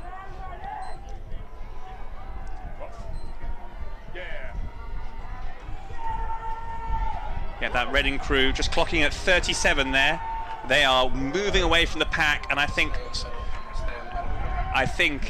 Queen's now second. Durham giving a creditable effort to try and get bronze, but I think it'll be a battle between them and Bath for that third medal place. I think Queen's have done enough now to keep themselves well ahead of those two. Reading untouchable by the looks of things. They are winding it up. You can't see this right now, but on the medal podium, a few of the Reading boys have jumped out of the boat and they're cheering their crewmates home. Reading have got a beautiful rhythm here as they're going through the final 10 strokes. It's another gold for Reading in the championship sculling categories as they're closely followed by Queen's University, and the battle for third place. Durham are winding as we approach the line, and they just put their bow ball over the line. What a comeback. What a comeback. I didn't think that was going to happen. Very creditable scull there from Durham. And Nottingham just managed to find themselves ahead of their local rivals Loughborough. That was a wonderful race. Well, some delightful sculling and certainly keeping the spectators very enthused.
So a huge thank you to Charlie, Barry and to Ryan Winterbottom for their fantastic commentary over the last few races. Now Charlie Keeling and Will Haddon-Torrix here joining you in the commentary box as we go into our last few sets of finals, and then we'll be going on to the minor finals not too long. So getting close to the last medals being handed out here at BUCS Regatta 2024. We have 3 sets of A finals left to bring you. Now, I do know that the women's beginner doubles, the semi-finals for this event, were postponed earlier just to give some of the athletes a bit more time. So I don't know if the race that we're looking at on the start pontoon here is the women's beginner double B final or the women's intermediate double B final.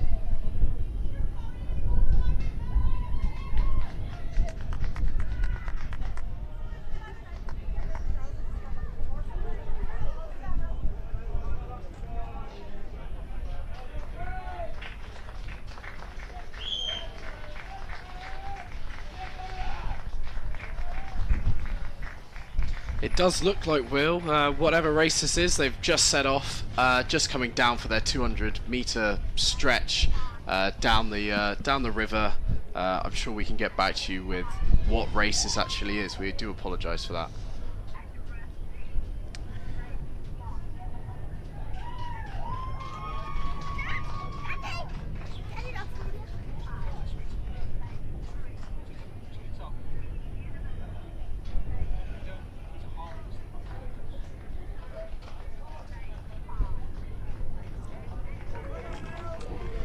can see on the medal pontoon now the medalists from the Open Championship quads, and it's collecting their bronze medal is Durham University. You can see claps all round.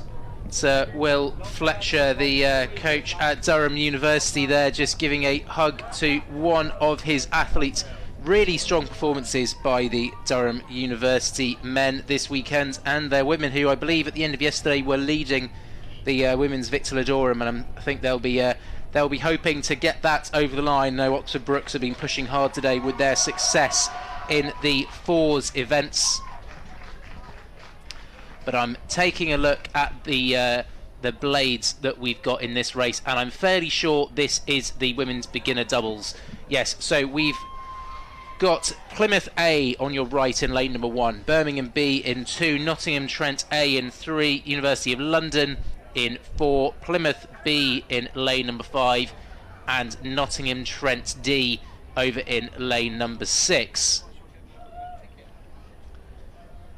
So we've had the Open beginner doubles, and now we've got the women's beginner doubles as well. A relatively new event to BUCS Regatta, one of the I think it's the last beginner event that was added, and amazing to see the way that it's been adopted by so many of these universities. A massive entry, and it's kind of bridging that gap between the single and the quad. That's seen a huge number of entries in this event, and it's just grown and grown over the previous years. So we're zooming in now, and we can see the University of London crew on the right hand side of your shot.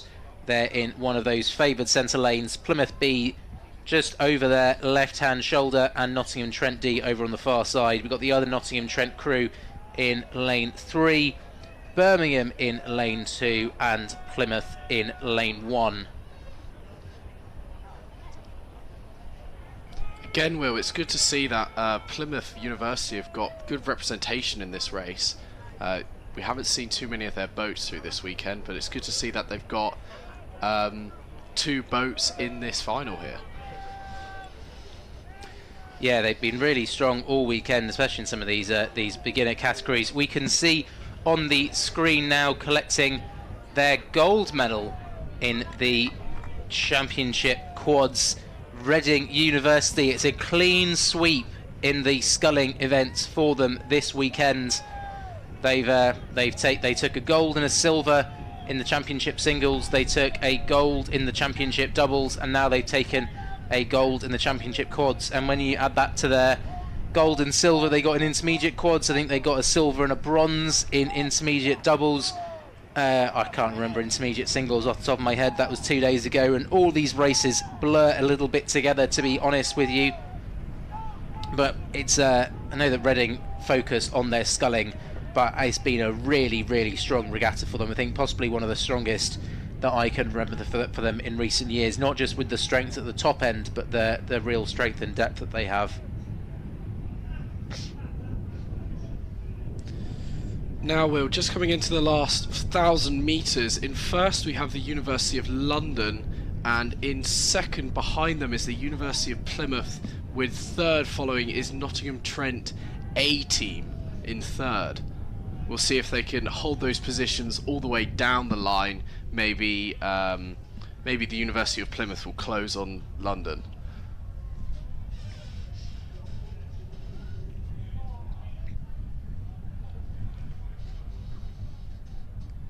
Yeah, not a huge amount to separate these doubles. So all of these athletes started rowing in this academic year. Many would have joined up in their part of the sort of fresher intake and learnt to row as part of the novice rowing programme at their universities.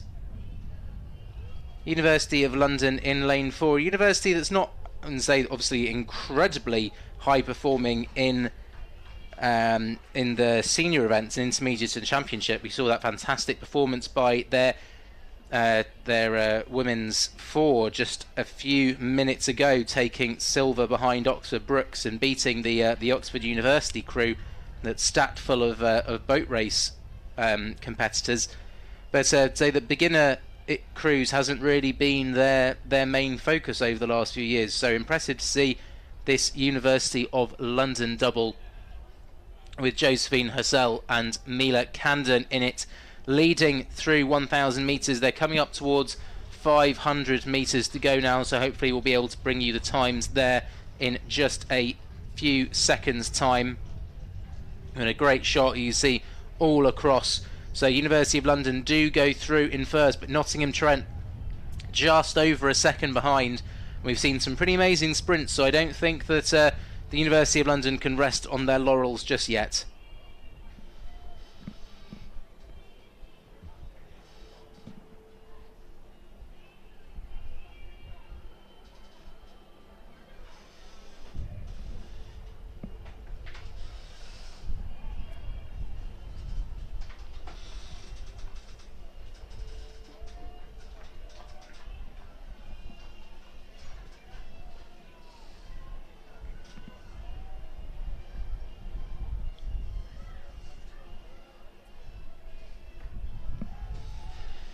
Into the closing stages now, coming up towards 250 metres to go. UL versus Nottingham Trent on the left and right of your picture. The distinctive purple of University of London. And just coming up to that 250 metre marker to go now, going past that red buoy that signifies 250 to go. But Nottingham Trent just over their right hand side, just coming back into shot now. It's going to be neck and neck all the way to the line, and I wonder if Nottingham Trent may have even pushed their bow balls up level with UL. Yeah, this is where you see the crews will maybe beginning to make their move, bringing up that rate just a little bit higher, just so they can have that last push to the end, just so they can time it just right. And it actually does look like first place could be contested fairly soon here. Yeah, I'd say that Nottingham Trent looking a bit more aggressive, a bit more sprinty. University of London staying longer in the water, but maybe struggling to get the rate up quite so much. And as they come past our camera position, you can see that the crews are basically dead level. If anything, Nottingham Trent maybe just getting their bow ball in front, coming up to the line, and it is Nottingham Trent who cross over the line in first. The bow seat of the Nottingham Trent crew falls back down in exhaustion, and coming over the line in third place we have the University of Plymouth's B crew. And see the athlete from Nottingham Trent sat up and close over the line between the other Nottingham Trent crew and the other Plymouth crew, and it will then be Birmingham who round out the field in that B final of the women's beginner doubles. I'm going to be able to jump back down pretty soon to follow along with the A final of the women's beginner doubles, which is already approaching the 1,000 metre marker, and indeed there it is. So A final of women's beginner doubles, our last beginner medals of the weekend. We've got Edinburgh D in 1, Edinburgh B in 2, Bath in 3, Queen's Belfast A in 4, Durham in 5, and Edinburgh A in lane number 6. And it looks as though it is the Bath crew in lane number 3 who are dominating this one so far as they go through the 1,000 metre marker. At the 1,000 it was Bath in first place, Edinburgh in lane number 6 in second, but pretty tight between Bath and Edinburgh. Queen's Belfast sitting in that third spot. Now we got 3 Edinburgh doubles in this one.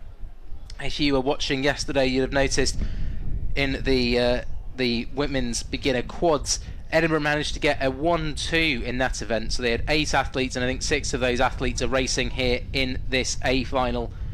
So incredibly impressive strength from the sculling side, but Bath really put in a great performance here to be leading out at the 1,000 metres. Yeah, it would be good to see Edinburgh get on the podium here, Will. I think that they've got such a big representation in this race. It would be disappointing if we didn't see that. But I think that we could have that on our hands here.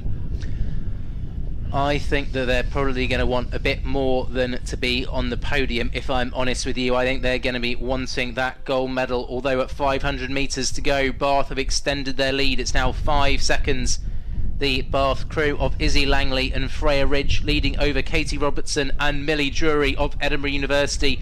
Queen's University Belfast, Izzy Kelly and Michaela Galvin sitting in that bronze medal position. They've got a good healthy advantage over Durham in 4th, and then the Edinburgh B crew in 5th, and then it will be the final Edinburgh crew, Edinburgh D, rounding out the field in this one. But Bath, one of those British Rowing Performance Development Academies, have produced such good scullers, but I think they just looked like they had a little bit of an issue there, a bit of caught water. Not sure if they hit a buoy or just got their blades caught around the finish. But I think that the advantage that they had built up over the previous 750 metres or so is probably going to be enough to see University of Bath home. And I think, in fact, Queen's University Belfast are going to be trying to push Edinburgh for that silver medal rather than Edinburgh being able to push for that gold.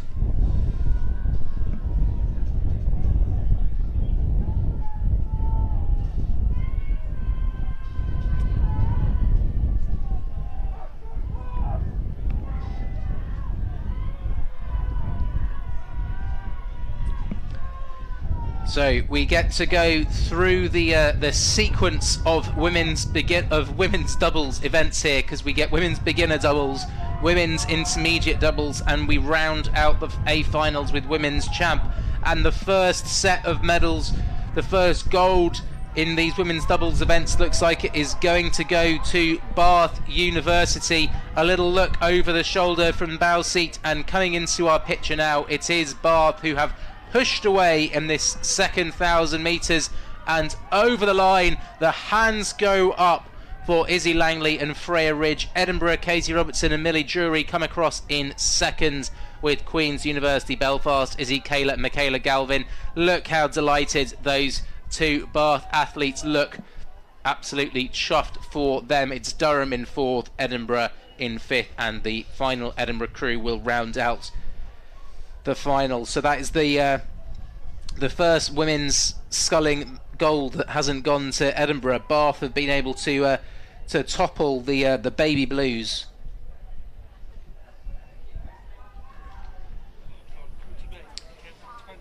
Good to see there Bath and Queen's just celebrating with each other.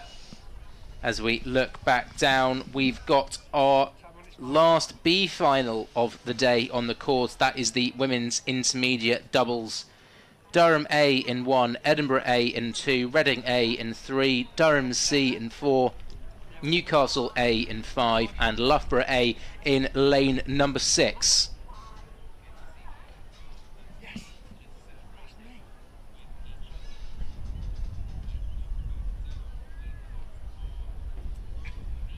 So good to get the chance to follow this race from a little bit further out. Let's see as the crew's going through the opening stages of their race, coming towards that first timing marker at 500 metres.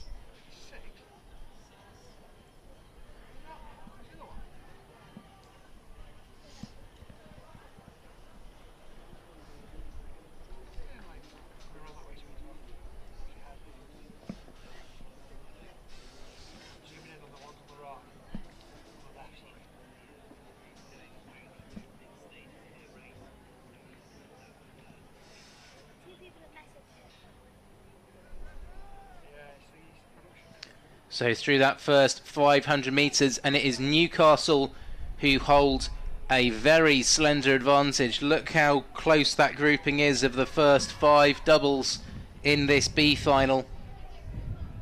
Not much separating them at all as they go through that first 500 metres. Now moving into that middle 1,000 where they've got to really hit that strong rhythm. They've got a nice little tailwind that's pushing them down the course today, a little bit different to the last couple of days where if there's been any wind at all, it's been a little bit of a headwind. So you've got to adjust your rowing style slightly in those conditions, maybe change the gearing on your blades a little bit just to realise that you're going to be moving a little bit quicker, you're going to be wanting maybe a little bit more load on the blades. Yeah, it'll be interesting to see how these girls split up now down into the next 500 metres. You find that with the start, a lot of crews seem to stay in line with each other, trying to keep the pace with each other off the start. It's a very exciting time when you start these races, and you find out a lot of times crews want to stay in line with other crews right off the bat, otherwise they can get very disheartened if they see their crews go off even from the start. Coming up towards the 1,000-metre mark here, and it looks like we've got a great race in our hands. Really not much separating these boats at all. They're going through this 1,000-metre marker. Reading out in front. Durham sitting in that second position. Newcastle not far behind, and then Edinburgh and Loughborough. It looks like we don't have the Durham crew in the centre of the course. That Durham C crew, I think they have decided for whatever reason not to take part in this B final. So we can see on our screen there, that is Bath collecting their gold medal in the women's beginner double sculls. An absolutely fantastic race by them in the last race we just saw. And rowing away from the 1,000-metre marker in this B final of the women's intermediate doubles, we've got Reading University.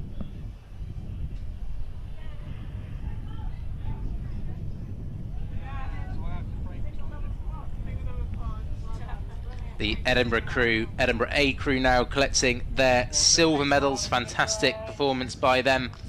I believe Katie Robertson from Edinburgh collecting her third medal of the weekend, 2 golds and 1 silver, so a incredible haul from her first BUCS Regatta. Again, we see not a large gap between second and third place here, with just 0.2 of a second between Loughborough and Durham crews. Be interesting to see if they can split that apart coming into the last 1,000 metres of the race. Again, we have Reading still in first, but only by about just over a second and a half, roughly.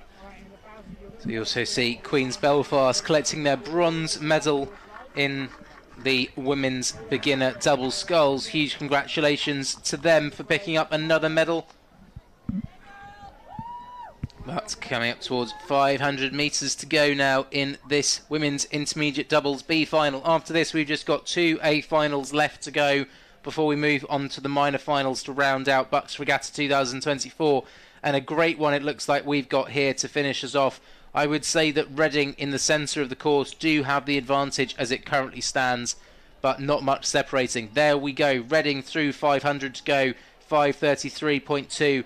3 seconds ahead of Newcastle, but still only half a second separating those two northeastern crews, Newcastle and Durham.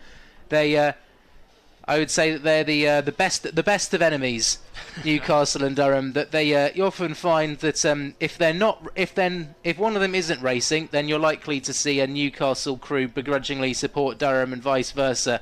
But when they're racing against each other, then the knives come out, and there's absolutely no mercy given between these two crews. They'll be racing the boat race of the North. I believe it's next weekend on the River Tyne in the centre of Newcastle. But at the moment they are trailing Reading University in these closing stages. Reading look like they are going to take home this A final. I would say that Durham University in lane 1, just out to the right of shot, are pushing up strong in this last 500 metres and trying to secure that second spot over Newcastle. Just interesting to see here, Loughborough seem to have picked up their pace. I'd be interested to see if maybe they can take that, what looks like third position. But I think Loughborough may be going to fall a little bit behind Durham, but they've certainly got fourth locked up over Edinburgh. But coming into the closing stages now, Reading University are going to come into our picture, but the fight is for that second spot. So here come Durham. Newcastle have had a strong sprint all weekend, and I think the same is going to be true here. Newcastle have indeed sprinted through. Durham in third, Loughborough in fourth, and then Edinburgh will round out the B final. So Reading University there, very, very strong. Had in that Loughborough crew Lara Britton in the bow seat, who was with us in commentary yesterday, and I think she'll be joining us on commentary again a little bit later. She showed she had an amazing sprint in the Women's Championship lightweight single yesterday, so perhaps no surprise to see her putting in a really good sprint and almost getting that third place ahead of Durham in the closing stages. So, on to our penultimate A final now, the women's intermediate double sculls. Loving this celebration of women's double sculls rowing that we've got here. In this A final, we've got Durham B in 1, Exeter in 2, Hartpury in 3, Nottingham B in 4, Reading B in 5, and Gloucestershire in lane number 6.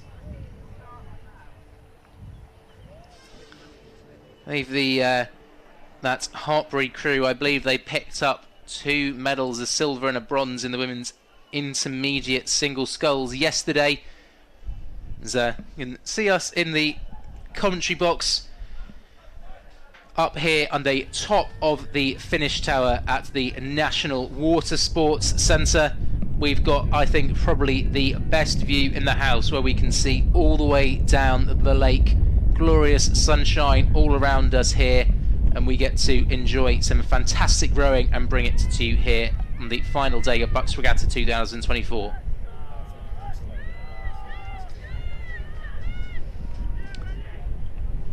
So coming up towards the 1,000 metres in this A final, and it is that Gloucester Hartpury crew in the centre lanes, coached by Laura Merridew, I believe, and they are well out in front of this one. They've got clear water, but you could throw a blanket over the other 4 crews.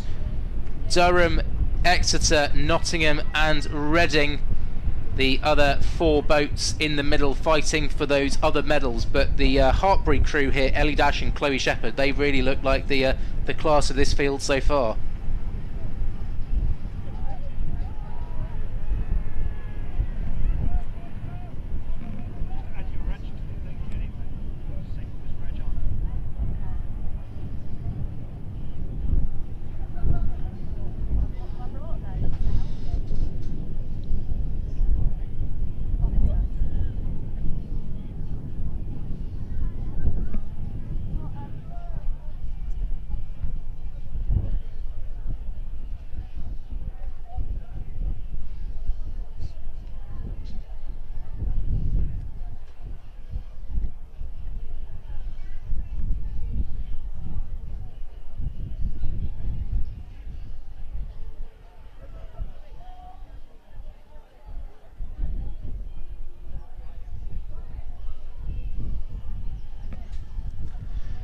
So just 500 or just over 500 metres to go now in this penultimate A final, my apologies, and we've got Hartpury, Chloe Shepherd and Ellie Dash in the centre of the field, looking incredibly strong, pulling away from everyone else. They've got Edinburgh over their right shoulder, Queen's sorry, my apologies. They've got Exeter over their right shoulder and Nottingham B over their left shoulder. And it's such a good feeling, isn't it, when you've moved out to that clear water advantage, and you can just suddenly see, without having to look around, you can just see all of your competition around you. Yeah, of course. I mean, it's with that comes the added pressures, though. You have to understand that these girls now have a much better view of the teams around them and when they're going to make those moves, so it almost puts more pressure on them to maintain that position for themselves, but again does mean that they can see all these other crews in front of them and see when they're going to make their move, possibly leading them to make their own, just to stay ahead and edge into a first place medal. Trying to take a look at the times as they went through the 500 metres to go. I think our total times are a bit off, but I think the margins are about right. Exeter was sitting 5 seconds back with Nottingham in that third position, but very close between Exeter, Nottingham and Reading, fighting for those last 2 medal positions. Durham University not too far off either.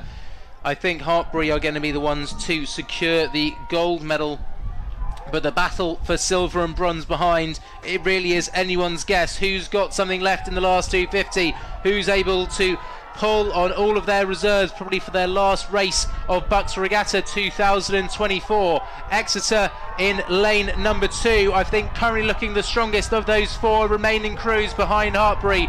Durham, Nottingham and Reading, they're trying to go for bronze. I think Exeter are going to be solid in that silver medal position. Hartpury are going to take the gold for certain, with 100 metres to go now in this penultimate A final of BUCS Regatta 2024. Hartpury hit the front, they're rowing away. Exeter in second position, but who's going to take this bronze medal? The crowds are cheering as loud as I've heard them almost all weekend. Durham spitting through, oh my word, coming up to the line, 3 abreast. Reading are the ones who miss out, but Nottingham and Exeter and Durham, oh my word, 3 crews, 2 medals available. Incredibly tight race there. We couldn't even tell ourselves what the positions were. I'd like to think that Durham came in just at the end there, I think. Yeah, we'll have to wait to bring you the final results of that once our photo finish team have been able to take a look and decipher it, and I'm sure hopefully we'll be able to show that on the scoreboard for you once it's been confirmed. It may be a minute or so while the photo finish team just take a look at the footage. But oh my word, I thought Exeter had that silver medal locked in, but we've got our last A final of the regatta on the course now. It's the championship doubles sculls for women. Cambridge A in 1, Birmingham in 2, Reading in 3, Durham in 4, Newcastle in 5 and Bath in lane number 6. Reading and Durham went straight through from the time trial. The remaining 4 crews had to come through a repechage earlier today, so they've got an extra race in the legs. But there we go, we can see it on the screen. It was Durham who managed to sneak into that silver medal position. Exeter took the bronze and Nottingham just missing out. Only 900ths of a second separating 3rd and 4th. Absolutely devastating for the Nottingham crew, who do unfortunately miss out on a chance of getting a medal in that women's intermediate doubles. But back to our championship doubles, and going through the thousands. We've got Durham University and Birmingham, but I think the Reading double had already disappeared off into the distance.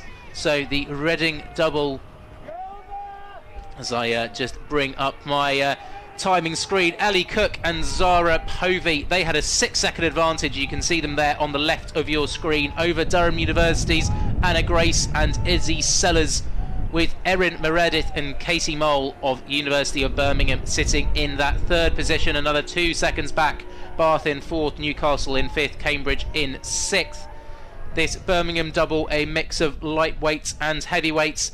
Casey Mole, who won the championship single yesterday, Erin Meredith, who won a gold in the intermediate lightweight single yesterday, combining forces to make a mighty double here, but they're currently behind both Durham and Reading.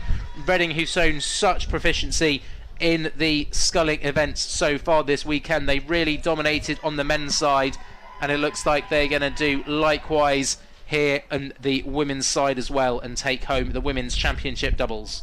Yeah, I think this weekend I've heard a lot of cheering from the Reading side for all their boats.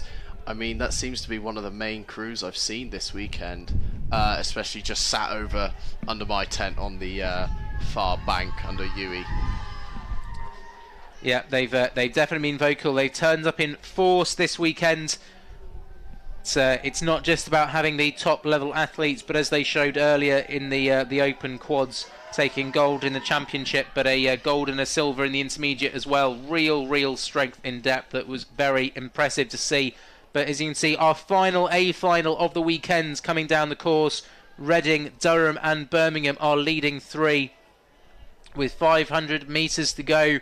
It was Reading that have just gone through in 5:22. Durham still sitting in 2nd and Birmingham in 3rd. As we can see, Durham's intermediate double on our screen collecting their silver medal. And I think all these positions from Durham's women's squad are going to be incredibly important in their fight to take home the Victor Ludorum. Can see Exeter as well collecting their bronze medals. Fantastic performance by them. But less than 500 metres to go. They're coming up towards 250, and Reading University are looking completely unbeatable here. Yeah, they have a clear distance out in front here now. It's going to be more of a battle for second place, I think, between, it looks like, lane 6. So it's the Durham and Birmingham crews in lanes 2 and 4. But I think you're right, in lane 6 over on the far side, Bath are sprinting incredibly hard. They were only a second behind Birmingham with 500 metres to go, and we've seen bigger leads than that overturned. We saw Reading there just very briefly collecting their gold medal in the women's intermediate doubles. Hartbury in the women's intermediate doubles. My apologies. I've got Reading on the brain clearly, but I think you were very, very right, Charlie. I was wrong to discount you. The sprint from Bath here has been incredibly impressive. Reading are well out in front, but Bath, Durham and Birmingham going for the final spots. Reading come across the line to finish up, going to take our final gold medal, but who's going to take the second? Bath have unleashed an electric sprint, and by a length they take it over Birmingham, who will get the bronze, and Durham drop down to 4th position, out of the medals, gutting for them, having come straight through from the time trial. Newcastle in 5th, and Cambridge will round out the field in 6th. You absolutely spotted it, Charlie, over on the far side of the course, that Bath were unleashing fury on Durham and Birmingham. Yeah, like I said before, you could see that the rate comes up, and that last 500 metres, all of these squads see that it's the final coming up. They can see the 250 metre mark on their right, and they just seem to increase that rate. And Bath just pulling out an incredible sprint there to gain the second place medals for themselves.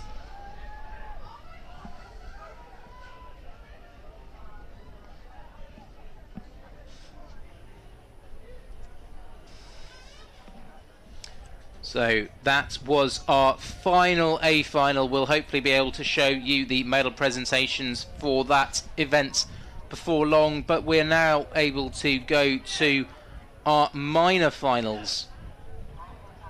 So for the athletes that finished their time trial below 13th, from 13th and below in their intermediate or beginner events, and going down as far as the F final in beginner events and the G final for intermediate events. And first up, just about to start, we have the F final of the Open Beginner Doubles Sculls.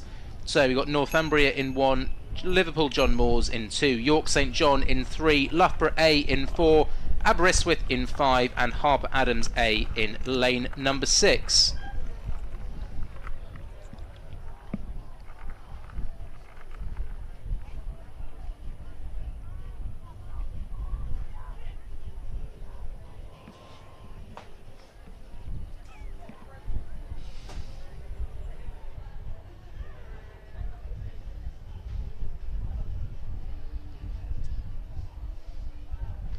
Just seeing everyone here enjoying the sun out here at Nottingham BUCS 2024. The weather has been very impressive this weekend. I know for sure that I have been sunburnt a little bit. Remind everyone to make sure that they're keeping that sun cream on, as much as we don't really remember that when we live in the UK, but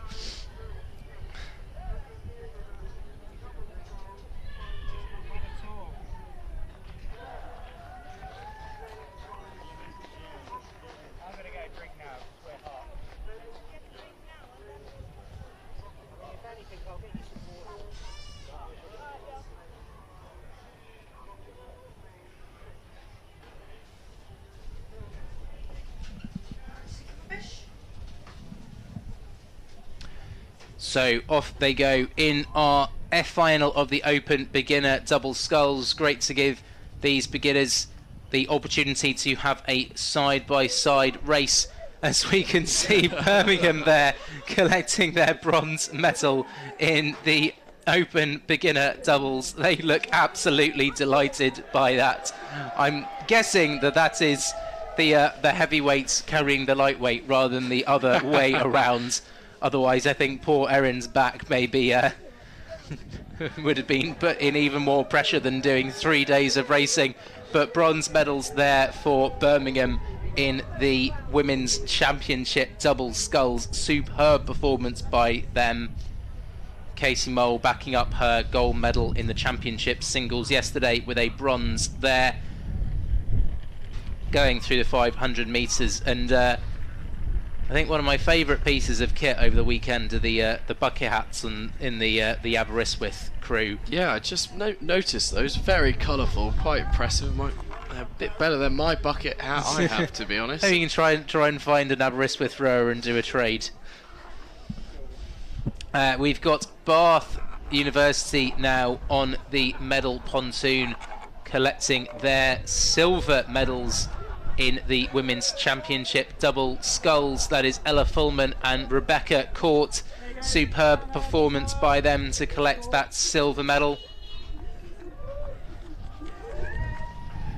One of the British Rowing Development coaches there.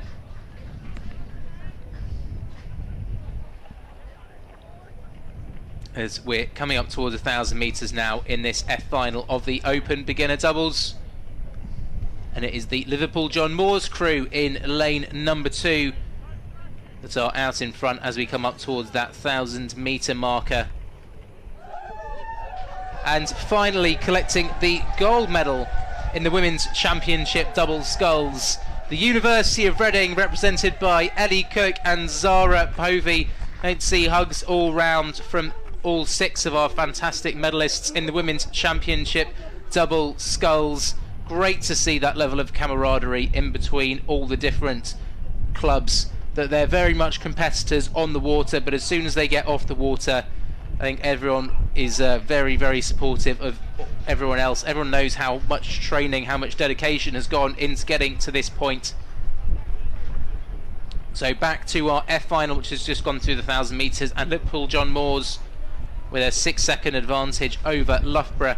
Now, all of these minor finals were set directly from the time trials. This is the first side-by-side race these athletes will have had today.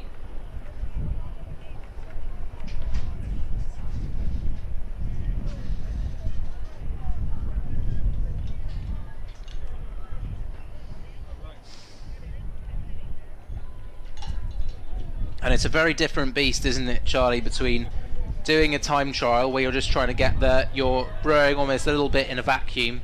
You've got no one side by side. Maybe you're chasing someone down, or you're trying to push away from the crew behind you, but you're really focusing very much in on your own performance. There's no start; it's a rolling start. Versus this 2,000 meters side by side, where there's a lot more going on. There's a lot more to think about. Suddenly, you've got boats on either side of you. There's an umpire that's following you along, might be waving a flag or saying something to you through the megaphone. So it's it's a very, especially for a beginner that's not too experienced, it's quite a lot to get your head around, isn't it? This whole regatta lark. Oh, entirely. For some crews, this will be their first race, first regatta, may I say, where they do an actual racing start and side-by-side racing that isn't possibly between their own university. It's a very, very exhilarating experience, but also you have a lot of nerves with it, and with racing starts there's a lot that can go wrong, especially for these novice crews. So to see them come off with a successful start and come down through over halfway, I'd like to say, is pretty impressive, to be honest, and hopefully we'll see them complete this race. But it's shaping up to be fairly close from what I can see, but it looks like in lane 2 we have Liverpool John Moores out in front with a 6:36.7, and then York following up just over 10 seconds behind. There's quite a large gap there. Yeah, really impressive, and I think maybe John Moores maybe felt like they didn't quite get everything out of their time trial that they could have done, and they're really showing in this side-by-side racing what they are capable of. There's a little bit of untidy blade work there. A reminder that all of these athletes would have started rowing this academic year, so very impressive even just to be racing here. I'm not sure how I'd have felt in my first year of rowing with coming and racing 2,000 metres in a double. I think I'd have wanted the security of a much bigger boat, to be honest. But Liverpool John Moore's doing very, very impressive performance here in this F final of the Open Beginner Doubles, with sitting behind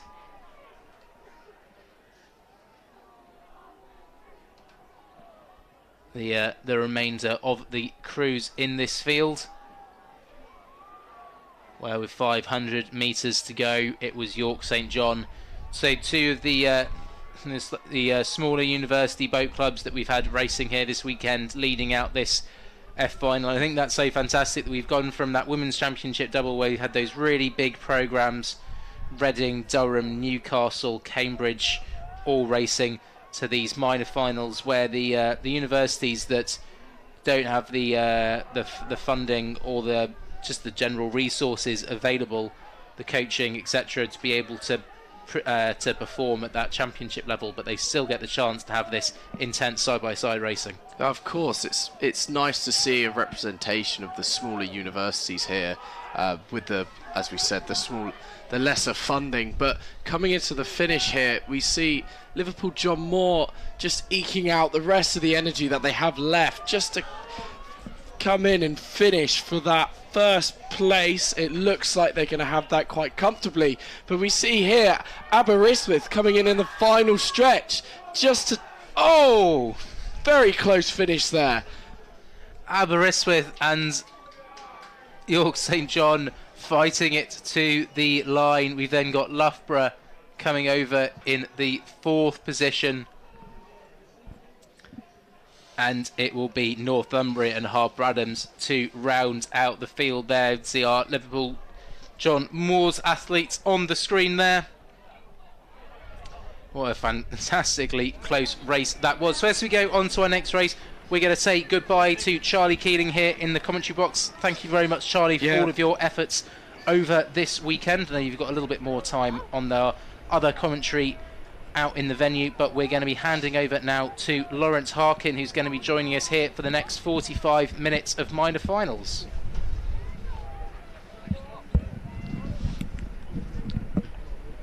Hello, it is great to be here. It's been a great day of racing, and I'm looking forward to seeing some more. Yeah, it really has been fantastic so far. We just seen on our screen there, it's the E final of the Open Beginner Doubles, and the Plymouth Sea crew closest to our camera in lane number 1, just having a few issues as they go through the 1,000 metre marker. So our lineup here, we have Plymouth Sea in lane number 1, De Montfort in 2, Reading in 3, Nottingham Trent D in 4, Birmingham A in 5, and Nottingham in lane number 6. I really love beginner events because I find they can be so changeable. Almost anything can happen. Yeah, it really can. I've got it well seared in my memory commentating on a race here several years ago in a beginner single event, and I believe 3 separate leaders of the race managed to capsize throughout the course of the race. The first leader capsized about 1,000 metres in, the second leader capsized with about 100 metres to go, and the third leader managed to cross the line, celebrate, and then capsize in doing so. So you're right. You really can expect anything to happen in these beginner events. But I think it's important to remember that these are beginners, that it's very, very new to them, and just that you realise just how much over years and years of rowing, just the muscle memory that you develop, that just the ability to always get your blade cleanly out the water at the finish, to always be able to feather and square correctly, that when you're that it will almost be hard to remember what it's like to be a beginner, and that really isn't quite as ingrained in. Exactly. It can be quite an unnatural movement when first starting. Having taught a few learn to row courses, it's very common to see some quite interesting techniques, but just getting started and joining the sport is a big step, and they should be very proud of themselves. Certainly. So we've just gone through the 500 metres to go, and it is the Reading crew in the centre of the field that are leading here. They've been so dominant in the some of the intermediate and championship sculling categories, and we're seeing a very strong performance here by the Reading double in lane number 3, represented by Patrick Buxton and Sid Jennings. They've really opened up a commanding lead of 17 seconds, so maybe they didn't quite have the time trial that they wanted earlier on today, and they're really showing what they're capable of in this E-final. Birmingham and De Montfort sitting in that second and third position. Can be frustrating, can't it, if you you feel like you get out of a time trial, you haven't quite got, don't feel like you've really shown your shown your best. Yeah, it can be. I've definitely had races like that. I think the thing is that a time trial can be so different to actual side-by-side racing. Often you'll find crews which perform better in the time trial, and then sometimes break under the pressure of side-by-side racing, and you find some crews which just love embracing the fight with other crews. Yeah, they just need that energy of having other crews around them, someone to push off. But going back to our race here, it is Reading who are still pulling away at the front of this one. They're into the last 50 metres or so as they come past our camera position here in this E-final of the Open Beginner Doubles, and it is Reading who do cross the line in first position. Wow, what a lead. It's a really impressive lead. It's going to be very close for the second position between Birmingham and De Montfort in lanes 5 and 2. Just coming up to the line now, and it is Birmingham who hold on by around about half a length over De Montfort. Got quite a big spread here in this E-final. We've got Nottingham, Trent and Plymouth that will round out this E-final of the Open Beginner Doubles.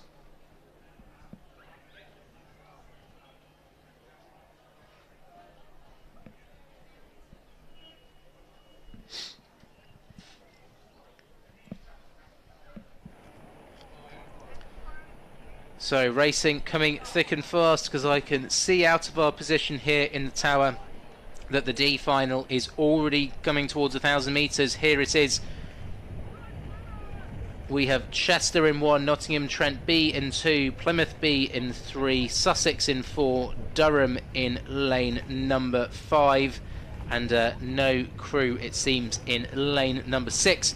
But going through the 1,000 metre marker, and it's Chester in lane number 1 who've established a really strong lead of just over a length over the rest of the field. Wow, the rest of the field is quite close, but Chester have really stretched out already. I wonder if they'll be able to hold that pace for the remainder of the race.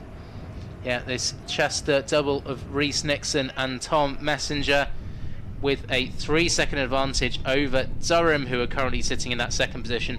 Plymouth, who you can see in the light blue in the back of shot, they're sitting in 3rd. Nottingham Trent there in the pink, they're currently sitting in 5th. But as you mentioned, Lawrence, really not much separating 2nd through 5th in this event.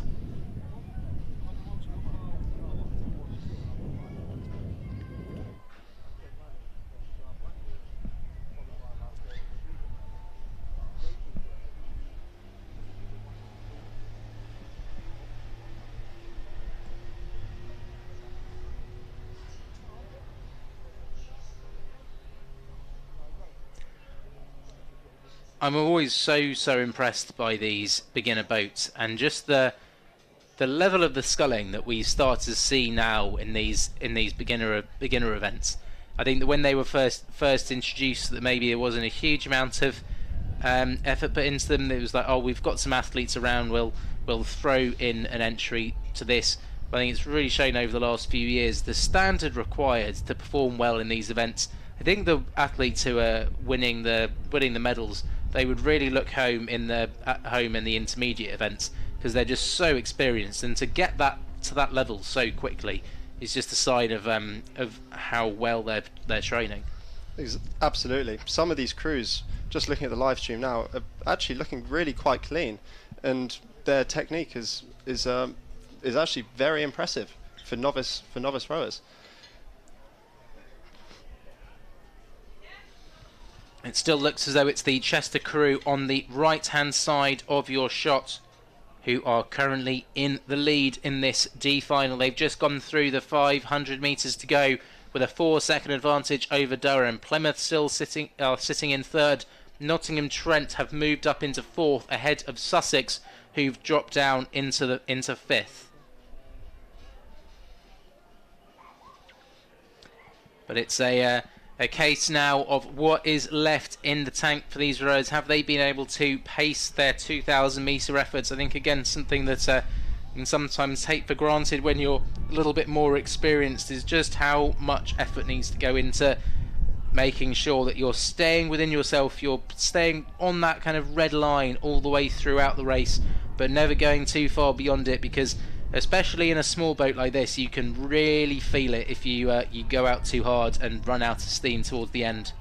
Yeah, and the last 500 is often where you can see some of these crews, where you can see their techniques just start to unravel, start to look a little bit shaky, and where you can start seeing some quite spectacular crabs.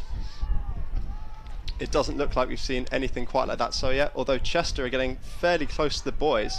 That's slightly worrying. Yeah, they really are. Those stroke side blades just clattering onto the buoy line, but they've managed to correct that now. They move back towards the centre of their lane, which is offering them a little bit of security. But over on the far side, Durham sitting in that second position, trying to push up on Chester. But I think Chester's advantage is going to be too strong as we move into the last 100 metres or so of this D final of the Open Beginner Doubles. Once again, Chester just drifting towards that stroke side of their lane. They're really flirting with danger of catching a crab, but they've just got a couple of strokes to go now, and over the line go Chester in first position in this D final. Durham coming through in second. Nottingham Trent really strong second half. They've moved up into third position. It'll then be very close between Sussex and Plymouth to round out this D final. Wow, all the crews really going for it there. You also saw lane 3 also slightly in the boys. It can be taken for granted how easy it is to steer down these courses. You may not be able to hear it on our shots here, but I can hear just how much cheering and excitement there is outside, and I think it's easy for us to get caught up in the excitement of the medals and the drama of the A finals, that realising that for a lot of the athletes that are here, how they perform in these minor finals is really, really important to them. That getting a win in an event like this, especially if you're a smaller university like Chester, is really, really significant. Exactly. Just yesterday, I was lucky enough to be on the bank with Somerville College, racing for their very first time, and regardless of the outcome of their races, their spirits were so high. They were just so happy to be there. So we're moving now onto our C final, which is coming up towards that 1,000 metre marker. Bath Spa in 1, Birmingham D in 2, Birmingham C in 3, St Andrews B in 4, Strathclyde B in 5, and Nottingham Trent C in lane number 6. And it is the Strathclyde crew you can see with those very distinctive maroon polka dots on their all-in-ones who have the lead as we're coming up towards that 1,000 metres, around about a length advantage over Nottingham Trent over on the far side of the course. But again, really not much separating the other 4 boats in this one. Yeah, some very tight racing here. So we often find in these kind of minor finals that as the entries have increased, that there's a really kind of tight distribution of boats, and that you really don't see a huge amount separating all 6 crews in one event. When it's we had the Open Intermediate Singles on Saturday, and I think I noticed that because we had something like 80 entries or so, that in one of the minor finals, if you looked at the time trial results, there was a second separating all 6 boats. I don't know how tight it was when it actually came to the side-by-side racing, But just amazing to think that they race over such a long distance, and so often the margins are so small. Absolutely, it can be very, very cutthroat in the time trials, especially.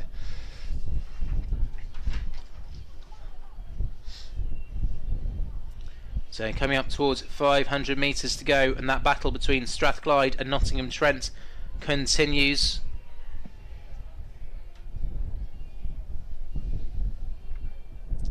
It was 2 seconds in favour of Strathclyde when they went through the 1,000 metre marker. I can see they're coming up towards 500 metres to go now, so we should get those timings in very soon.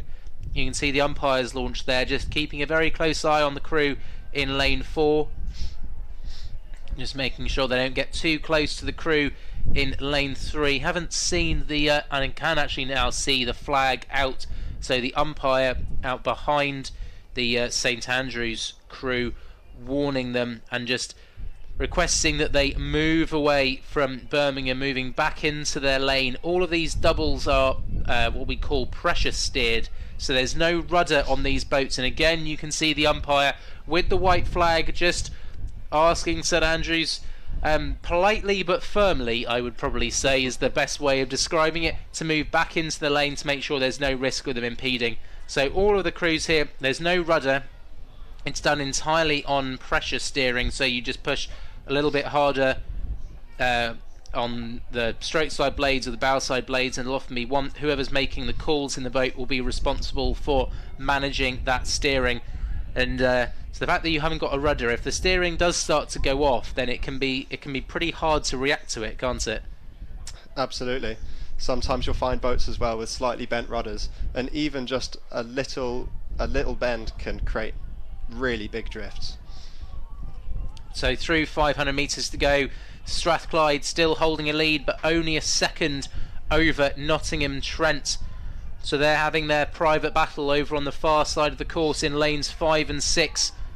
And closest to us in the tower, we've got the other 4 crews who are fighting it out, and it was University of Birmingham's C crew who had that position. But again, there was only 2 seconds separating those 4 boats, so less than a length. I think that Birmingham have pushed out a little bit as we come up towards the last 250. I don't think enough to catch up to those top 2, but I think enough for the Birmingham crew in the centre of the lake to cement themselves in 3rd. Yeah, and Strathclyde looking fairly comfortable out of front, but being quite closely followed by the crew right beside them. Yeah, Strathclyde have been able to extend their lead in the last 500 metres. Birmingham really are sprinting hard, trying to get up.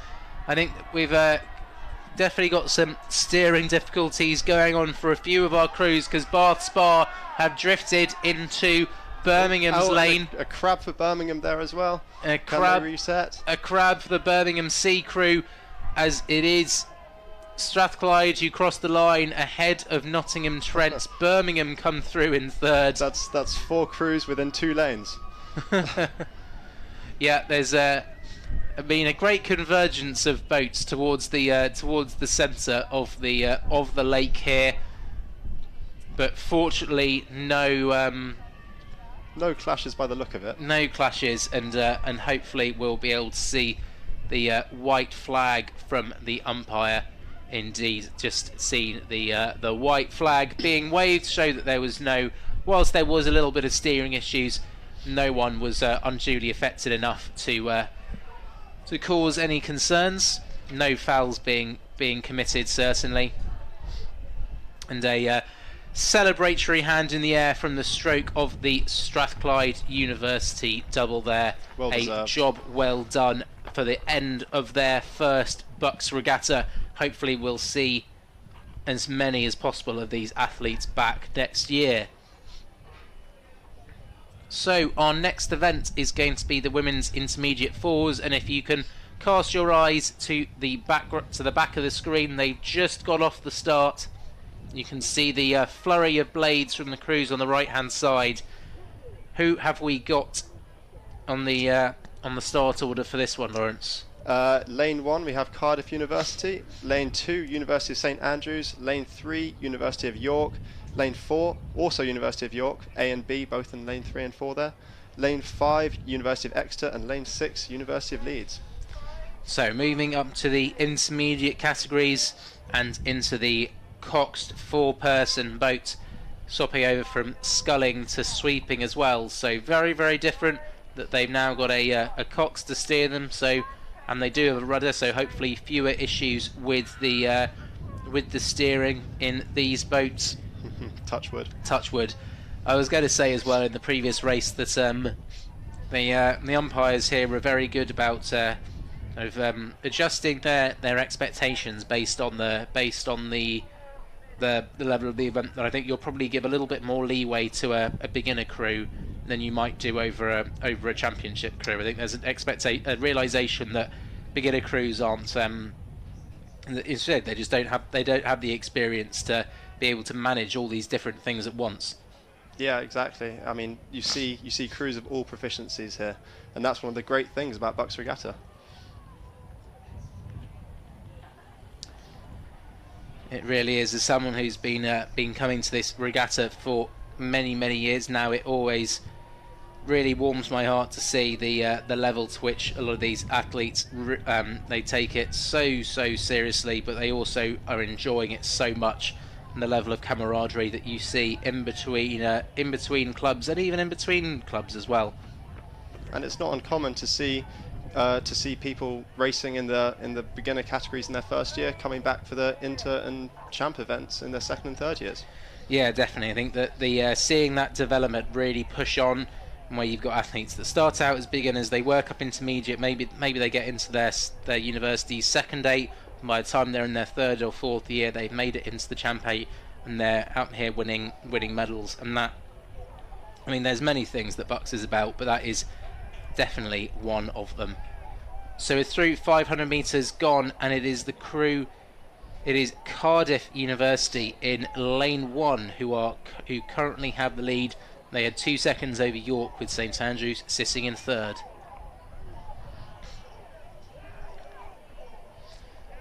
I mean, only 3 seconds separating the top 3 crews. It's going to be another close race.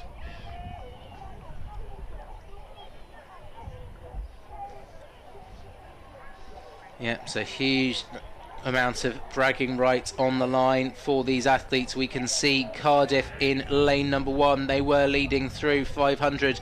They're looking really punchy and aggressive. You can see the extent to which they're really trying to accelerate the blades through to the body.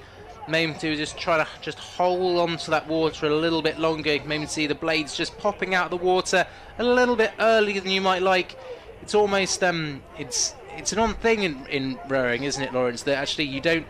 The idea of, like, you feel like you really want to kind of pull it and rip it into the body, but actually just being patient, just holding on to the blade as long as possible makes a massive difference. Yeah, just a nice smooth pressure through the footplate, and you'll find that the boat will just accelerate a lot better than really trying to yank on the oar.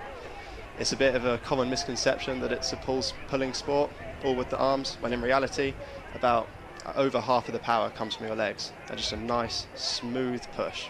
Yeah, those arms just there just to help continue the good work that the legs and the body have done, that you're just holding on to the stroke. And you can see the York crew there in the centre of the screen. I think they are doing that pretty well, holding on to the blades. When I say holding on to the blades, they're obviously holding on to the handles, but just keeping the what we call the spoon, so the rectangular bit that's actually in the water, just trying to keep that in the water as long as possible, really levering the boat past it and trying to get as much acceleration onto the boat as possible, so that then while you're then on the recovery, while your blades are out of the water, you know, going up to take the next stroke, that you're just maximising the amount that the boat is going to run in that time. And some of those crews out there are getting really good connection to the water. You don't see a whole ton of washing out. So when they went through that 1,000 metre marker, it was still Cardiff that had a 4-second advantage over York. In third place, it was the other York crew, so York A followed by York B. So that's a inter-club rivalry of the White Roses. We've got the breeze here at Nottingham just picking up a little bit as we go towards the end of the day. Nothing that's going to cause too many issues, and in fact, because it's a tailwind, I'm sure it's been pretty well appreciated by these rowers. Definitely better than a headwind when you've got a wind that's kind of pushing you down the course, making your race a little bit shorter rather than longer. Exactly. Can't think of many things worse than a headwind, other than maybe a cross headwind. Well, those of you who've raced or spectated at Nottingham before will know that those conditions are not out of the ordinary, based on its position here. We seem to be fairly lucky today, though, with the conditions. Yeah, we really have been incredibly lucky, and in fact, over this whole weekend, that it's been incredibly flat most of the way through. Nothing that's really caused too much disruption to racing, and it's allowed us to run a really good regatta for all of our athletes here. But we've got just 500 metres to go, and York are closing in on Cardiff. It's now down to 1.4 seconds. The other York crew, they're sitting in third. They're only another second and a half back. So can these two York crews, can they push off each other and close in on Cardiff in the closing stages? Or are Cardiff going to find something in their locker? Do they have a little bit extra? They built their advantage in the first half, and can they push it out now in the last 500 metres?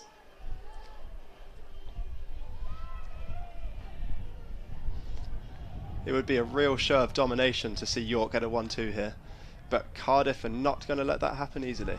No, I think it does look like Cardiff have been able to respond.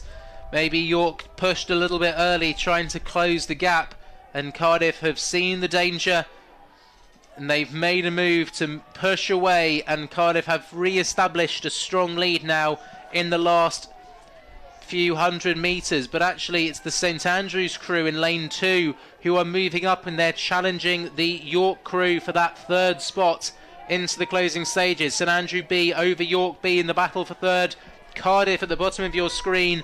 They are going to take the win here in this G final of the women's intermediate fours. But coming up to the line, it is going to be Cardiff that take the win over York A by just over a length, and it is St Andrews B who have sprinted through York B to take third. What a move from St Andrews, coming from quite a few seconds back to take that third place.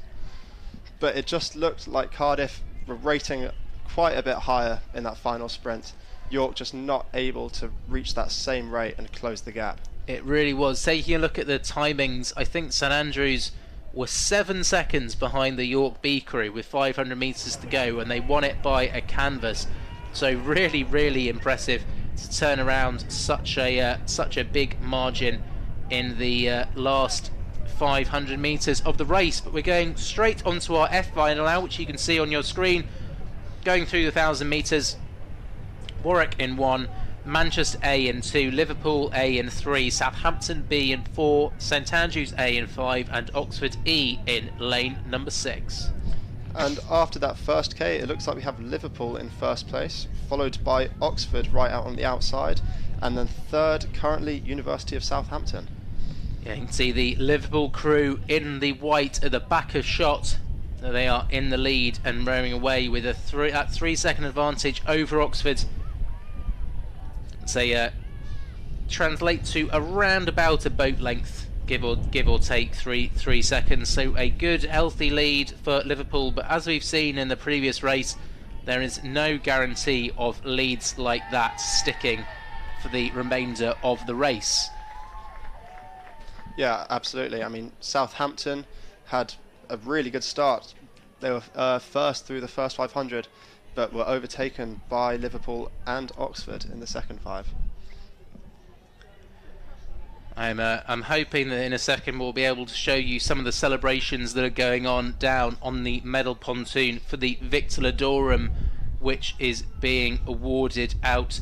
The Victor Ludorum for the best overall men's, women's, and overall. And looks like here, like the men's Victor Ludorum being presented to Oxford Brookes University. They've just been so absolutely dominant in the events they entered. Not haven't entered too many events, but the ones they have, the Championship 8s, Inter 8s, Championship Cox 4s, Coxless 4s, Inter 4s. They've had a few other boats, but great to see their, I think it's their lightweight pair there. Some of the few men's representatives of Brooks who have stayed around for the Monday of BUCS Regatta, and incredible. I mean, we've spoken a lot about them this weekend, but a lot of universities will go all out to try and win the Victor Ludorum, and Oxford Brooks seem to have almost won it by mistake, just by being so consistent in the events that they did enter. I mean, Brooks have been extremely dominant for quite a few years now. It's not uncommon at all to see them in first or second place. To be honest, more often first. So jumping back to our F final now, where we have the crew in lane number 3, that is Liverpool A. They had a 5-second gap over St Andrews with 500 metres to go. Oxford had dropped down into 3rd position. So St Andrews has been showing us that they've got some sprints on them in the closing stages of the race. Yep, they seem to be very good at what we call negative splitting, which is going faster in the second half than the first half of the race. And I guess that's a race plan that their coach must have talked to them about.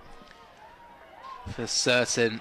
So into the last couple of 100 metres now, as we can see on our screen as well, I think coming up for the presentation of the overall Victor Ludorum, which has also gone to Oxford Brooks. Incredibly strong performance by both their men's and women's squads. As you can see, our F final just passing through in the background, but huge congratulations to Oxford Brooks, our best overall university here at BUCS Regatta 2024. And just going back to that race, we had Liverpool taking quite a convincing win, followed by University of St Andrews.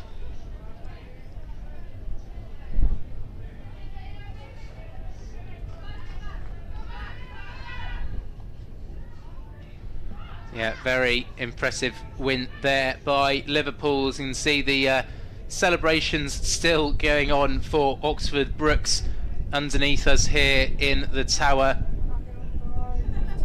I wouldn't be surprised if some of them start jumping into the lake in a minute.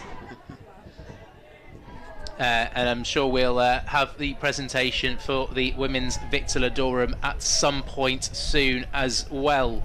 But going on to our next race now, which is the E final of the women's intermediate Cox 4s, where we have Edinburgh C in lane 1, Southampton A in 2, Nottingham in 3, Birmingham A in 4, Lancaster A in 5, and Edinburgh B in lane number 6. It looks like a close race at the moment between Southampton and Edinburgh, with less than a second separating them through the first 500. Then 3rd, University of Birmingham through the third 500, 4th, Lancaster, 5th, Edinburgh C, and 6th, Nottingham.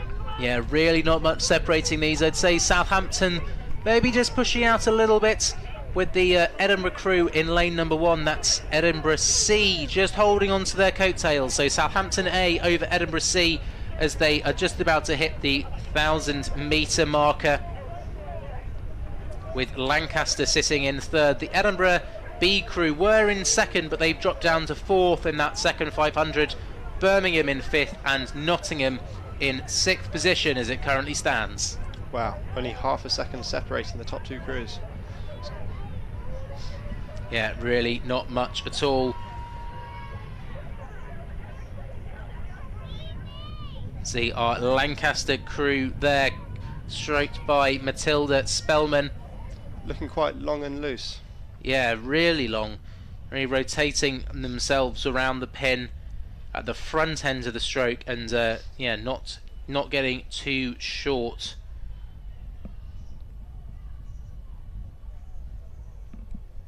But coming up towards 500 metres to go here in this minor final of the women's intermediate Cox 4s. We can see our Birmingham crew there on the left hand side and Nottingham next to them. So there are 2 crews in the centre lanes.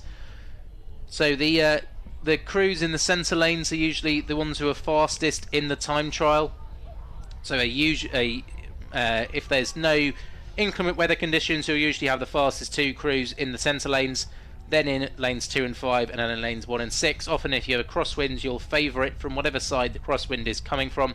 So if it was coming from where we're looking now, then you would find the fastest crews on the right hand side of your shot in lanes 1 to 6. But as we mentioned, how they perform in the time trial isn't necessarily indicative of how you're going to perform in side by side, especially when the margins are so small.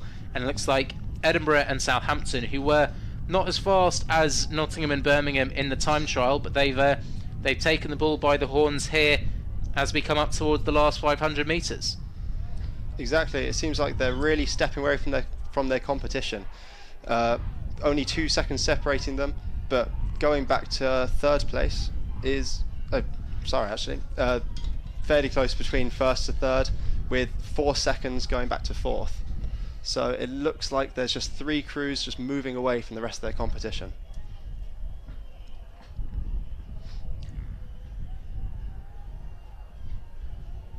So Edinburgh had pushed through in that third 500 metres, getting their bow ball out ahead of Southampton, and we can see the baby blue crew on the right hand side of your screen, and it looks as though they do still have the advantage here over the Southampton crew. Not sure you'd have to look pretty hard to find competitions in this weekend's racing where the 2 crews have been from further apart geographically than Edinburgh versus Southampton. I think maybe if any of our crews right from the very north of Scotland, Aberdeen or Robert Gordon, were taking part, then maybe. But into the closing stages now, as we can see on our screen, it's the Lancaster and Edinburgh crews on the far side of the course, but just out of shot on the right hand side we've got Southampton and Edinburgh, and it looks like they are going to be our leading 2 crews into the closing stages. Yes, it looks like the Lancaster are really pushing back on Edinburgh, but Edinburgh just seem to have executed the race really well. They're a little bit behind off the start, but they just kept gaining momentum throughout the race, and that's put them in a really good position, about half length up and taking the win. That's Lancaster second, and University of Southampton to take the third. Yeah, so Southampton just dropping back a little bit at the end of the race down to third position. Edinburgh B in fourth, Birmingham in fifth, and Nottingham in sixth. But a good win there for Edinburgh University in that race.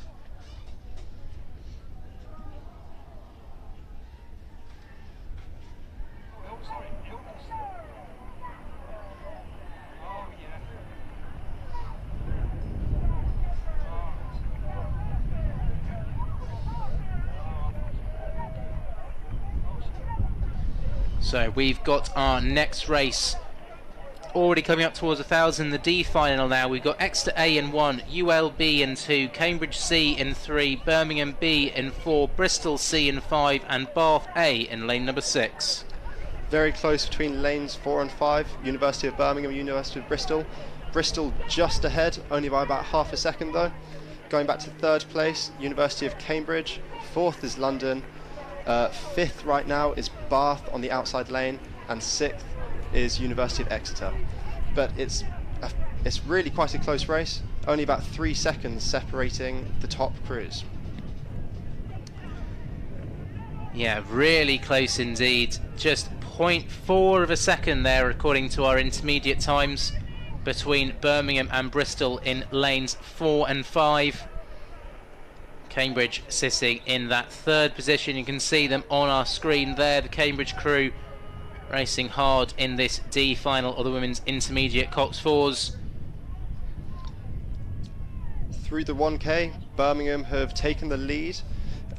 Second place goes to Bristol, but it seems like a really tight race between those 2 crews right now. Third is still Cambridge, and University of London have not gained any places yet.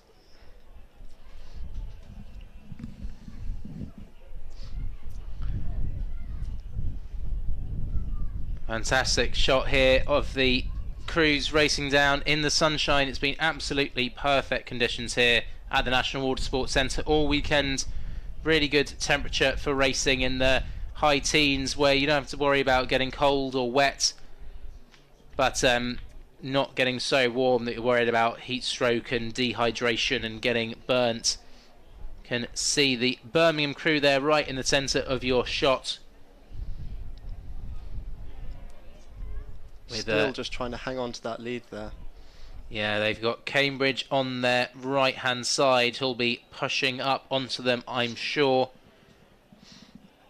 Cambridge, of course, have mainly trained for 7k races as opposed to the 2k course, which means that often they're used to just hanging on for nearly 20 minutes, whereas, of course, a 2k race can be under 7. It means that, yeah, their endurance isn't going to be an issue in a 2,000 meter race like this. They'll be able to keep that speed up. But what a close race we've got here. Bristol and Birmingham still barely separated, 0.4 of a second. Cambridge sitting 2 seconds back. Bath another second behind. London half a second back, and then Exeter in the final spot. All still very close. Anything could happen.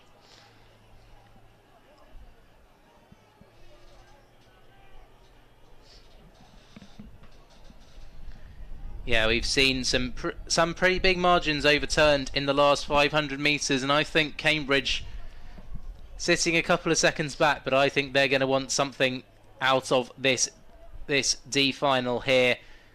They've got Bristol and Birmingham over the rowers' left-hand shoulder, the Cox's right-hand shoulder. Are they going to be able to do anything? Bristol and Birmingham, they've been neck and neck pretty much the whole way down this course. I think both of those two crews still look like they're in the pole position here.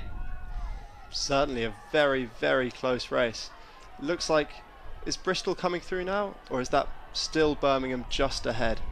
I think it's really not much to separate Birmingham and Bristol. We've also got Exeter closest to the camera, who are sprinting hard, challenging Cambridge for that third position. But Bristol and Birmingham are leading two crews. They've been at the front the whole way down. And coming into the closing stages, you called it, Lawrence, that Bristol had maybe pushed through, and indeed I think they have. It's not by much, just a few feet as they come up level with our commentary position. It's basically nothing separating Bristol and Birmingham. They're coming up to the line now, just a few strokes left. Who's going to take this D final? Oh, looks like provisionally it was Bristol ahead of Birmingham. Cambridge coming through in the third position. We'll wait for the photo finish to confirm that for certain.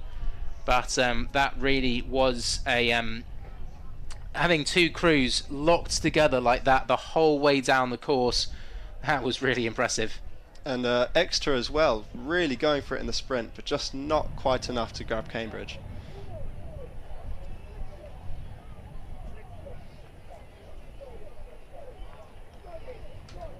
And now we're moving into final C of the women's intermediate Coxed fours. Sorry.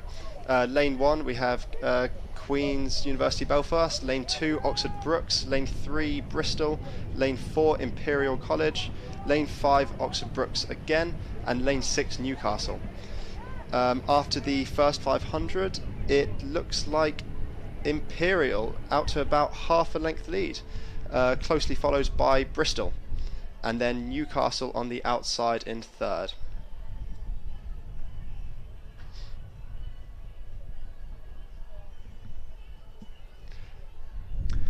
There are the final results, and it was indeed Bristol that took the win by 0.14 of a second over Birmingham. Cambridge holding on to that third spot just over Exeter by 0.6, with Bath and the University of London rounding out the field. We basically had three pairs of crews there with not much separating them. It's incredible to think they raced 2,000 metres, and after all of that, only 0.14 of a second between them. So evenly matched. I think the having a crew pretty much neck and neck with you the whole way down was just always one of the most intense things, because seemingly no matter what either crew does. You just can't seem to break away from them. You seem locked that you're the exact same pace the whole way down, and there's the pressure that builds. You just feel like any mistake that I make here is going to cost my my crew this race. Exactly, but it also just pushes you to another level.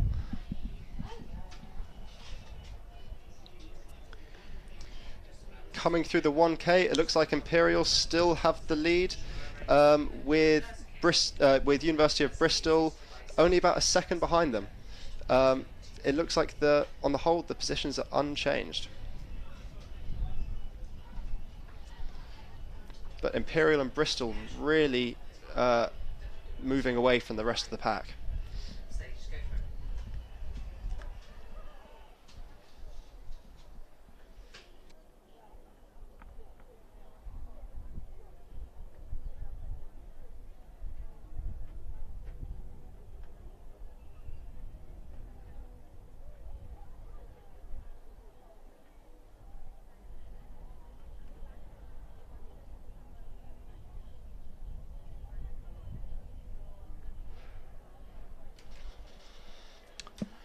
So coming up towards 500 metres to go, and indeed they have just gone through that 500 metre marker, and again we've got such a great race here in this C final, the last intermediate Coxed 4 event. Bristol and Imperial less than a second separating them with 500 metres to go. Newcastle sitting in that third spot, Queen's Belfast in fourth. But again, Bristol and Imperial have just left the pack behind. I mean, a 10-second gap between Imperial and Newcastle. That's nearly 4 lengths. Yeah, and I think that in a sign that maybe, I think we've only got 4, just looking out, I think we've got 4 of our crews in this one, so we're missing our crews in lane 2 and lane 5. That's Oxford Brookes B and Oxford Brookes C. So Oxford Brookes deciding that they didn't quite feel like doing these C finals, not really their bag. But Bristol and Imperial, they've been neck and neck the whole way. They were the 2 fastest ones from the time trial. Just missing out on the B final, but Bristol pushing away. We just saw their B crew, sorry, their C crew winning in the D final. Looks like their B crew is gonna take this C final. Bristol looking very impressive there. Really well put together crew. So into the last few strokes, and Bristol have really dropped IC in this last 500 metres, putting almost 2 lengths into them. IC will come across the line in second position. And Newcastle just coming across now to take third, with Queen's Belfast a couple lengths behind. So rounding out the intermediate pairs, sorry, the intermediate Coxed 4s with that C final. And next up we are going to have the intermediate pairs. You can see where I was getting confused. See the white flag from the umpire going up there. Don't think the that next race has started. There we go. They're coming up to around about 500 metres in. In fact, they've gone through 500 metres. So we've got Queen Mary, Swansea B and Edinburgh A racing in this one, and it looks like it is the Swansea crew in the middle of this intermediate final who are out in front. Very flat drives from Swansea. You don't see their blades digging very deep at all. Looking very clean there. Yeah, you're absolutely right. Very kind of direct leg drive as the once the blades go into the water. Not a huge amount of movement around the body, just letting the let the legs do the work as the blades push through and the legs push down. We've got Edinburgh University in the back of your shot there, and then Queen Mary we just and shots. This Swansea crew of Thomas Hughes and Connor Noyes, they were 6 seconds up at 500 metres, and I think they are going to be even further up as they get towards the 1,000 metre marker. As we can see, a very, very good spectator here on the bank, just about 50 metres or so from the finish line, enjoying these last minor finals that we have here at BUCS Regatta. So Swansea well out in front, Edinburgh and Queen Mary a bit further behind. Could be a close race for that second place. Yeah, it really is, and yeah, I still think it's fantastic that these crews get the opportunity to have these races against each other, regardless of where they finish in the time trial. Some of these intermediate events have gotten very, very competitive. Saying that the intermediate singles that we had over 80 finishers, so even just getting into a side-by-side race, only the top 42 managed to get to a minor final. So in some of these events, even just getting to side-by-side is impressive. But we've got Queen Mary there. They've gone through the 1,000-metre marker, 5 seconds ahead of Edinburgh, but a good chunk behind Swansea, who you can see on the left of your shot. They're rowing away from us now and moving up towards the 12:50. Swansea are looking very comfortable there. It makes you wonder if something went wrong during their time trial to put them in this final.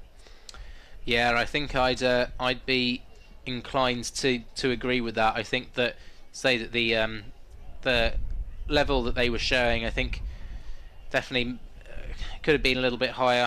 Don't want to speculate if they had any mechanical issues or steering issues or anything like that in their time trial, but we've spoken about how hard it can be to execute that time trial absolutely spot on, but they are definitely putting a very good showing here into this F final of the intermediate pairs.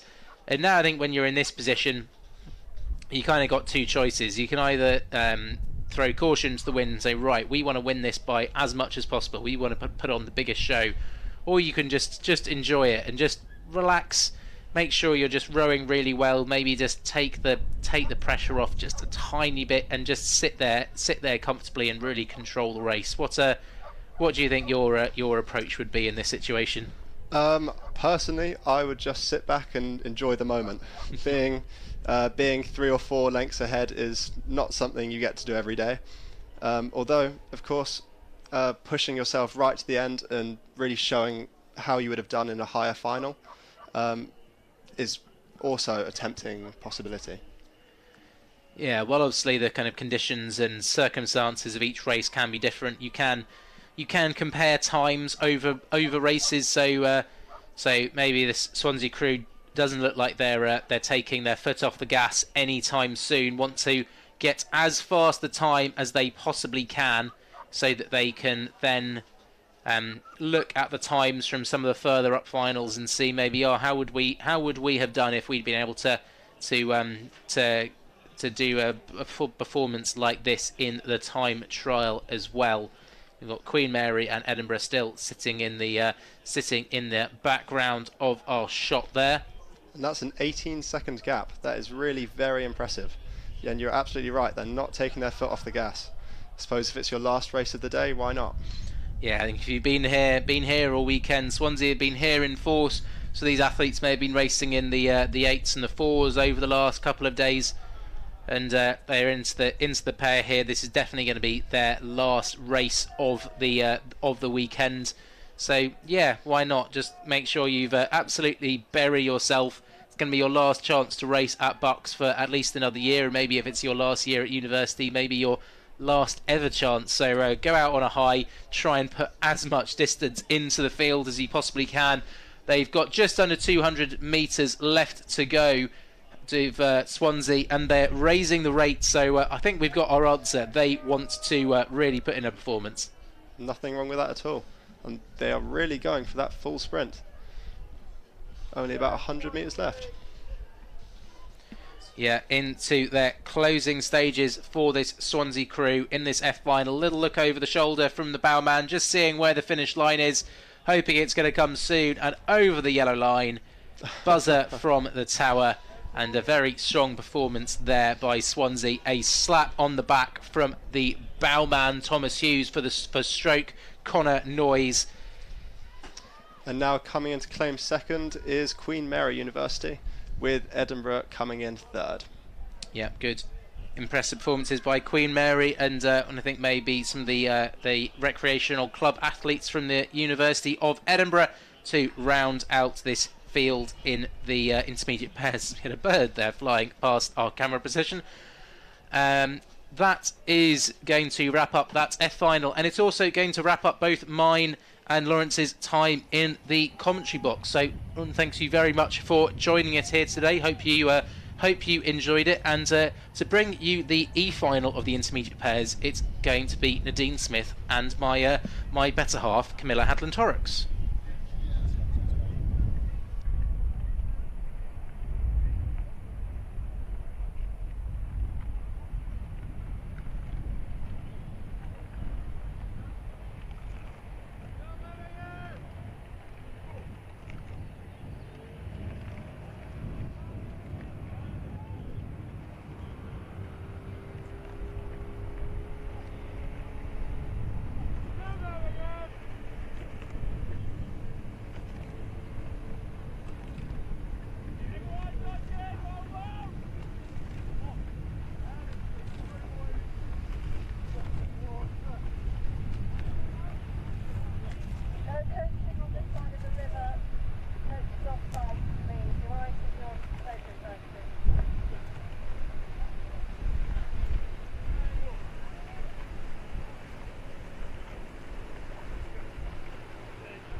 Well, a big thank you there to Will and Lawrence for the last few minor finals that we had there on day 3, the final day here at BUCS Regatta, and I will be taking you through to the very final race on the final day.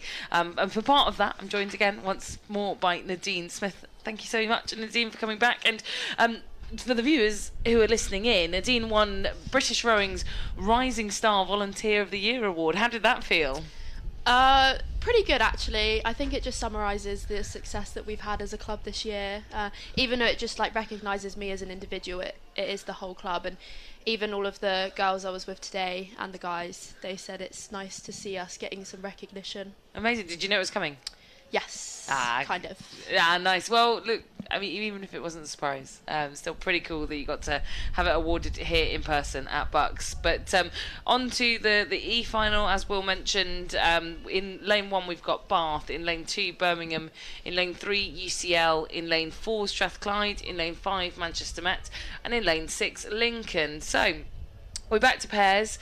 The wind has picked up to a really sort of blustery tailwind coming straight down the course, so it'll be blowing these guys quite nice and quickly towards the finish line. It makes a change from the flat water we've had, and honestly, when I was rowing the course myself, I just wanted a tiny bit of element to be acting against me, just to make it that bit more interesting and less mundane. So I think for these guys, it's good to see a change in pace on the water conditions. Yeah, and in the small boats, when it's a lot slower than the 4s and the 8s and the quads, it's nice to get the breeze to blow you along a little bit more, isn't it?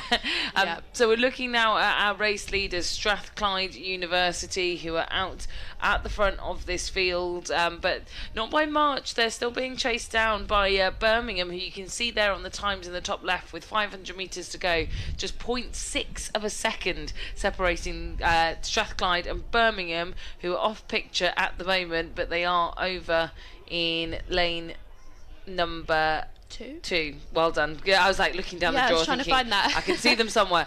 So yeah, as the camera pans out, hopefully Birmingham will come into shot in just a second. So that's UCL on the far right, and there is Birmingham, who have been chasing for the lead. And actually, with this too, you can see over on the left-hand side, Lincoln are right in this race over in lane 6 as well.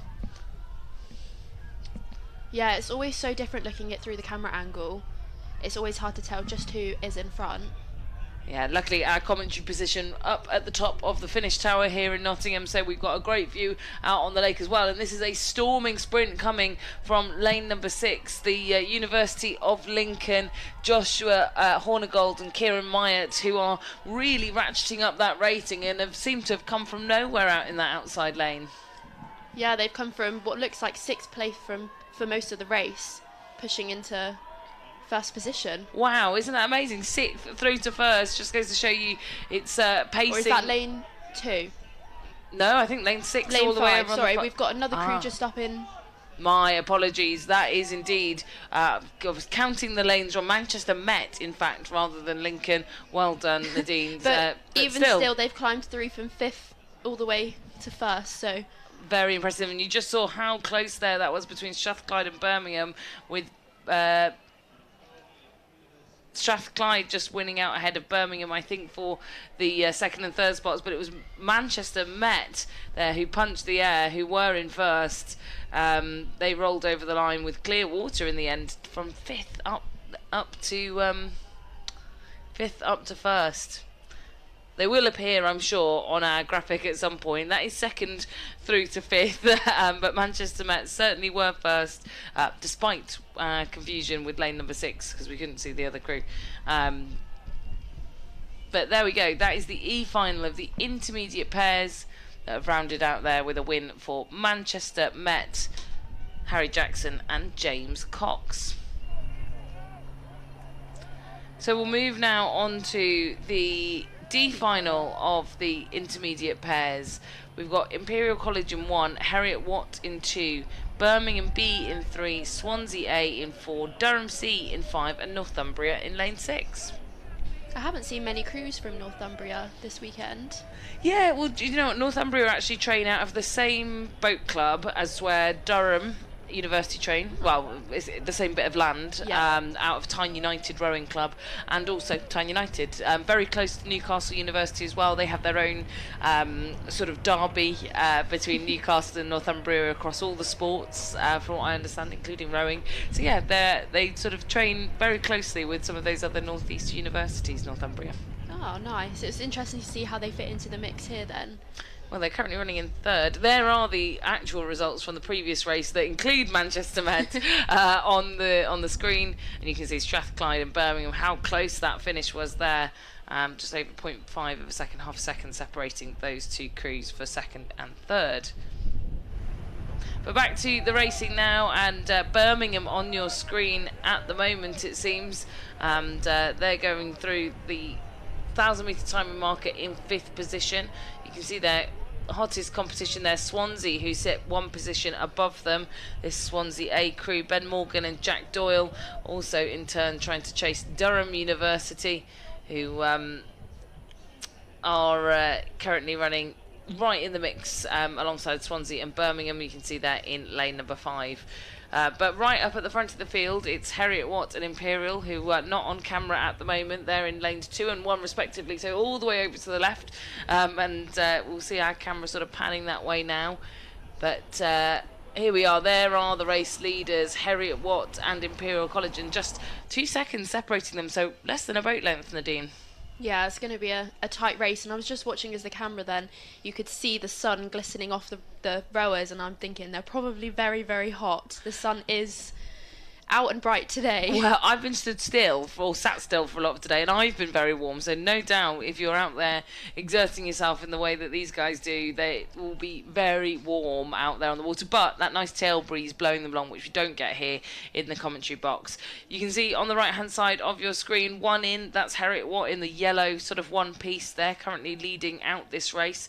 Heriot Watt, they're a university based in Edinburgh up in Scotland, and alongside them to the right, 2nd place, that is Imperial College London. But we're going to have a quick zoom in here on Durham University, who are struggling somewhat with their steering, it seems, and you can see there just their right hand side buoy, the stroke side blade even, is right on that buoy line, and they're starting to readjust to push themselves back into the centre of their lane, but that can be really tricky in a pair, Nadine. Yeah, I can even vouch for that.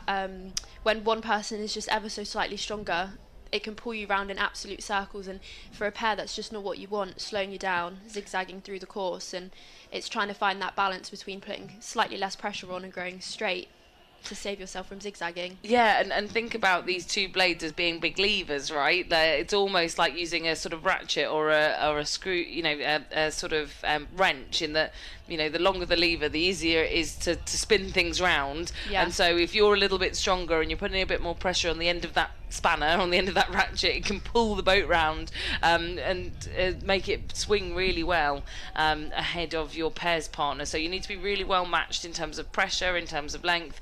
Harriet Watt's currently demonstrating that well, but Imperial on the far right hand side in the blue, I think they're actually creeping up somewhat here in the final 500 metres. Yeah, it would appear that way, and it looks like Durham has also started to put in a little bit of a push.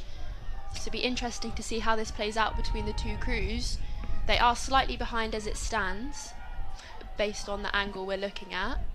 Yeah, and Durham, they were back in sort of 4th position, but they are climbing now. They're very much in 3rd. They're at the top of your picture there in the sort of purpley palatinate. That's their colour, and they're pushing ahead of Swansea, who were in that 3rd place earlier on. But the race for first has turned on its head because Imperial College London, Dominic Must and Josh Bateman are now leaders of the D final by 3/4 of a length. They've said goodbye to Harriet Watt, who held that title for the first 3/4 of the course, and they're going to win this out by almost a length.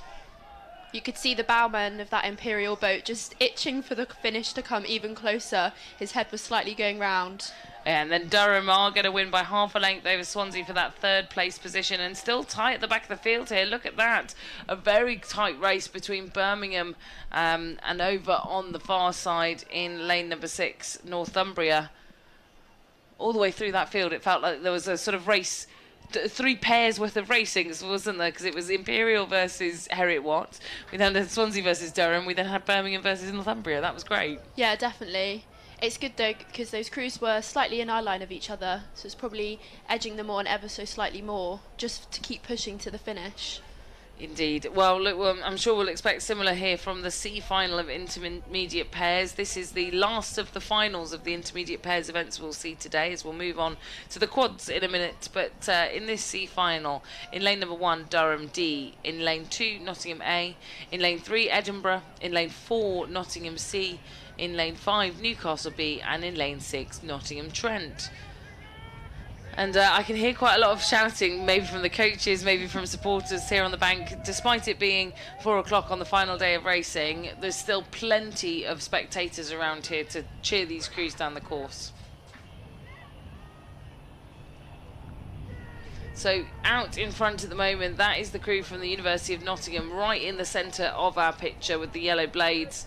And this crew here have managed to gain a 2-second advantage ahead of Nottingham Trent University at the 500 metre marker. It's almost the local derby playing out in this men's intermediate pairs here on their local course. You'll definitely have the two Nottingham groups cheering from the side. It'll probably be more of a rivalry for who can shout the loudest. Well, do you know what? I was just thinking about those shouts that we were hearing in our headsets that you can maybe hear back there at home watching it live. Maybe it's the fact that they are both Nottingham crews, that they're going to have plenty of local Nottingham support. You can see all the cyclists on the bank of their coaches following them down. Yeah, and they've created quite a big gap actually, and maybe it's that this local rivalry between Nottingham and Nottingham Trent is causing them to row away from the rest of the field. Here's the other crew we've got from Nottingham. This is the Nottingham A crew in lane number 2 closest to us, and then Durham even closer to us in that Palatinate again. And we saw that pair sort of come back in the second half in the previous final, so maybe we can anticipate that from all of their crews this afternoon. Yes, definitely. As we were saying in our commentary yesterday, is the race plan for those bigger universities to see what different programmes offer throughout the course. And for Durham, it might be that later push towards the finish. Yeah, and I think Durham have done that in quite a few races over this weekend, so let's keep an eye on them. If they're in the mix through this third 500, we could expect a sprint from them, but still, as it stands at the moment, it's those two crews from Nottingham, the Nottingham University crew right there in the middle of the picture, and off the left-hand side, Nottingham Trent, who are in the pink, who, both based locally, both row out on the River Trent and in and around Nottingham, and it's always nice to have a little home advantage, I think, too, when you're rowing on the course. So these guys here as well, Nottingham A, will be feeling that as well, and also they'll be conscious, a little look round there from the bow seat, that they're racing their teammates too. Definitely, and they've got that familiarity, that they know the course, which is often an upper hand over the other crews who are, one, first time racing side by side, and then two, racing with boys. For most people that's very uncommon, so for Nottingham it might be easier and just like a normal session for them. But then on the other hand, because it just feels more normal for them, those crews coming from maybe a bit further, or those that don't get to do side-by-side racing like this, they give it that extra push. Yeah, it's interesting because we were talking about this yesterday, weren't we, about steering in the straight lanes. It's actually really challenging as a skill to manage, and especially in a pair. Here we are. Here are the University of Nottingham spectators who need to pay attention. Your crews are coming, guys. I think maybe they're sort of gathering the troops, perhaps, via WhatsApp or via Messenger. But they'll be pleased to see that their crew are still very much in the mix, but maybe not so pleased to see that they trail Nottingham Trent University at the moment, who have moved out into the lead. And again, lane 6, usually not the advantageous lane, because you're outside of, the crews that have qualified well through the time trial. You're sort of out on a wing, on a leg, a bit like being in the outside lane in athletics. You don't have as much action of what's going on, but you are closer to the banks and to the spectators. Let's see if they can hold this lead as we come into the final 500 metres of this race. We're nearing on 250. Well, we've got a huge amount of the University of Nottingham supporters right here at the base of the tower. I can spy here, and as the sun goes behind the clouds, it is Nottingham versus Nottingham Trent as the Nottingham A crew come to the party here in the final 100 metres to try and vie for the lead. Can Nottingham Trent hang on the top side of your picture, or is it going to be a Nottingham C, Nottingham A party? Nottingham C in the middle, Nottingham A on the bottom of your screen. But I think Trent will have done enough to get one over on the University crew. This will be bragging rights going home to the East Midlands for Nottingham Trent University in this C final, and then it will be the C crew that just have it over the A crew from Nottingham University in second and third. It will then be Newcastle that run home in fourth, and then the final crew from Durham University will come home in fifth position. I feel like we were missing a crew there, and I'm just trying to think. Edinburgh University we didn't see, did we, in lane number Edinburgh 3? There. But some of these crews will have scratched, injury, illness, whatnot. We are on the final day of racing, and it can really catch up to you, can't it? Yeah, definitely. And for some of the clubs that have already packed away their trailer, it's whether or not making those minor finals are their priority. Or I don't know how long of a drive Edinburgh have back, but I can't imagine it's gonna be very quick. Well, I can still see their tent on the far side, so they've not quite left yet, but you're absolutely right. They do have one of the longer drives out of the university community here. Now, I'm just trying to think who probably does have the longest drive. Aberdeen are here. I have seen them, so Aberdeen are racing.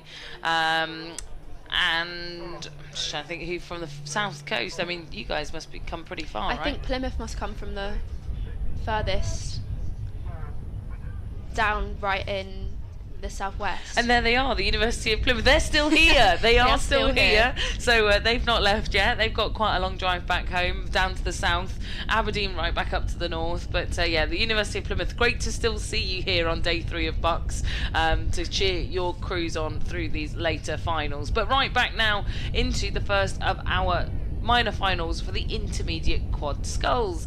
In lane 1 we've got Liverpool B, in lane 2 we've got Northumbria, in lane 3 De Montfort, in lane 4 Bournemouth, in lane 5 Cardiff, and in lane 6 Bath B.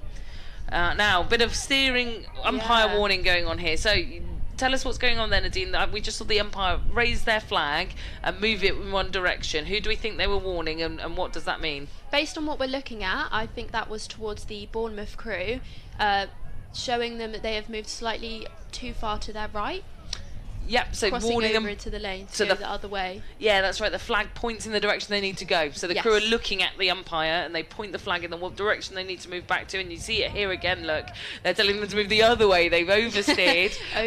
They're doing that ping pong thing, right, where they're sort of pinballing down the lane. If you overcorrect, you end up going too far one way. Then you've got to oversteer back, and you can end up on the other side of the lane. So this umpire might have a pretty pretty tiresome job sort of continuing to warn this crew if they carry on that path. But out at the front of this field, it was Liverpool over in lane number 1, who you can't see there right on the right hand side of your screen, but who you can see is De Montfort in the middle of your screen, out reasonably far in front, and Cardiff, I think, on the far left. Here in Liverpool, look, just appearing on the right hand side of your picture. So those are our 3 leading crews. Liverpool, I think, Spouse are just hitting the buoy lines first, but De Montfort and Cardiff right up there. This is a great race. Yeah, they look slightly level from the angle now, but as you say, I think they are definitely taking that lead there. You can see it a bit more as the camera pans to the side.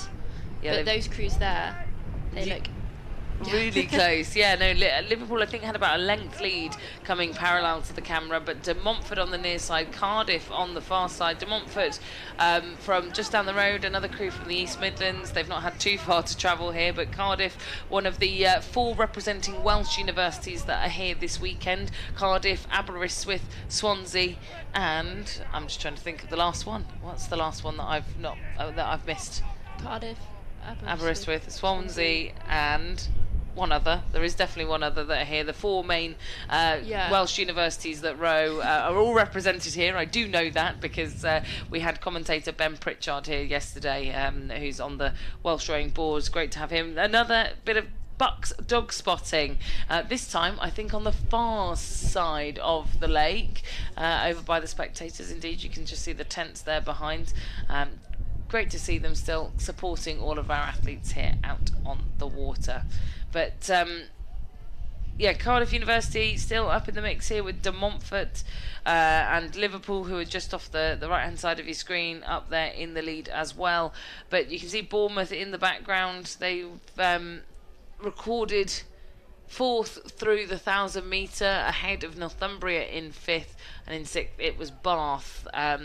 So Northumbria just coming to shot there behind Liverpool in the white, coming into view of this camera at 1,500 metres. But you can still see that Bournemouth steering maybe not quite back on track, Nadeem. No, they had a slight wobble there as well, dipping down slightly to the right, but it looks like they've managed to get back and they're looking a lot neater already. Yeah, they are starting to tidy up that steering, but it can be tricky in the wind. I think it is a reasonably straight wind, so a little bit easier tailwind coming down this course, but it will be pushing them on.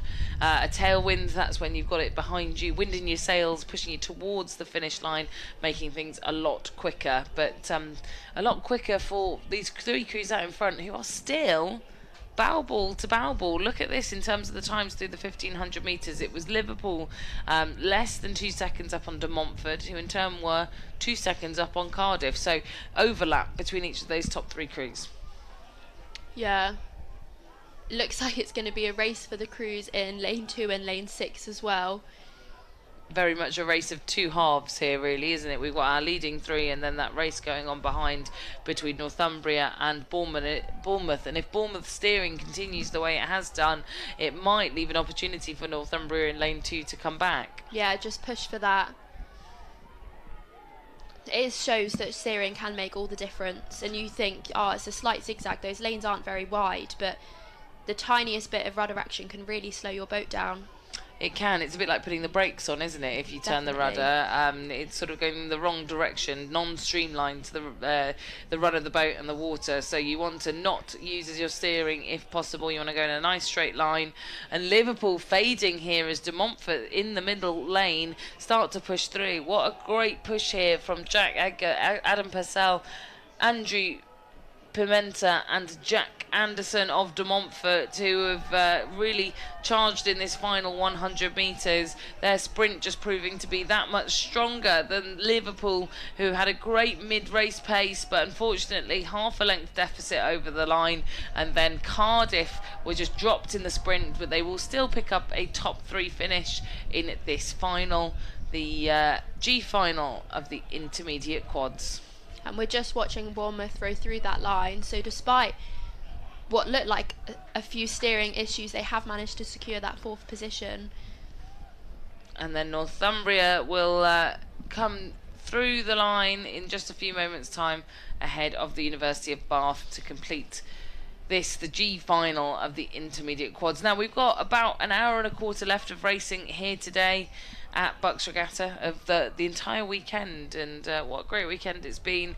We've had a huge number of students taking to the water, one of the biggest BUCS Regattas I've ever seen. And yeah, the fact that we can field G finals and F finals in these events, I think just goes to testament to show how many students love and are involved in rowing up and down the country. So next up we've got the F final of the intermediate quads. In lane 1, Nottingham Trent B. In lane 2, Nottingham Trent A. In lane 3, Surrey B. In lane 4, Birmingham B. In lane 5, Bath A. And in lane 6, Sunderland. But look at this, what a tight race this is that's been seeded from the time trials. Definitely a good start. Probably interesting for those holding a stake boat to watch that go off and see if any crews did manage to push away any quicker.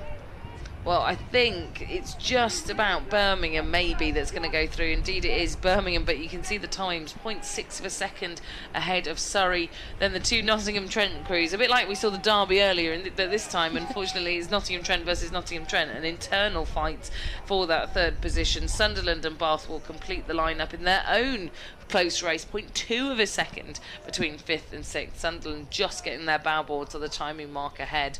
But this is going to be one tough race across the board for each of these crews. Yeah, we'll probably get a chance to see some really great sculling here from these athletes as they come down. Now I love the Sunderland kit. You can see it there on the left hand side. They've got tiger stripes in Sunderland for their kit. Always one I enjoy seeing at BUCS Regatta. Very unique. Yes, very. It beats the normal university all-in-one, which is just typically their colours, not much else to it. Maybe a stripe down the side or something. Or a polka dot if you're Strathclyde. Yeah, or a polka dot. Or I do think Loughborough's is a bit more creative with, they've got a kind of pattern going on. But it's not quite, did you say leopard print? Tiger stripes. Tiger stripes. Not quite tiger stripes. Because they're orange, so they've got the tiger stripes down the side. Pretty cool from Sunderland. I do like that. So yeah, they're over on the far left-hand side of your screen.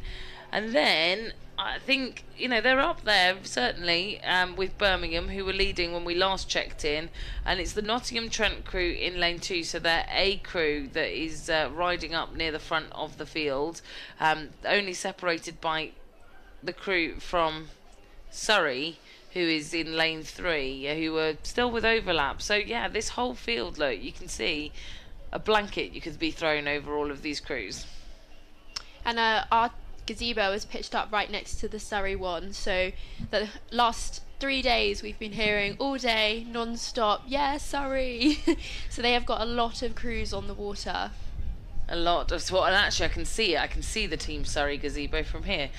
So they've got lots of supporters lining up against the barriers to cheer them home. So they'll this crew don't know it yet, but they're going to get a wave of support. They're currently sat in sort of 4th position. Oh, look at the steering here from Nottingham Trent A, just starting to go off a little bit. I think they're coming over towards the lane of Surrey. They're going to have to correct that, and it looks like they have. But they are fighting now for the lead, I think, this Nottingham Trent A crew against Birmingham. Yeah, it looks like that slightly took them back a few paces, but nothing that this crew can't gain back as they approach the finish. Well, Birmingham, I think, are going to be kept napping here. Going to be sort of surprised by the move that Trent have made in lane number 2, because Surrey are going with them. They're sort of attaching themselves to the stern of Nottingham Trent, and they're being pulled through the ranks along with the other crew from Nottingham Trent over in lane 1 that are just off your picture. But this is going to be a hugely close finish between all 6 of these crews. Birmingham just trying to hang on with their fingernails to the lead of this race, but I think Nottingham Trent might have just put in too much of a push here with 250 metres to go that sees them over the line, a canvas ahead of Birmingham. Nottingham Trent will bookend that top 3 with that crew there, Nottingham Trent B. Surrey will come through in 4th, and then a final bid from the University of Bath to beat out Sunderland in that F final. But there was overlap between every single one of those crews there. Yeah, they were almost leapfrogging between who was taking the lead and who was sitting slightly back, but as we said, Nottingham Trent managed to stay slightly in front. Right, so if you've been enjoying the quads, we're in for more. And before I've even started talking, one of these crews being warned for their steering. Not sure who that was. Perhaps it was Leeds being told just to return to their lane. But let's take you through who's in this race. This is the E-final of the intermediate quad sculls.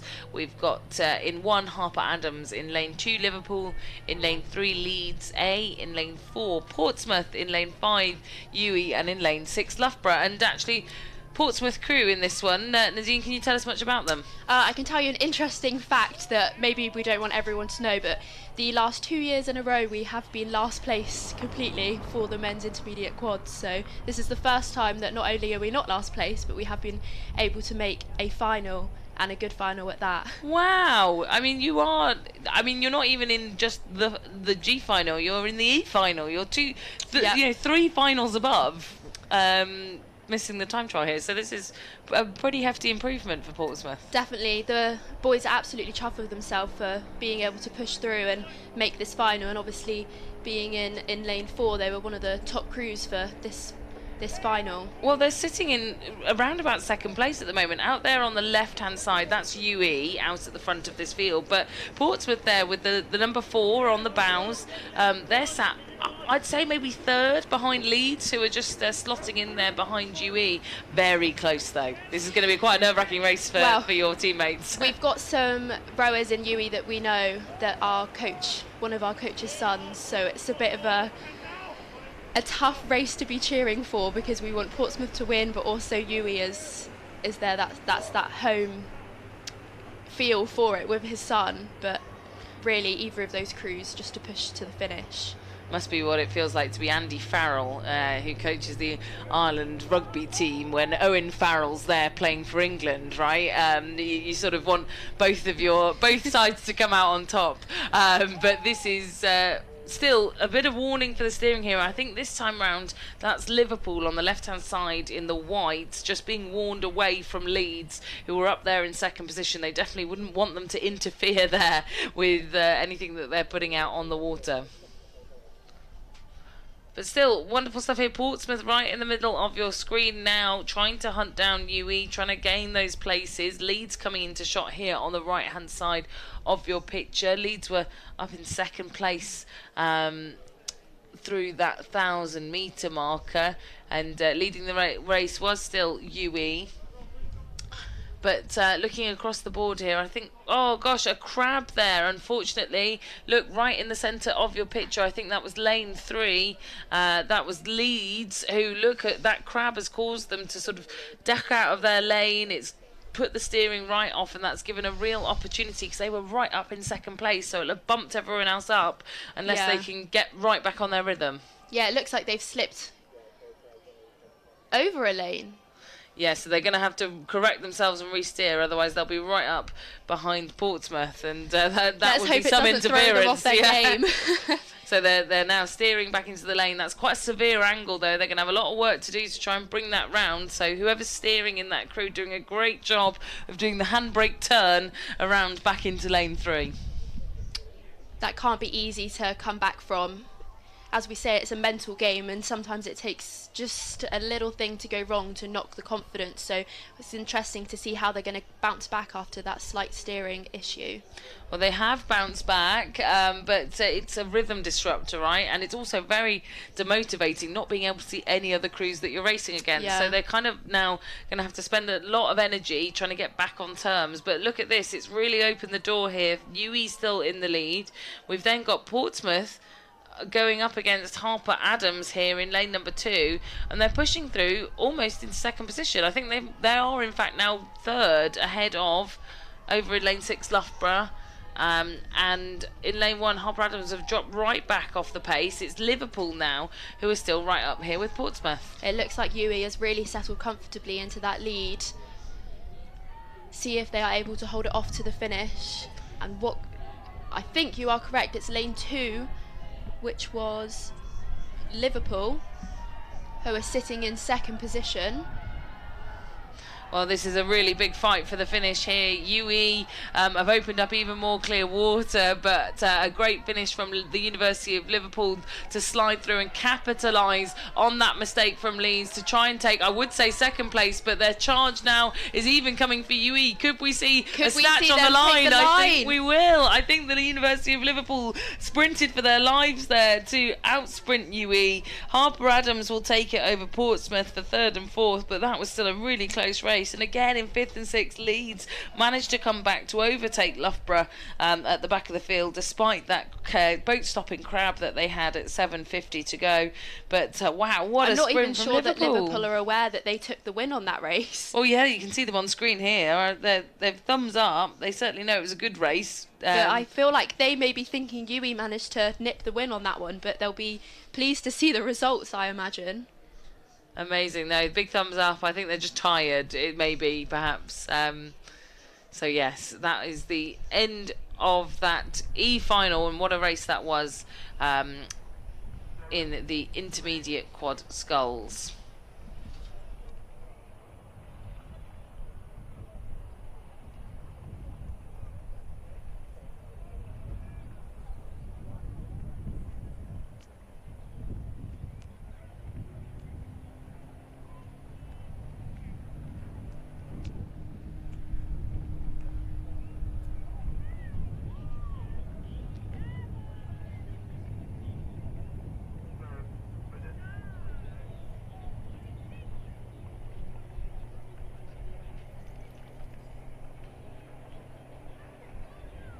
So as we say goodbye to Nadine Smith, who's the Portsmouth thrower and British Rowing Rising Star Volunteer of the Year, I have the absolute pleasure of being joined by Carol Wallace in the commentary box for the last hour of the day. I've spent a lot of time in the commentary box with Camilla, and we always have so much fun and sort of bouncing questions backwards and forwards. So you've got both of us for the last hour. I'm looking forward to this. Yes, I feel like we've avoided each other all weekend because we've been training up a whole heap of new commentators. So I hope you've enjoyed our broadcast here, and if you've been on site listening to the on-site commentators, all volunteers, a lot of whom new this year to commentary. So we've been very proud of them. Oh, absolutely. They've all played a storm. It's just so nice to see youngsters coming in, joining the dark art of commentary, because you give people a microphone and they just freeze.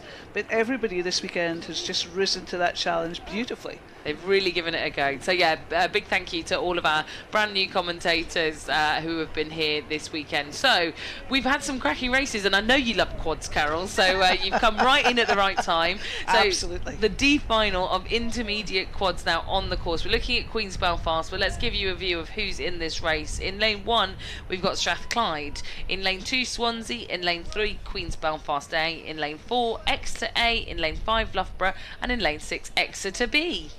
So I haven't been commentating for the last hour or so. I've been sitting watching the races, and as in yesterday with the minor finals, we've had some amazing surges just towards the line, where the crew that's been in the lead most of the way down the course has just been pipped on the line.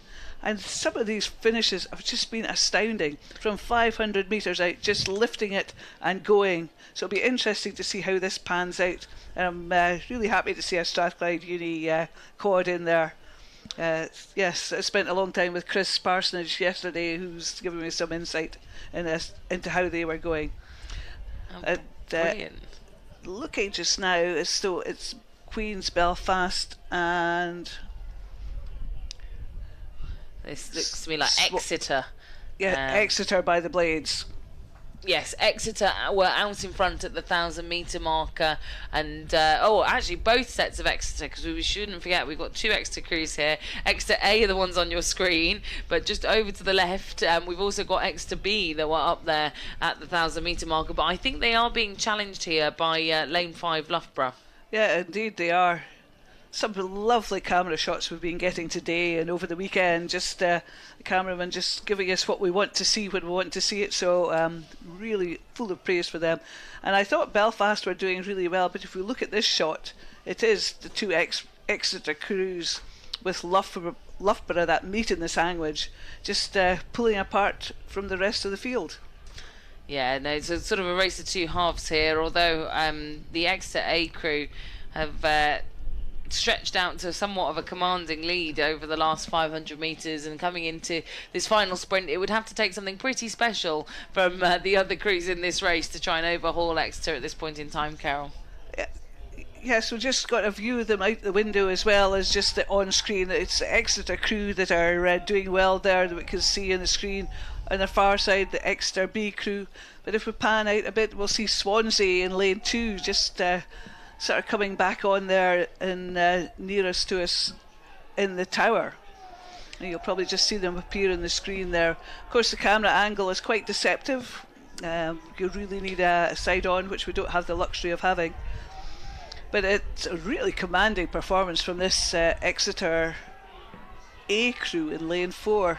Certainly stamped their authority on this D final. Yeah, they absolutely have, but I think you'll get your sprint in the race behind for second, because look at this. Exeter B in lane number 6 going head-to-head with Loughborough in lane 5 next to them. Swansea, and also Swansea catching up too. It is going to be a sprint for the line yet again. And we'll get that line in just a moment's time, but there it is. Whoa, I'm actually not even sure who got that between Swansea and Exeter. I think it was possibly Exeter, Swansea and then Loughborough, but I am not judge. I'm with you on Loughborough. I think Loughborough were a little bit back, but that was a very close between Swansea and Exeter. Very close between Exeter B and Swansea. So there we go. That has it. As Exeter, I think your eye was very good there, Carol. You managed to see that 0.3 of a second with the naked eye. But well, I'm sitting one side of the line, you're sitting the other, and it's the virtual line as well, which is a bit hard to see. Yes. But yeah, really good race there. Yeah, fantastic race.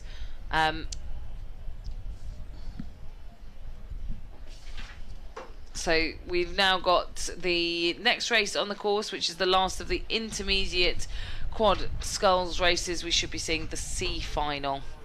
And Camilla, I was just looking at this, and this is the last piece of paperwork we have for today. So we're on the last few races, and this is quite sad that, you know, after 2 and 9/10 days racing, we're just on the last few races, and we'll have to pack up and go home. Oh, yeah, the last bit of paper of the weekend, not even just of the day. I know. It always gets sad when it gets to this point. I can count the races that we've got remaining here at BUCS Regatta 2024. There are those results from that previous race. Look at that, 6:38.35, 6:38.38. And 6:38.68. So close. Wow, that's that D final was pretty astounding. That was amazing. And racing all the way through the day, I think that's what the time trials does, right? Is it groups together boats of really similar speed, so that when they do come to race side by side, they get a great race, rather than potentially having to race crews that are quite a lot faster than them through semis and repechages. We've both commentated on races where it's been very processional, where we've had a crew miles in front and then a crew miles back, and you have to try and say something interesting. But as you say, the time trials produces these very close races which get both Camilla and I jumping up and down in excitement. So I'm expecting a similar sort of thing for the C final of the Open Intermediate Quads. So, yeah. You go, Carol. We're fighting over it, the two of us. Sheffield in lane 1, Durham A in lane 2, Birmingham A in lane 3, Reading D in lane 4, Bournemouth B in lane 5, and Surrey A in lane 6. Just some really nice shots we're getting of these quads. And as Camilla said, I do like watching quads, and this these have been some spectacular quads we've seen racing today. Quads in the squads. Squads.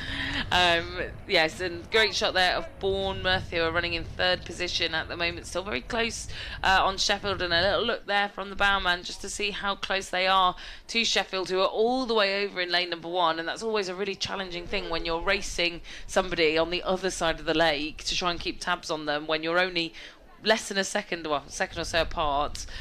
Bournemouth are going to have to really try and, be creative about how they push on. It's very difficult to get that parallax. The boys are beautifully lined up the course, but it's just hard sometimes to figure out where you are in relation to another crew.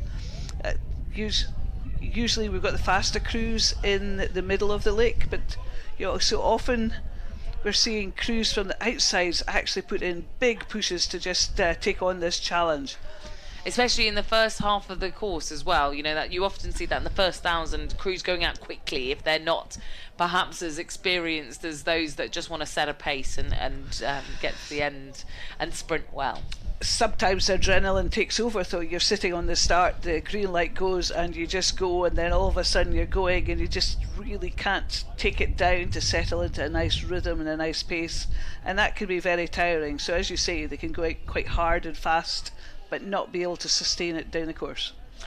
Well, sustaining it down the course is Birmingham University, right there in the middle of your picture in the red. The University of Birmingham have been out near the front of this race for some time, and they are being challenged currently by, over in lane number 1, Sheffield. This has it as Reading in lane 4, but I don't think it is. I think it is Birmingham. You can see their red tops there on the left hand side of your picture. They are definitely in the lead. Durham just behind this Sheffield crew that we've got in picture, and they are your race leaders, Sheffield, at the moment. The black and yellow of Sheffield University hit the final 250. Yeah, they've come out of pretty much nowhere in lane 1 and just snuck up on the leaders in the middle of the field, who are Birmingham. But Sheffield have done a sneaky little move there, and they are pushing on Birmingham, and I think they've taken the lead. You can just see them lifting it now, Camilla, as they're just coming in a couple of 100 metres out, and Sheffield really motoring on. Well, we were talking about Sheffield fighting with Bournemouth, who are now all the way back in almost 5th position. They're now racing for the win alongside Birmingham. The noise here escalating at home, Pierpont National Water Sports Centre, because Sheffield are going to take the win, I think. Birmingham cannot do anything here to stop them from overturning, and a massive round of applause for Sheffield ahead of Birmingham in this C final. And a close finish there as well for third. Pretty much a blanket finish between Reading and Durham there for third place, but congratulations to Sheffield, because that was an astounding row in that last 500 metres. Big thumbs up over to Birmingham there from Sheffield. Good sportsmanship indeed, to see them congratulating them for an excellent race. And it really was an excellent race in that final 500 metres for them to take that win in the C final of intermediate quads. And that is all the quads done. Finished. No more quads at BUCS Regatta now, until next year, of course, 2025. I can't believe I'm saying that, 2025 BUCS Regatta, which will be on the first bank holiday weekend in May next year. We'll be back, I'm sure, Carol. Well, if I'm asked, I think I will be. It's always one of these great regattas to come to. I'm sure at home, if you're sitting watching this, you'll think this looks like a really nice regatta. If you got a chance, come and join us on the course, because it is one of the friendliest regattas you ever come to. Lovely atmosphere, really happy atmosphere. The weather this weekend has certainly helped it. I've met a few parents as I've been walking around who have been to various other regattas and reckon that this is probably the friendliest one they've come to. I think I would agree with you, Carol. I feel like there's something about university and student rowing where there's a bit of a community, more so than there are at other events where there's differing categories, right? Because you kind of get your clubs, you get your universities, you get your juniors, and I feel like it's all, because you're racing in the different categories, you end up not crossing over so much. Whereas here, everyone's part of the same kind of community, that student rowing community, and it just sort of, and it's youthful as well. It's a youthful community, very vibrant, and I think that sort of energy bleeds through into the event itself. Oh, absolutely. And speaking to some of our younger commentators who've joined us this weekend, they say that it's a smaller community. You always know somebody who knows somebody else, or have been to school with somebody who's rowing with you. So it's a small, tight-knit, friendly community. And speaking of welcoming people into the friendly community, we've got beginners coming up next. This is the women's beginner double sculls F final. In lane 1, Harper Adams A. In lane 2, Harper Adams B. In lane 3, Bath Spa B. In lane 4, Bangor. In lane 5, Bath Spa C. And in lane 6, Bournemouth B. Now, you know, these crews are crews that only learnt to row this year. less than 12 months ago. They're in double sculls, so they've got to coordinate with somebody else and get onto a stake boat, which is what this crew here in lane 3 is trying to do now. I say lane 3, actually I think that's lane 4. Backing it down onto the stake boat, which is a challenge in itself for experienced crews, Carol. Oh, absolutely. You see some experienced crews make a real mess of this. And having this shot over the start of the course is just one of these ones that I love seeing, because you can actually visualise the start. You can see what's happening. And as Camilla said, backing down onto a start in a stake boat can be very challenging. But these crews managing beautifully. They've had a couple of practices earlier, so yeah. Yeah. And the wind will be blowing them the wrong way, actually, because it's a tailwind, so it's blowing them off in the wrong direction. Still plenty of spectators here on the banks of the National Water Sports Centre here in Nottingham. This has been another sunny day. We've gotten so lucky given the forecast, where we had rain forecast for both yesterday and today, and I say this now with 45 minutes to go, touching all the wood, but I don't There's nothing in here. I don't think we've seen a single drop of rain yet here this weekend, which is astounding. Indeed, and as camera panned over there, you could still see the sun shining on these gazebos. Still people sitting there watching, spectating, slowly packing up their trailers, because there's still quite a few races to come. Some of the trailers are still there. I think people are just enjoying sitting around, just chilling before they have tackle the drive home. Yes, and people going to all corners of the world, and a bit of wildlife here at the National. I saw some lovely little ducklings. Yes. I went for a walk around the course earlier in my break, and I saw some lovely little ducklings. They were the very cameraman sweet. spotted them for me earlier. And we're underway with this race, and the stake boat crew just trying to warn that crew in lane 1, Harper Adams A, to get back into their lane. This crew are going to have to try and steer their way round. Oh, that's difficult off the start. It is very, and it's a lot. You're trying to get off the start, get away quickly, and steering can sometimes be the last of your worries, can't it? Yes, sometimes, just, you said there's a tailwind. Sometimes the tailwind can slew you round just as you're about to take your start, and if you're slewed round a bit, it does throw you off course, and then you have to work really hard on one side to come back in. So we're looking there at Bournemouth B. We were just zooming in on over there in lane number 6. You can also see the crew from Bangor. I think we might be missing Bath Spa C, perhaps. But look here, the steering challenging for these crews. That crew over there from Bournemouth is just heading. You can see where the buoy line is, and you can see where their bows are, so they're going to have to try and pull round somewhat. And they're going in the same direction as we saw Harper Adams go off the start. So I wonder if there is a little bit of a tiny crosswind. Just up there, possibly, and we're just trying to look at where all these boats are in their lanes, and I think the umpire is going to be very much on the ball there, trying to bring them back in. Harper Adams A just back in their lane now. Yeah, great to see them. They've corrected, which, again, when you've only started rowing less than 12 months ago, you've got no coach there. You've got no one in the boat with you to tell you what to do. You've got to manage it all yourself. So the point that they were pushed off at the start of this kind of race, when they were boated and pushed off, the coach would have gone, this is what you need to do. And they're left to it. So, yeah, quite daunting, I guess, for your first regatta. Yes, I was speaking to some of the other commentators, and some of them have said this is their first time ever racing. So to come here as a beginner to race on a multi-lane course, sometimes a small river regatta is most people's introduction to racing. But to come here, race 6 lanes, get on stake boats, have to work through the sort of control commission and everything. There's a lot to learn as a beginner.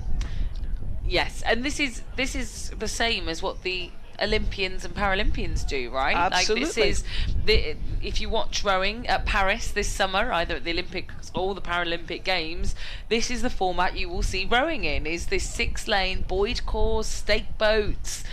So they are essentially replicating what is done at that elite level. Absolutely, and hopefully we'll see some of these beginners continue their rowing career and stick at it, and who knows? You need a big, broad base to pull out the Olympians. Exactly, and the great great sort of second 500 or first 500 being undertaken here by the crew from Harper Adams B in lane number 2, who are there in the centre of your picture, I think, with this lead. Then a bit further back, that is the crew from Banger in the sort of middle, in the green, right at the back. And then closest to the right, that was that crew from Harper Adams A. So a few Harper Adams crews. Great to see lots of beginners from Harper Adams University. They're more kind of focused on agriculture, aren't they, Harper Adams? They used to come with their tractor leggings, if you remember back in the day, I do remember Carol. that. Yes, as you say, agricultural, and I always liked that sort of just pun on, not really a pun, but a play on what they were famous for. Just accepting this. So this is the Harper Adams crew, just leaving the field there. This women's beginners double sculls, and it's the F final. And they've really settled into a rhythm together here. I don't want to give them the commentator's curse, but the sort of body movements are moving nicely together. I think that sort of rhythmical timing goes for a lot in the beginner events, doesn't it? A lot of beginners tend to rush things, and they seem to have relaxed into a nice relaxed rhythm and not rushing up the slides, just boy, that was a bit of a wobble there. Well recovered there. That was a good Bournemouth? recovery. Bath Spa, I think, actually. In fact, lane 5. Bath Spa, yes, you're right. Good recovery, as you say. Pretty much a boat stopper, but they got it back together and just seem to be doing well. This is the other Harper Adams crew in lane 1. Had a bit of steering issues on the start, which cost them some time, which is probably why they're trailing the rest of the field.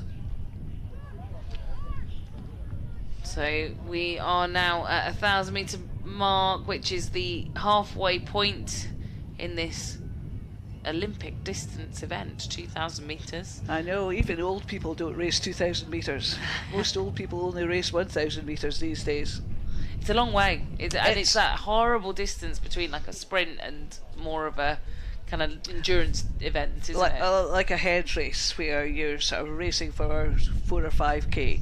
It's just one of those ones. But then we all need to sort of pace ourselves and sort of learn how to deal with that. There's a bit of a wobble there. I think that was Bath Spa again. That Bath crew Spa there.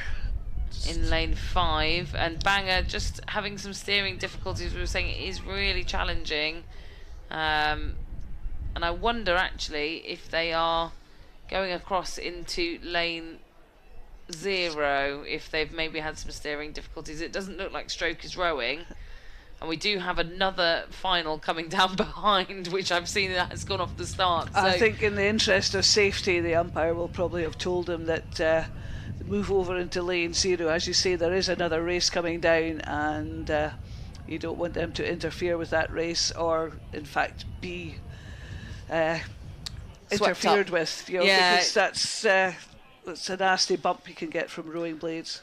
Well, we do now have 2 races on the course at once. Both are beginner races, beginner doubles, but the race behind is the final above. So they will have been crews that recorded a slightly faster time in the time trial. So that will give these crews good motivation to push on in this F final. Yes, nothing like a crew chasing you down in your lane to push you on.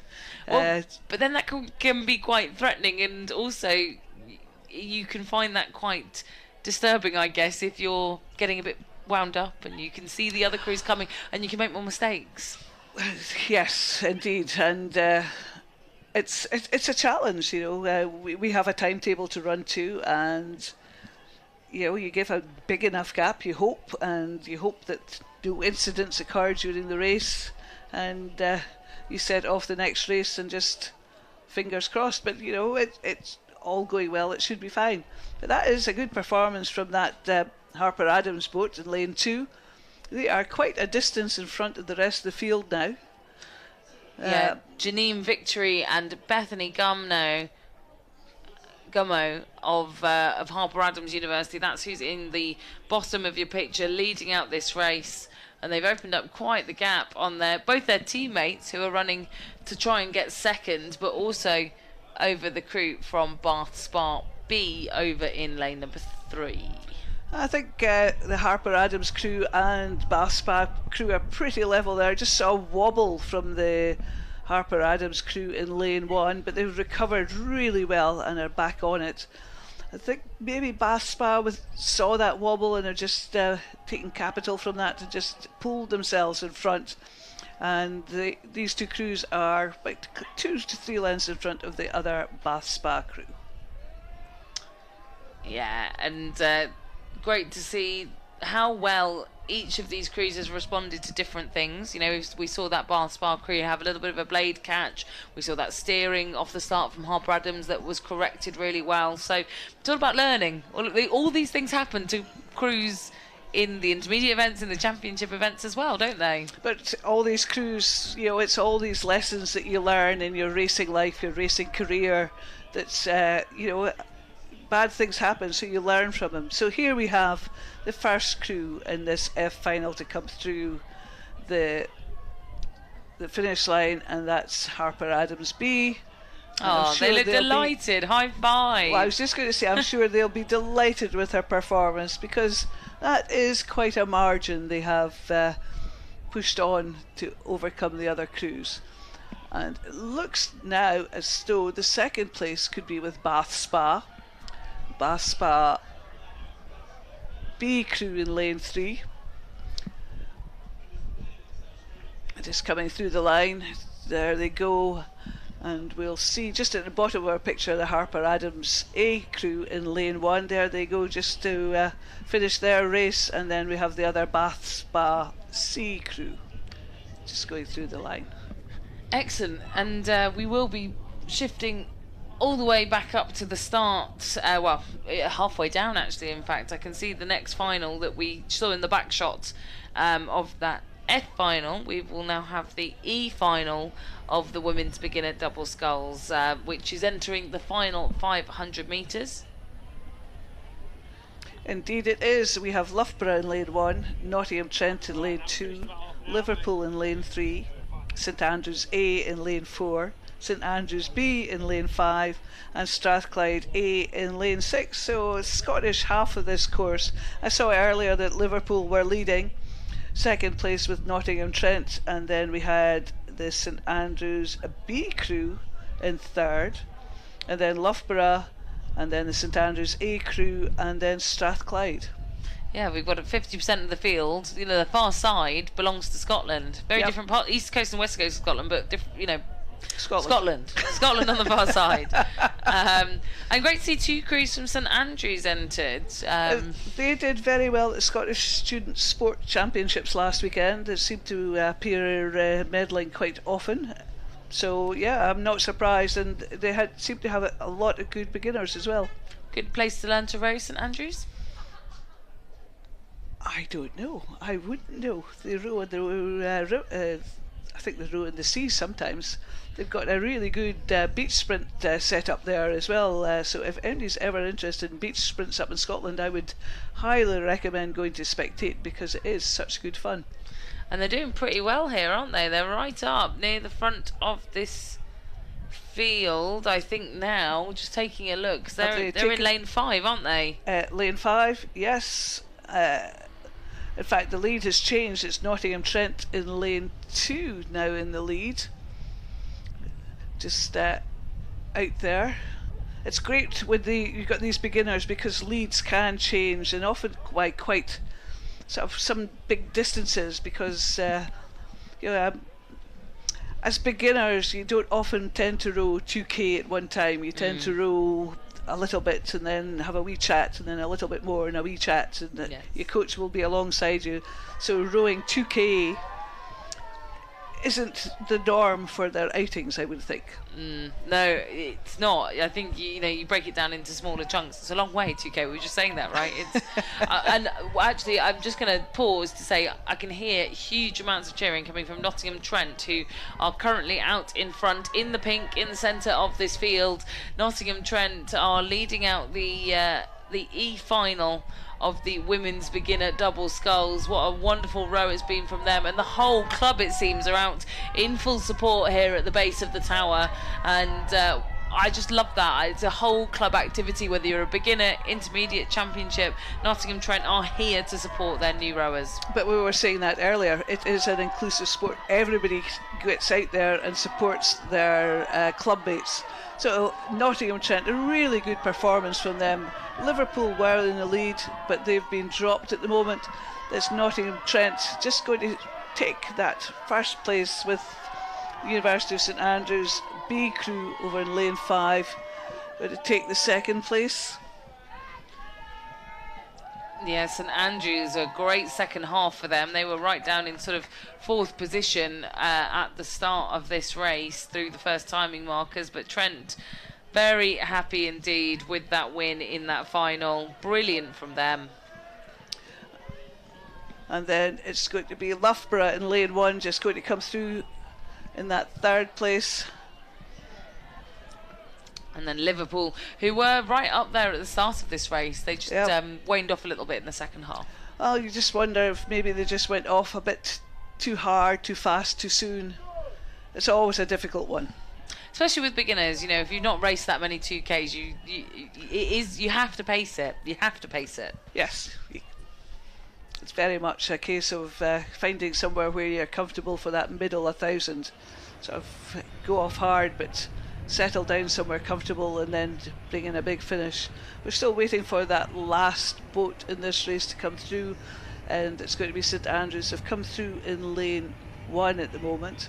I think there might have been some sort of issue further up the course with them. The umpire's just waiting for them to finish. Well, we are already underway because we're running a tiny bit behind for the first time today. We gained lots of time earlier, but we're slowly slipping back a little bit. So we're setting races off as quickly as possible to finish on time on the final day of racing. This is now the D final of women's beginner double sculls. Manchester in 1, Leicester in 2, Sussex in 3, De Montfort in 4, Swansea in 5, and York St John in 6.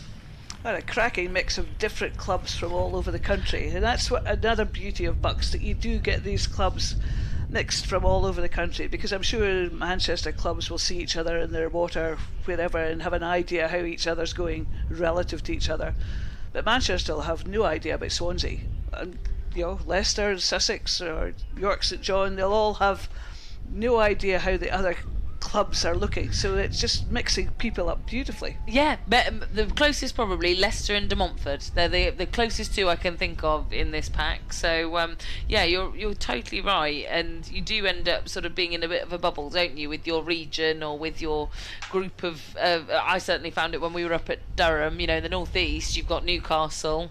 Yep. And that's it, you know. Edinburgh would occasionally come down to race, but yeah, Northumbria was there, and yeah, a couple of others. So you know intimately how your sort of little cohort race, yes. But you don't really know about the other end of the country, Wales or Scotland or wherever. And with beginners, I guess as well. You know, some of these universities won't have fielded huge numbers of beginners that are out racing at big regattas, right? They'll have come here, they'll have put this boat together to come and race at beginners level at BUCS. Which gives them a taste of racing. Which gives them a taste of racing. And, you know, this is a really good introduction to racing. You know, we're talking about the friendly atmosphere, the sort of club spirit, the club ethos, everybody coming out to support every member of their club. And you know, it's lovely. It's just one of those really nice events to see. It is, and we've got yet another great race here. Look at these times coming through. Very close in the middle of this pack, but Manchester out in front at the moment, and it's almost going in order. I was like 1, 2, 3, lane 1, lane 2. So all the action happening over on the tower side of the course, and that's what we can see closest to us now. That is Manchester furthest right, and then one in, that is Leicester, who are currently in second place in this race. Sussex in third. I think there seems to be a move made over the far side. I think York St John seem to have pulled themselves up into the mix with the 3 crews on this early side. Yeah, York St John trying to, you know, sort of do a sneak attack over in lane 6. Oh, did you Leicester's just had a bit of a wobble there, and it's sort of cost them some time there. So Leicester now being overtaken by Sussex just in those last few strokes, trying to get it back together. Oh, and I think, you know, as you come in front of the people that know you in the crowds, you can get quite intimidating, trying to take the rate up, you're trying to sprint, you're trying to think about what you're doing, and these mistakes are easily made. I don't know about you, I very rarely hear anything the crowd's saying as you come through sort of an enclosure area. It's very hard to hear specifics. You just hear roars of noise. But a lovely performance from this Manchester double there. You can see their purple and yellow blades just glistening in the sunshine. They're going to have to watch the buoy line though, with those blades glistening in the sunshine, because they're very close to the stroke side buoy line. Leicester have done a fantastic job to come back from that wobble they had. They're now back in that second place. Really good recovery there. So Manchester just coming up towards the line. It's just flicked up on our screen. So that's Manchester taking that first place. And they are ecstatically happy. And Leicester into that second place. And then we've got Sussex. And then over on the far side, York St John. Oh, they've just stopped before the line. But it's not cost them any time or place. But yeah, great job there from Manchester. Still celebrating moments after that final. And great to see Leicester recover so well there to take second. And just finishing is Swansea with De Montfort just slightly behind, just coming up to the line now. As we said earlier, it's just great to see how excited all these athletes are. You know, sort of winning these minor finals, which may not mean an awful lot because it's not the A, B or final, means so much to these athletes to cross that line first. I'll get emotional now. I did overhear earlier something that did bring a tear to my eye, Carol. There was a crew from the University of Chester that won a final earlier on today. They were brilliant, matching hats. Yes, and one of our commentators, Finley, is a beginner and at Chester as well. And the whole of Chester were running alongside them, winning this minor final. And one of the team members went, "I think I'm going to cry," as they crossed the line because they won. And I was like, "This is," and it means so. Like, we're not just saying it means so much. It actually does mean so much to these athletes. It really does. I was watching them and they crossed the line ecstatically happy, just so happy, and you know, that emotions like that are just brilliant to watch. Well, we are now at the final round of women's beginner doubles. This is the highest of finals available in this minor finals category. And in lane 1, we've got Queen's University Belfast. In lane C, in lane 2, we've got Queen's University Belfast B, Exeter University in 3, Loughborough A in 4, Kingston University in 5, and Bournemouth A in lane 6. So these are the athletes that came out as high up as they could in the time trial to get into this C final without making those A-B semi-finals. So we've had some amazing races. I'm expecting good things from this race, and it's the two Queen's crews up there to start with, 1 and 2, and then Exeter, and then we have a wee gap to, well, it's not much of a gap to Loughborough, and Kingston and Bournemouth just slightly behind, but you know, the first 4 crews pretty tightly packed there. Yeah, I think arguably Loughborough have made a bit of a push here in lane number 4. You can see them there on the sort of one in from the left-hand side of your picture, now currently sort of pushing towards the left-hand side of your picture with the purple and yellow blades. They are really starting to move ahead of the bottom 3 in this race, but Queen's, they are really going at it here, these 2 beginner doubles. I think it's the one in lane 2 currently, Queen's University Belfast B, that alongside Queen's University Belfast C are having their own little internal fight. But you've come all the way from Northern Ireland to race. You know, you're going to put in a good performance, aren't you? Oh, absolutely. And to be sitting there racing alongside your clubmates in positions 1 and 2 must be a wonderful feeling. It's tricky for them to see over the far side of the course just to get relative boat speeds, and they have got that danger from Loughborough to keep an eye on. But it's certainly Belfast 1 and 2. Loughborough putting in a push now just to sort of separate the 2 Belfast crews. And I think the one in lane 1 just feeling the pressure somewhat, just fluff stroke there. but they've got it back beautifully and are now racing for the line. But Loughborough have picked it up. Yeah, Loughborough trying to upset the party here in the final 500 metres. Queen's Belfast, the ones on the response end of that, and they have responded. The Queen's University Belfast B crew are going to be victorious, but are Loughborough going to slide ahead here of the Queen's Party up at the front of this field? And I think they might. They just stopped before the line, so close, but I think there was enough momentum to carry over Loughborough there. But a great race anyway from Queen's Belfast B. Absolutely, Loughborough just pipped them on the line there. What a finish from Loughborough. And then we have Exeter, Bournemouth, and then Kingston just finishing their race there. Distinctive kit from Kingston. Wowie, so that is all of our women's beginner doubles done now here at BUCS Regatta. So there'll be a whole new cohort of beginners coming up next year. These guys will all, if they continue rowing, be in the intermediate category from next year. Which is what we're moving on to. And we've got a whole cohort of intermediate doubles just to come through. And you know, we've had some amazing racing from these beginners. These intermediates sort of cover all categories between beginners and championships, so it can be a mixed bag, but we've got quite a few of these five finals to go, and I'm expecting great things from these. I was going to say, I wonder how many of these doubles were actually beginner doubles last year, if there are any. There will be statistics out there, Camilla. I'm sure somebody will have done these statistics for us, and I'm sure we'll probably get a phone call or a little comment somewhere in a WhatsApp group later on in the afternoon to tell us exactly how many. I'd be surprised if there wasn't somebody out there who didn't have those statistics at their hands. Somebody will know somewhere. Sorry, I interrupted you introducing this race for us. Yes, so this is the G final. So we have Newcastle B in lane 1, Bournemouth C in lane 2, Strathclyde B in lane 3, Edinburgh B in lane 4, Surrey in lane 5, and Arts University Bournemouth in lane 6. And it's all about Scotland in the centre lanes this time around. Yep, absolutely. But Surrey have been looking at Surrey over the last few days, and they've been going very strong at the moment. There seems to be a lot of Surrey crews appearing in big finals, and doing really well. Well, they've had a bit of a change in leadership. So their old head coach, Sam Tuck's gone on to coach at Molesey Boat Club now. So Surrey have had a bit of a shake-up, bit of a shuffle-up. So they've done pretty well, despite losing Sam as head coach.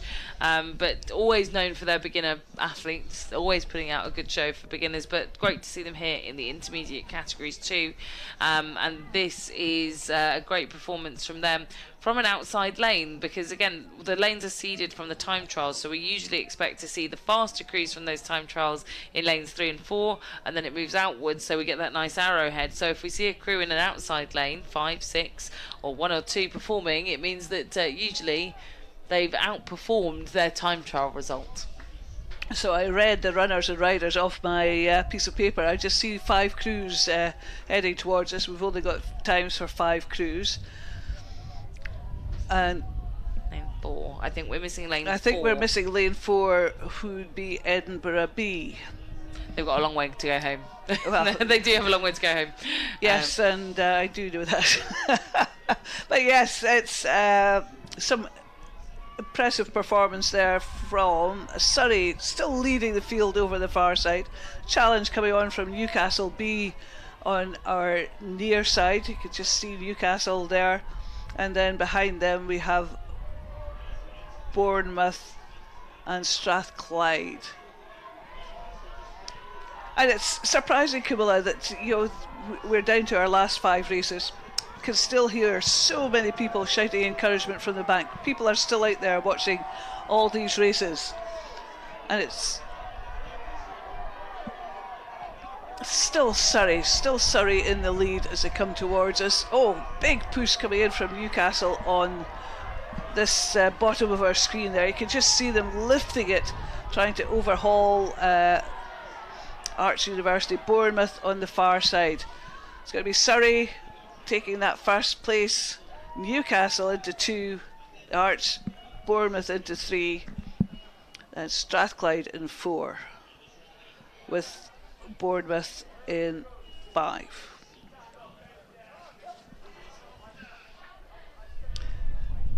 I love these shots of the crews that have finished and how happy they are just at the end of the race. Big smiles on all their faces.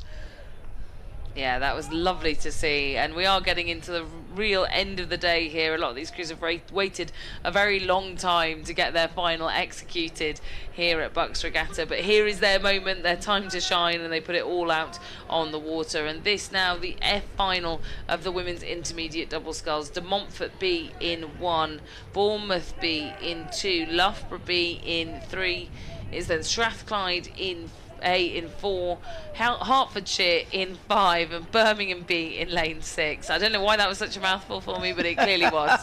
It's been a long day, Camilla. It has. 3 long days. But we're here, and I love it. We love BUCS, and you'll be pleased to see, I think it's the crew from Strathclyde out near the front of this field, Carol. They're saying in 3rd at the moment. Yeah, Hertfordshire in 1st place, Bournemouth 2nd, Strathclyde 3rd at 1,000 metres, with Birmingham 4th and Loughborough 5th.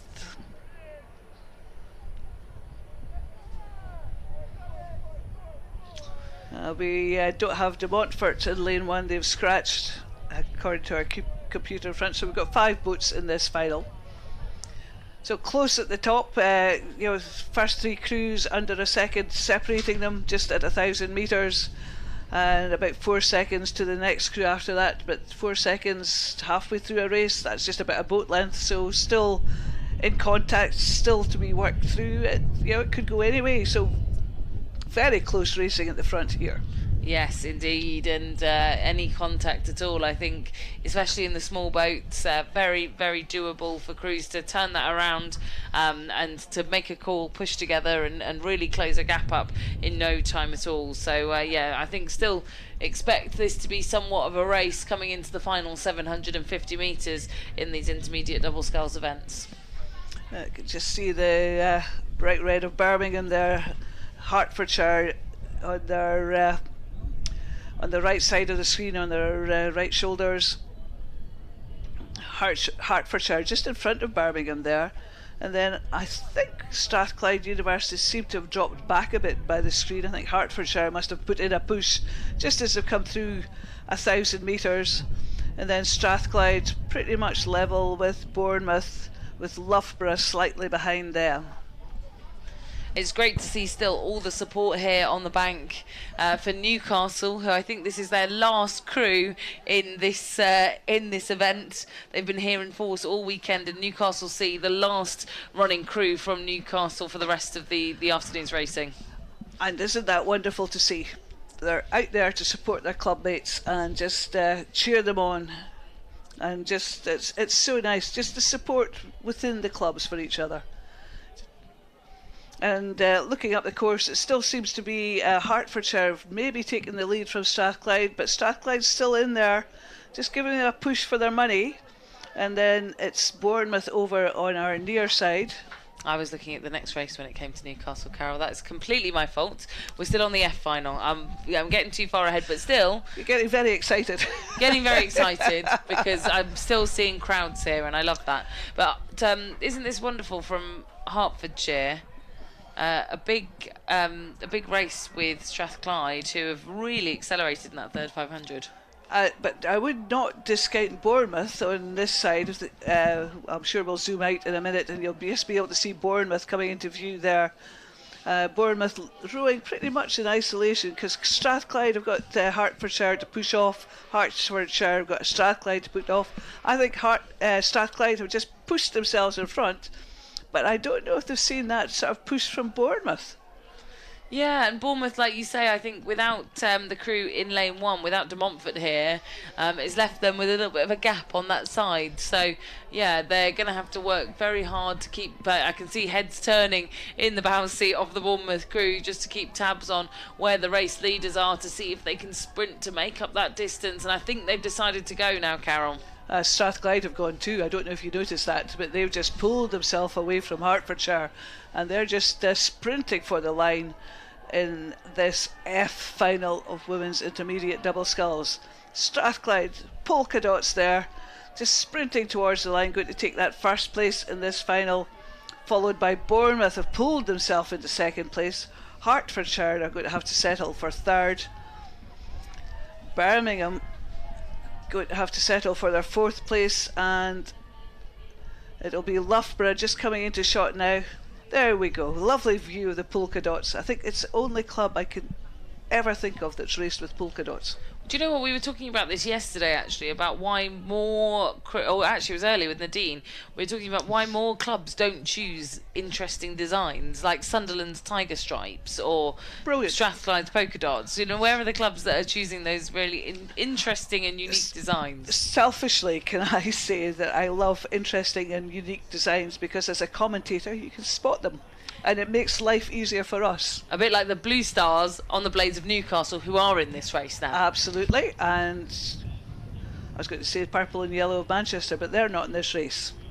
But yes, Newcastle, classic example of being very distinctive. The purple of Portsmouth. There you go. We've got Portsmouth in this one. So we are now on the E-final of women's intermediate double sculls. The last three races of the day. Portsmouth in 1, we've just mentioned. Newcastle in 2. Reading in 3. Liverpool in 4. Cambridge in 5. And Plymouth in lane number 6. I'm expecting to hear this wall of sound when Newcastle come closer to us. There's a huge covey of people on the bank just waiting there to lend their support for their club mates. In this race at the moment, 500 metres in, Liverpool are leading Reading, leading Newcastle, who are leading Portsmouth, who are leading Plymouth, and Cambridge just slightly behind. So less than 10 seconds separating these 6 crews. Yeah, Liverpool being represented here. Natasha Egger and Georgia Silva have got about a half length's lead currently over the University of Reading. Mai Findlay and Lucy Jarvis are trying to stay hot on their heels, and Newcastle are right up there, highly rating in that lane number 2. Ella Brooks and Elizabeth Morris spinning the hands into this tailwind to try and keep pace with the leading 2 crews. The lead is still with Liverpool. They've come through 1,000 metres in that first place. Reading in second, Newcastle still in that third place. It'd be interesting because, as you say, there is a tailwind. We were talking about this earlier on. You know, it's sort of the challenges of racing with a tailwind. It's not much of a tailwind. The windsocks, it has inflated somewhat from earlier, so it's possibly picked up a bit, but it's quite challenging with a tailwind. I like a tailwind, Carol, I must admit, though. Pushes you towards the finish quicker, doesn't it? But it is quite challenging because the boat's moving very quickly underneath you, and it's really hard to feel the grip and push the boat onwards. Well, I came down on the side of I prefer a headwind because then I feel that I'm getting that connection, that grip at the front end. It's harder work, though, isn't it? Yeah, but I like that. Fair enough. Rather you than me. I would rather the race be over quicker than my times to be quicker. Well, yeah, there is that. But here we are, just confirmation that Liverpool's still in the lead as they come towards us there. Don't think there's much in it, though. No, I think this is quite a close race here for the top 3, certainly, between Liverpool, Reading and Newcastle. And like you said, Newcastle supporters here to create a bit of a travelator for them, to whisk them through the last 100 metres or so. And then there are even more gathering. They're still walking towards the side of the bank, these Newcastle supporters. I don't know about you, but that all helps. Just that last little bit when it's really, really hurting, just to hear your club name being shouted. And it just helps you work your way through the last of the pain. And I can still see Reading supporters over there on the far side by the finish line, so they're also up here in second place. You can see through 1,500 metres with only 2 seconds to make up on Liverpool, so perhaps it will be the battle of the supporters to get this E-final contingent through the final sprinting stages of this race, and those who will feel the power up from their support groups will be the ones to be victorious. So Liverpool still looking to be in the lead. Reading dangerously close, I would say, because I've seen some amazing finishes from Reading. And Newcastle all up there as well. They'll know where they are. They've come through the 500 metres. it's about 300 metres to go, and this is where we might see them start ramping up the rating. So Liverpool's still in that lead. As I said earlier, Reading can have dangerous finishes, but Newcastle just still in there as well. And I think all these three crews have just upped their ratings. I can hear the shouts of encouragement now. Well, I would certainly feel lifted, but I could hear this wall of noise. As I say, I can see the Reading supporters, I can see the Newcastle supporters. It's just, where are the Liverpool supporters? I'm sure they're here somewhere, because this crew are leading out now, still in towards the Red Boys, and actually extending out their lead, I would say, to more like a length ahead of the University of Reading. Reading now having to try and hold on to second ahead of Newcastle, which I think they will do. They've got a good buffer of clear water there, and it's Newcastle trying to hold off the charge from over on the far side, the crew from Plymouth. Absolutely everybody now racing for the line here. Liverpool done a phenomenal job. They've been leading all the way down, and they've made a defined effort to not let anybody slip past them. So that's Liverpool going through first place. Reading in that second place, and look at this charge for third, fourth, fifth and sixth. It's Newcastle holding on to 3. Over the far side, Plymouth and Portsmouth pretty much neck and neck, with Cambridge just about a boat length behind. Battle of the South Coast, Plymouth and Portsmouth in that fourth and fifth fight. Lovely to see.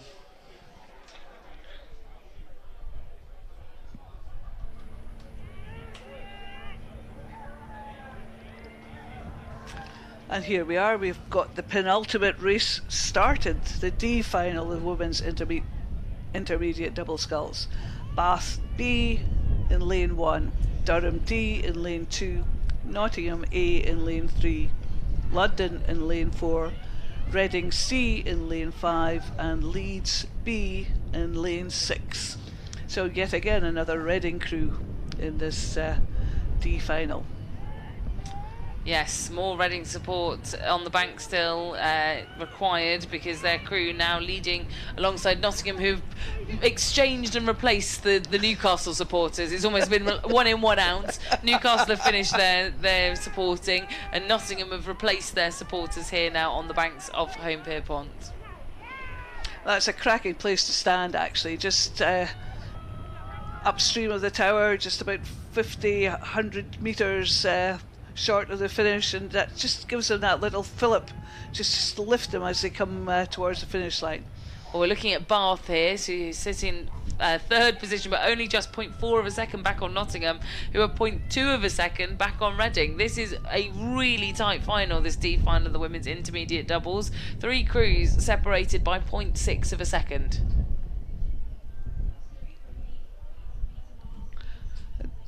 From a timing point, Durham doesn't seem to have appeared in lane 2. We've only got 5 boats in this final. Very little between them, less than 4 seconds, and that is about a boat length, really. Across the whole field, which is madness, absolute madness. At 1,000 metres. I was only focusing on the top 3 being 0.6 apart, but yeah, the whole field being separated by no more than just over a length is going to create some tasty racing here at the finish line. So that is the back of Bath University here, the Bath crew running in lane number 1, Bath B. Some lovely shots. I keep saying this, it's just some lovely camera shots we've been having today, just getting close-ups of these crews, just the power of the lenses and the clarity that we can see here. So we've got Nottingham there, London just in their outsides, then we've got the Reading crew, and they're just panning around to see Leeds there. As I said, 4 seconds separating them at 1,000 metres, which isn't very much at all. I'm just trying to see if we've got 1,500 metre timings. No, they haven't come through that yet, so still all to go for. I think the Reading crew maybe marginally in front there now, just pulling themselves up there, but Nottingham also in contention there. So there we go, I got it totally wrong. Nottingham leading, Bath in that second place, Reading close on Bath's coattails, London slightly behind, and Leeds just dropping off at the back of the field there. but very little between Bath and Reading. Just shows you that angles can sort of deceive you. I thought Reading were up there in the lead, but it's Nottingham, but not by much, 0.5 of a second. Yeah, really not by much at all. And actually I can see the Bath supporters trickling down towards the 200 metres. It's turned into a stampede, Camilla. They're stampeding down towards their club mates there. As I said, it wasn't very much between Nottingham and Bath at 500 metres. We'll just see what this Bath support could do to their club mates. Oh yeah, and you'll pan round and all of the Bath supporters are gathered on that 200 metre timing marker. They're all stood right around it, so you'll see them in the background of the shot in just a few moments time. But it's Reading University that lead out in this race, and as we move the camera around, there are all the Bath supporters who are gathered on 200 metres to go, and they're going to need it because Bath are all the way over on the far side in lane number 1 and currently running in a very tight battle with Nottingham for second. It is honestly centimetres in it behind this crew from Reading, and they're both pushing up in towards the lead of this D final. Goodness me, it's Reading, Nottingham and Bath, nothing to choose between them. I can hear the Bath supporters, I'm sure the club mates in the boat can, but Reading, Nottingham, Bath, and it's going to be a blanket sprint for the line here. It's Reading just going to take it by just a canvas, and then Nottingham in that second place, and Bath having to settle for third. Then we have London.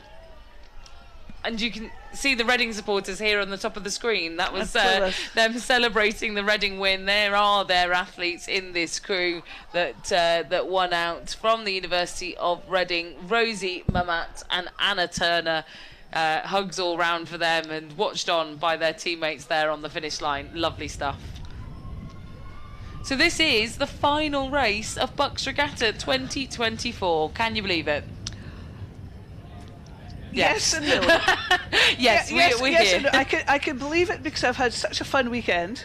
It's been really great. Some phenomenal racing.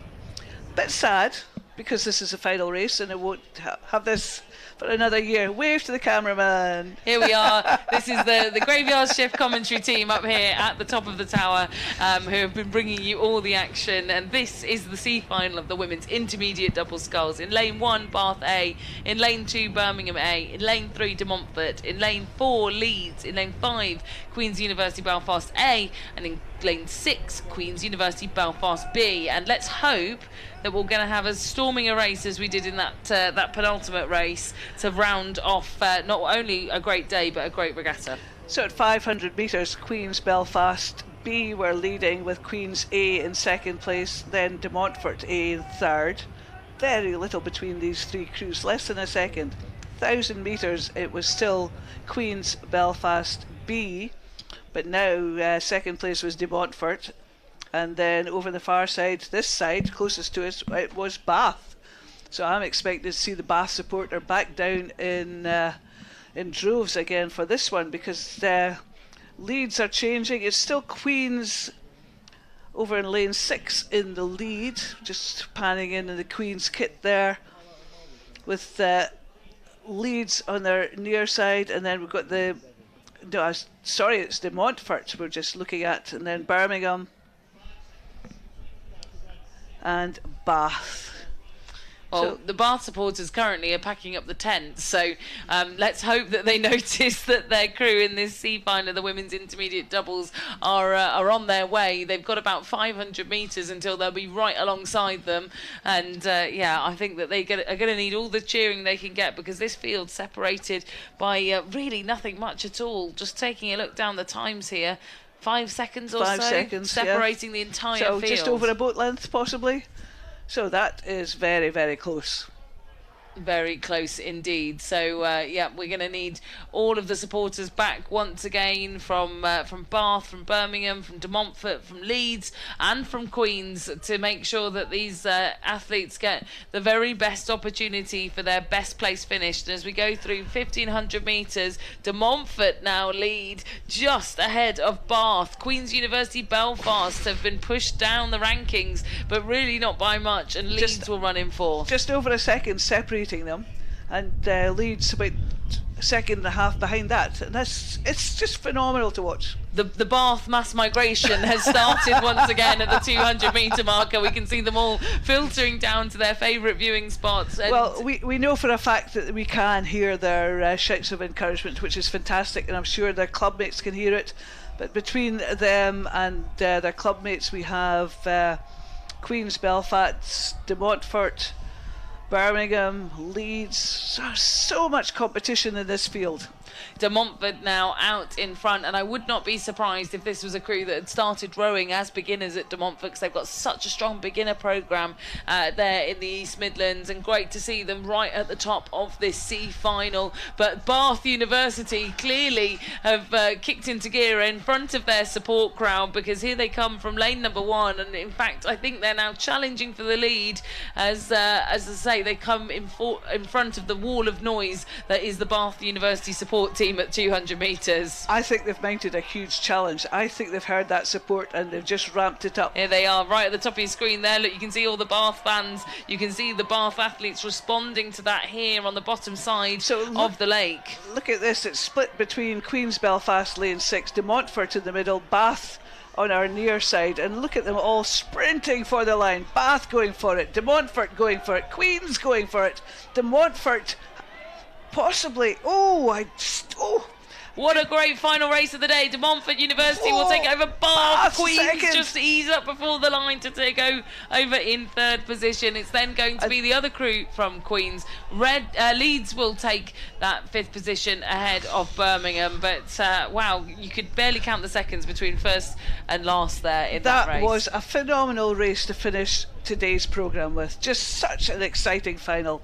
So much fun, so much entertainment for the past 3 days. Wow, what can I say? Wow, what can you say? It is just an amazing 3 days that we have here at BUCS Regatta, and it's all rounded out by the Victor Ludorum trophies, which are a set of trophies that are awarded to the universities that have had the most success in each of the categories of events. You gain points for being in A finals mostly, and some B finals, and you get different points awarded depending on how high you finish in each of those categories. So we will be awarding the Victor Ludorum very shortly for the women's category event. We saw Oxford BUCS earlier on take both the men's and overall category for the Victor Ludorum, but in just a few moments time we will be presenting the winners of the Victor Ludorum for the women's category. Brilliant, and I did have a sneaky look at the results earlier on, so but I'll keep it zipped and let Camilla spill the beans. Well, we'll be jumping to them in just a few moments' time, but all I can say is that having a quick look out the window at who's queuing up ready to pick up that trophy, I'm reasonably pleased, Carol. I thought you might be. Look at this course now, racing over for the day. Beautiful water, very atmospheric lighting. Yes, and that's that rain cloud that's been keeping things at bay on the screen. Look, that creating a beautiful light, isn't it? Isn't it? Some of those stunning camera pictures that we've had here all weekend. So we'll look forward in just a few moments' time for the Victor Ludorum celebrations for the women's category events. Just a reminder, like I say, Oxford BUCS have already taken their trophies back to Oxfordshire, back to the Wallingford stretch for the overall winners. They had such an impressive performance, didn't they, Carol, across Saturday and Sunday in those men's and women's eights respectively, and today really performed well in those women's fours, which has seen them, as I say, take the trophy home. But I can hear the cheers out the window already, because the winners of the women's Victor Ludorum for BUCS Regatta 2024 are Durham University. Hooray! Hooray! Camilla with a huge smile on her face as an alumni of Durham. Well, do you know what, Carol? I got a little reminder today that it was 10 years ago that we lifted the same trophy at Durham University for the women's Victor Ludorum in the crew that I was part of, in the squad that I was part of. So this is lovely to see. That I'm happier than usual, because it's a nice decade celebration of when we last did it. Well deserved. Very strong squad. And they've had such amazing performances. We saw those great medals in their championship women's eights for them. They got a silver. They picked up that gold in the championship pairs. They've also been in full force over the course of today too, and there they are, the BUCS Women's Victor Ludorum champions, Durham University, and the trophy will be returning back to the northeast. Where it belongs. Where it belongs. I was going to say that, and then I was like, well, I'm not sure whether I'd be very favourable. I can just see it. You can say it for me, though. I could just see it on the tip of your tongue, and I'll just fill in the remainder. Oh, and lovely that the rest of the squad's there to celebrate this victory as well. A really great end to, well, not the end to the season. We'll see these guys back at Henley Women's Regatta, Henley Royal Regatta later on in the year, and I'm sure we'll see some of them representing at the European University Championships as well that take place. That's all qualified for here at BUCS. Oh, it makes you smile. It's so happy. Oh, it makes me beam, Carol. I'm so happy. And, you know, there's been a lot of sort of trials and tribulations through the year, but it doesn't matter now. There are the coaches, Holly, Dan and Will Fletcher, who have led this gang to the results that they've managed to get this weekend. A really fabulous set of results for the Platinates. BUCS Regatta 2024, and yeah, they seem absolutely chuffed. And it's lovely to have these photographs for memories, just sort of special ones, and that was a special one. Yeah, really special. Well, look, it's been absolutely awesome to have you here this weekend with us, and amazing to be able to bring you all of these pictures. And like Carol said, it's been lovely footage where it's been great to keep track on all of the racing that's been taking place across all 3 days, sometimes from 8 o'clock in the morning until 8 o'clock at night. And what would you rather be doing? Watching racing? Well, look, they're almost in the water there, but which was always the traditional celebration when winning the Victor Ludorum. Bit chilly. I do recall some amazing shots of people jumping from quite a height into off the pontoon there. Oh, I'm not sure what's going on here. No. Another club photo. Oh, good photograph. Oh, a selfie, a coach selfie. Will Fletcher is trying to get all of the Durham gang in for a full club selfie. Look at that. Yeah, love that. Wonderful. Brilliant. Oh, look at that. Fantastic. Well, they're back on the bus, probably up to Durham tonight, back for their exams, which will be taking place. You forget that all of these are student athletes. They've got exams to focus on. They've got coursework to submit. Well, you speak to some of them, and the trials they have had to get here this weekend, having exams on Saturday, travelling down to race Sunday, Monday, and going back for exams. And you just think, wow, that's dedication. Yeah, no, it is. It's full dedication, and you can see all the medals to pay off, and they'll stay in their bedrooms forever, much like mine have. I've still got mine hung on the bookshelf from racing at this event 10 years ago now. Was my last BUCS Regatta. So yeah, they will stay very much pride of place for these athletes for a long, long time.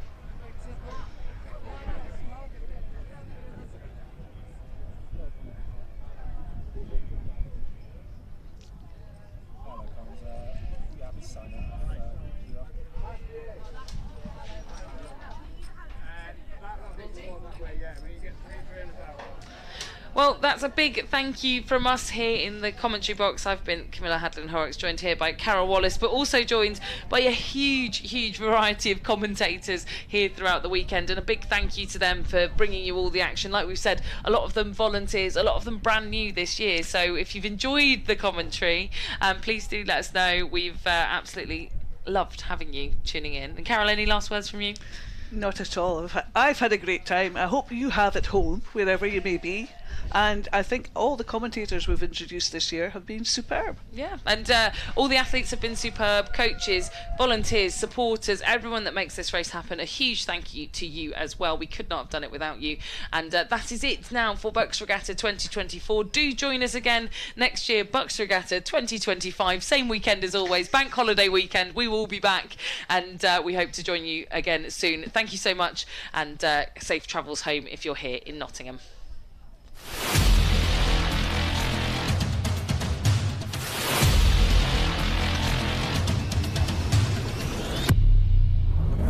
BUCS is back, and it's bigger than ever. We've got a man in the corner, and it's caught! Can he hold them off? The roof will be raised in front. Like an enemy in the night, mission impossible for two. Both teams hungry, desperate to win that title.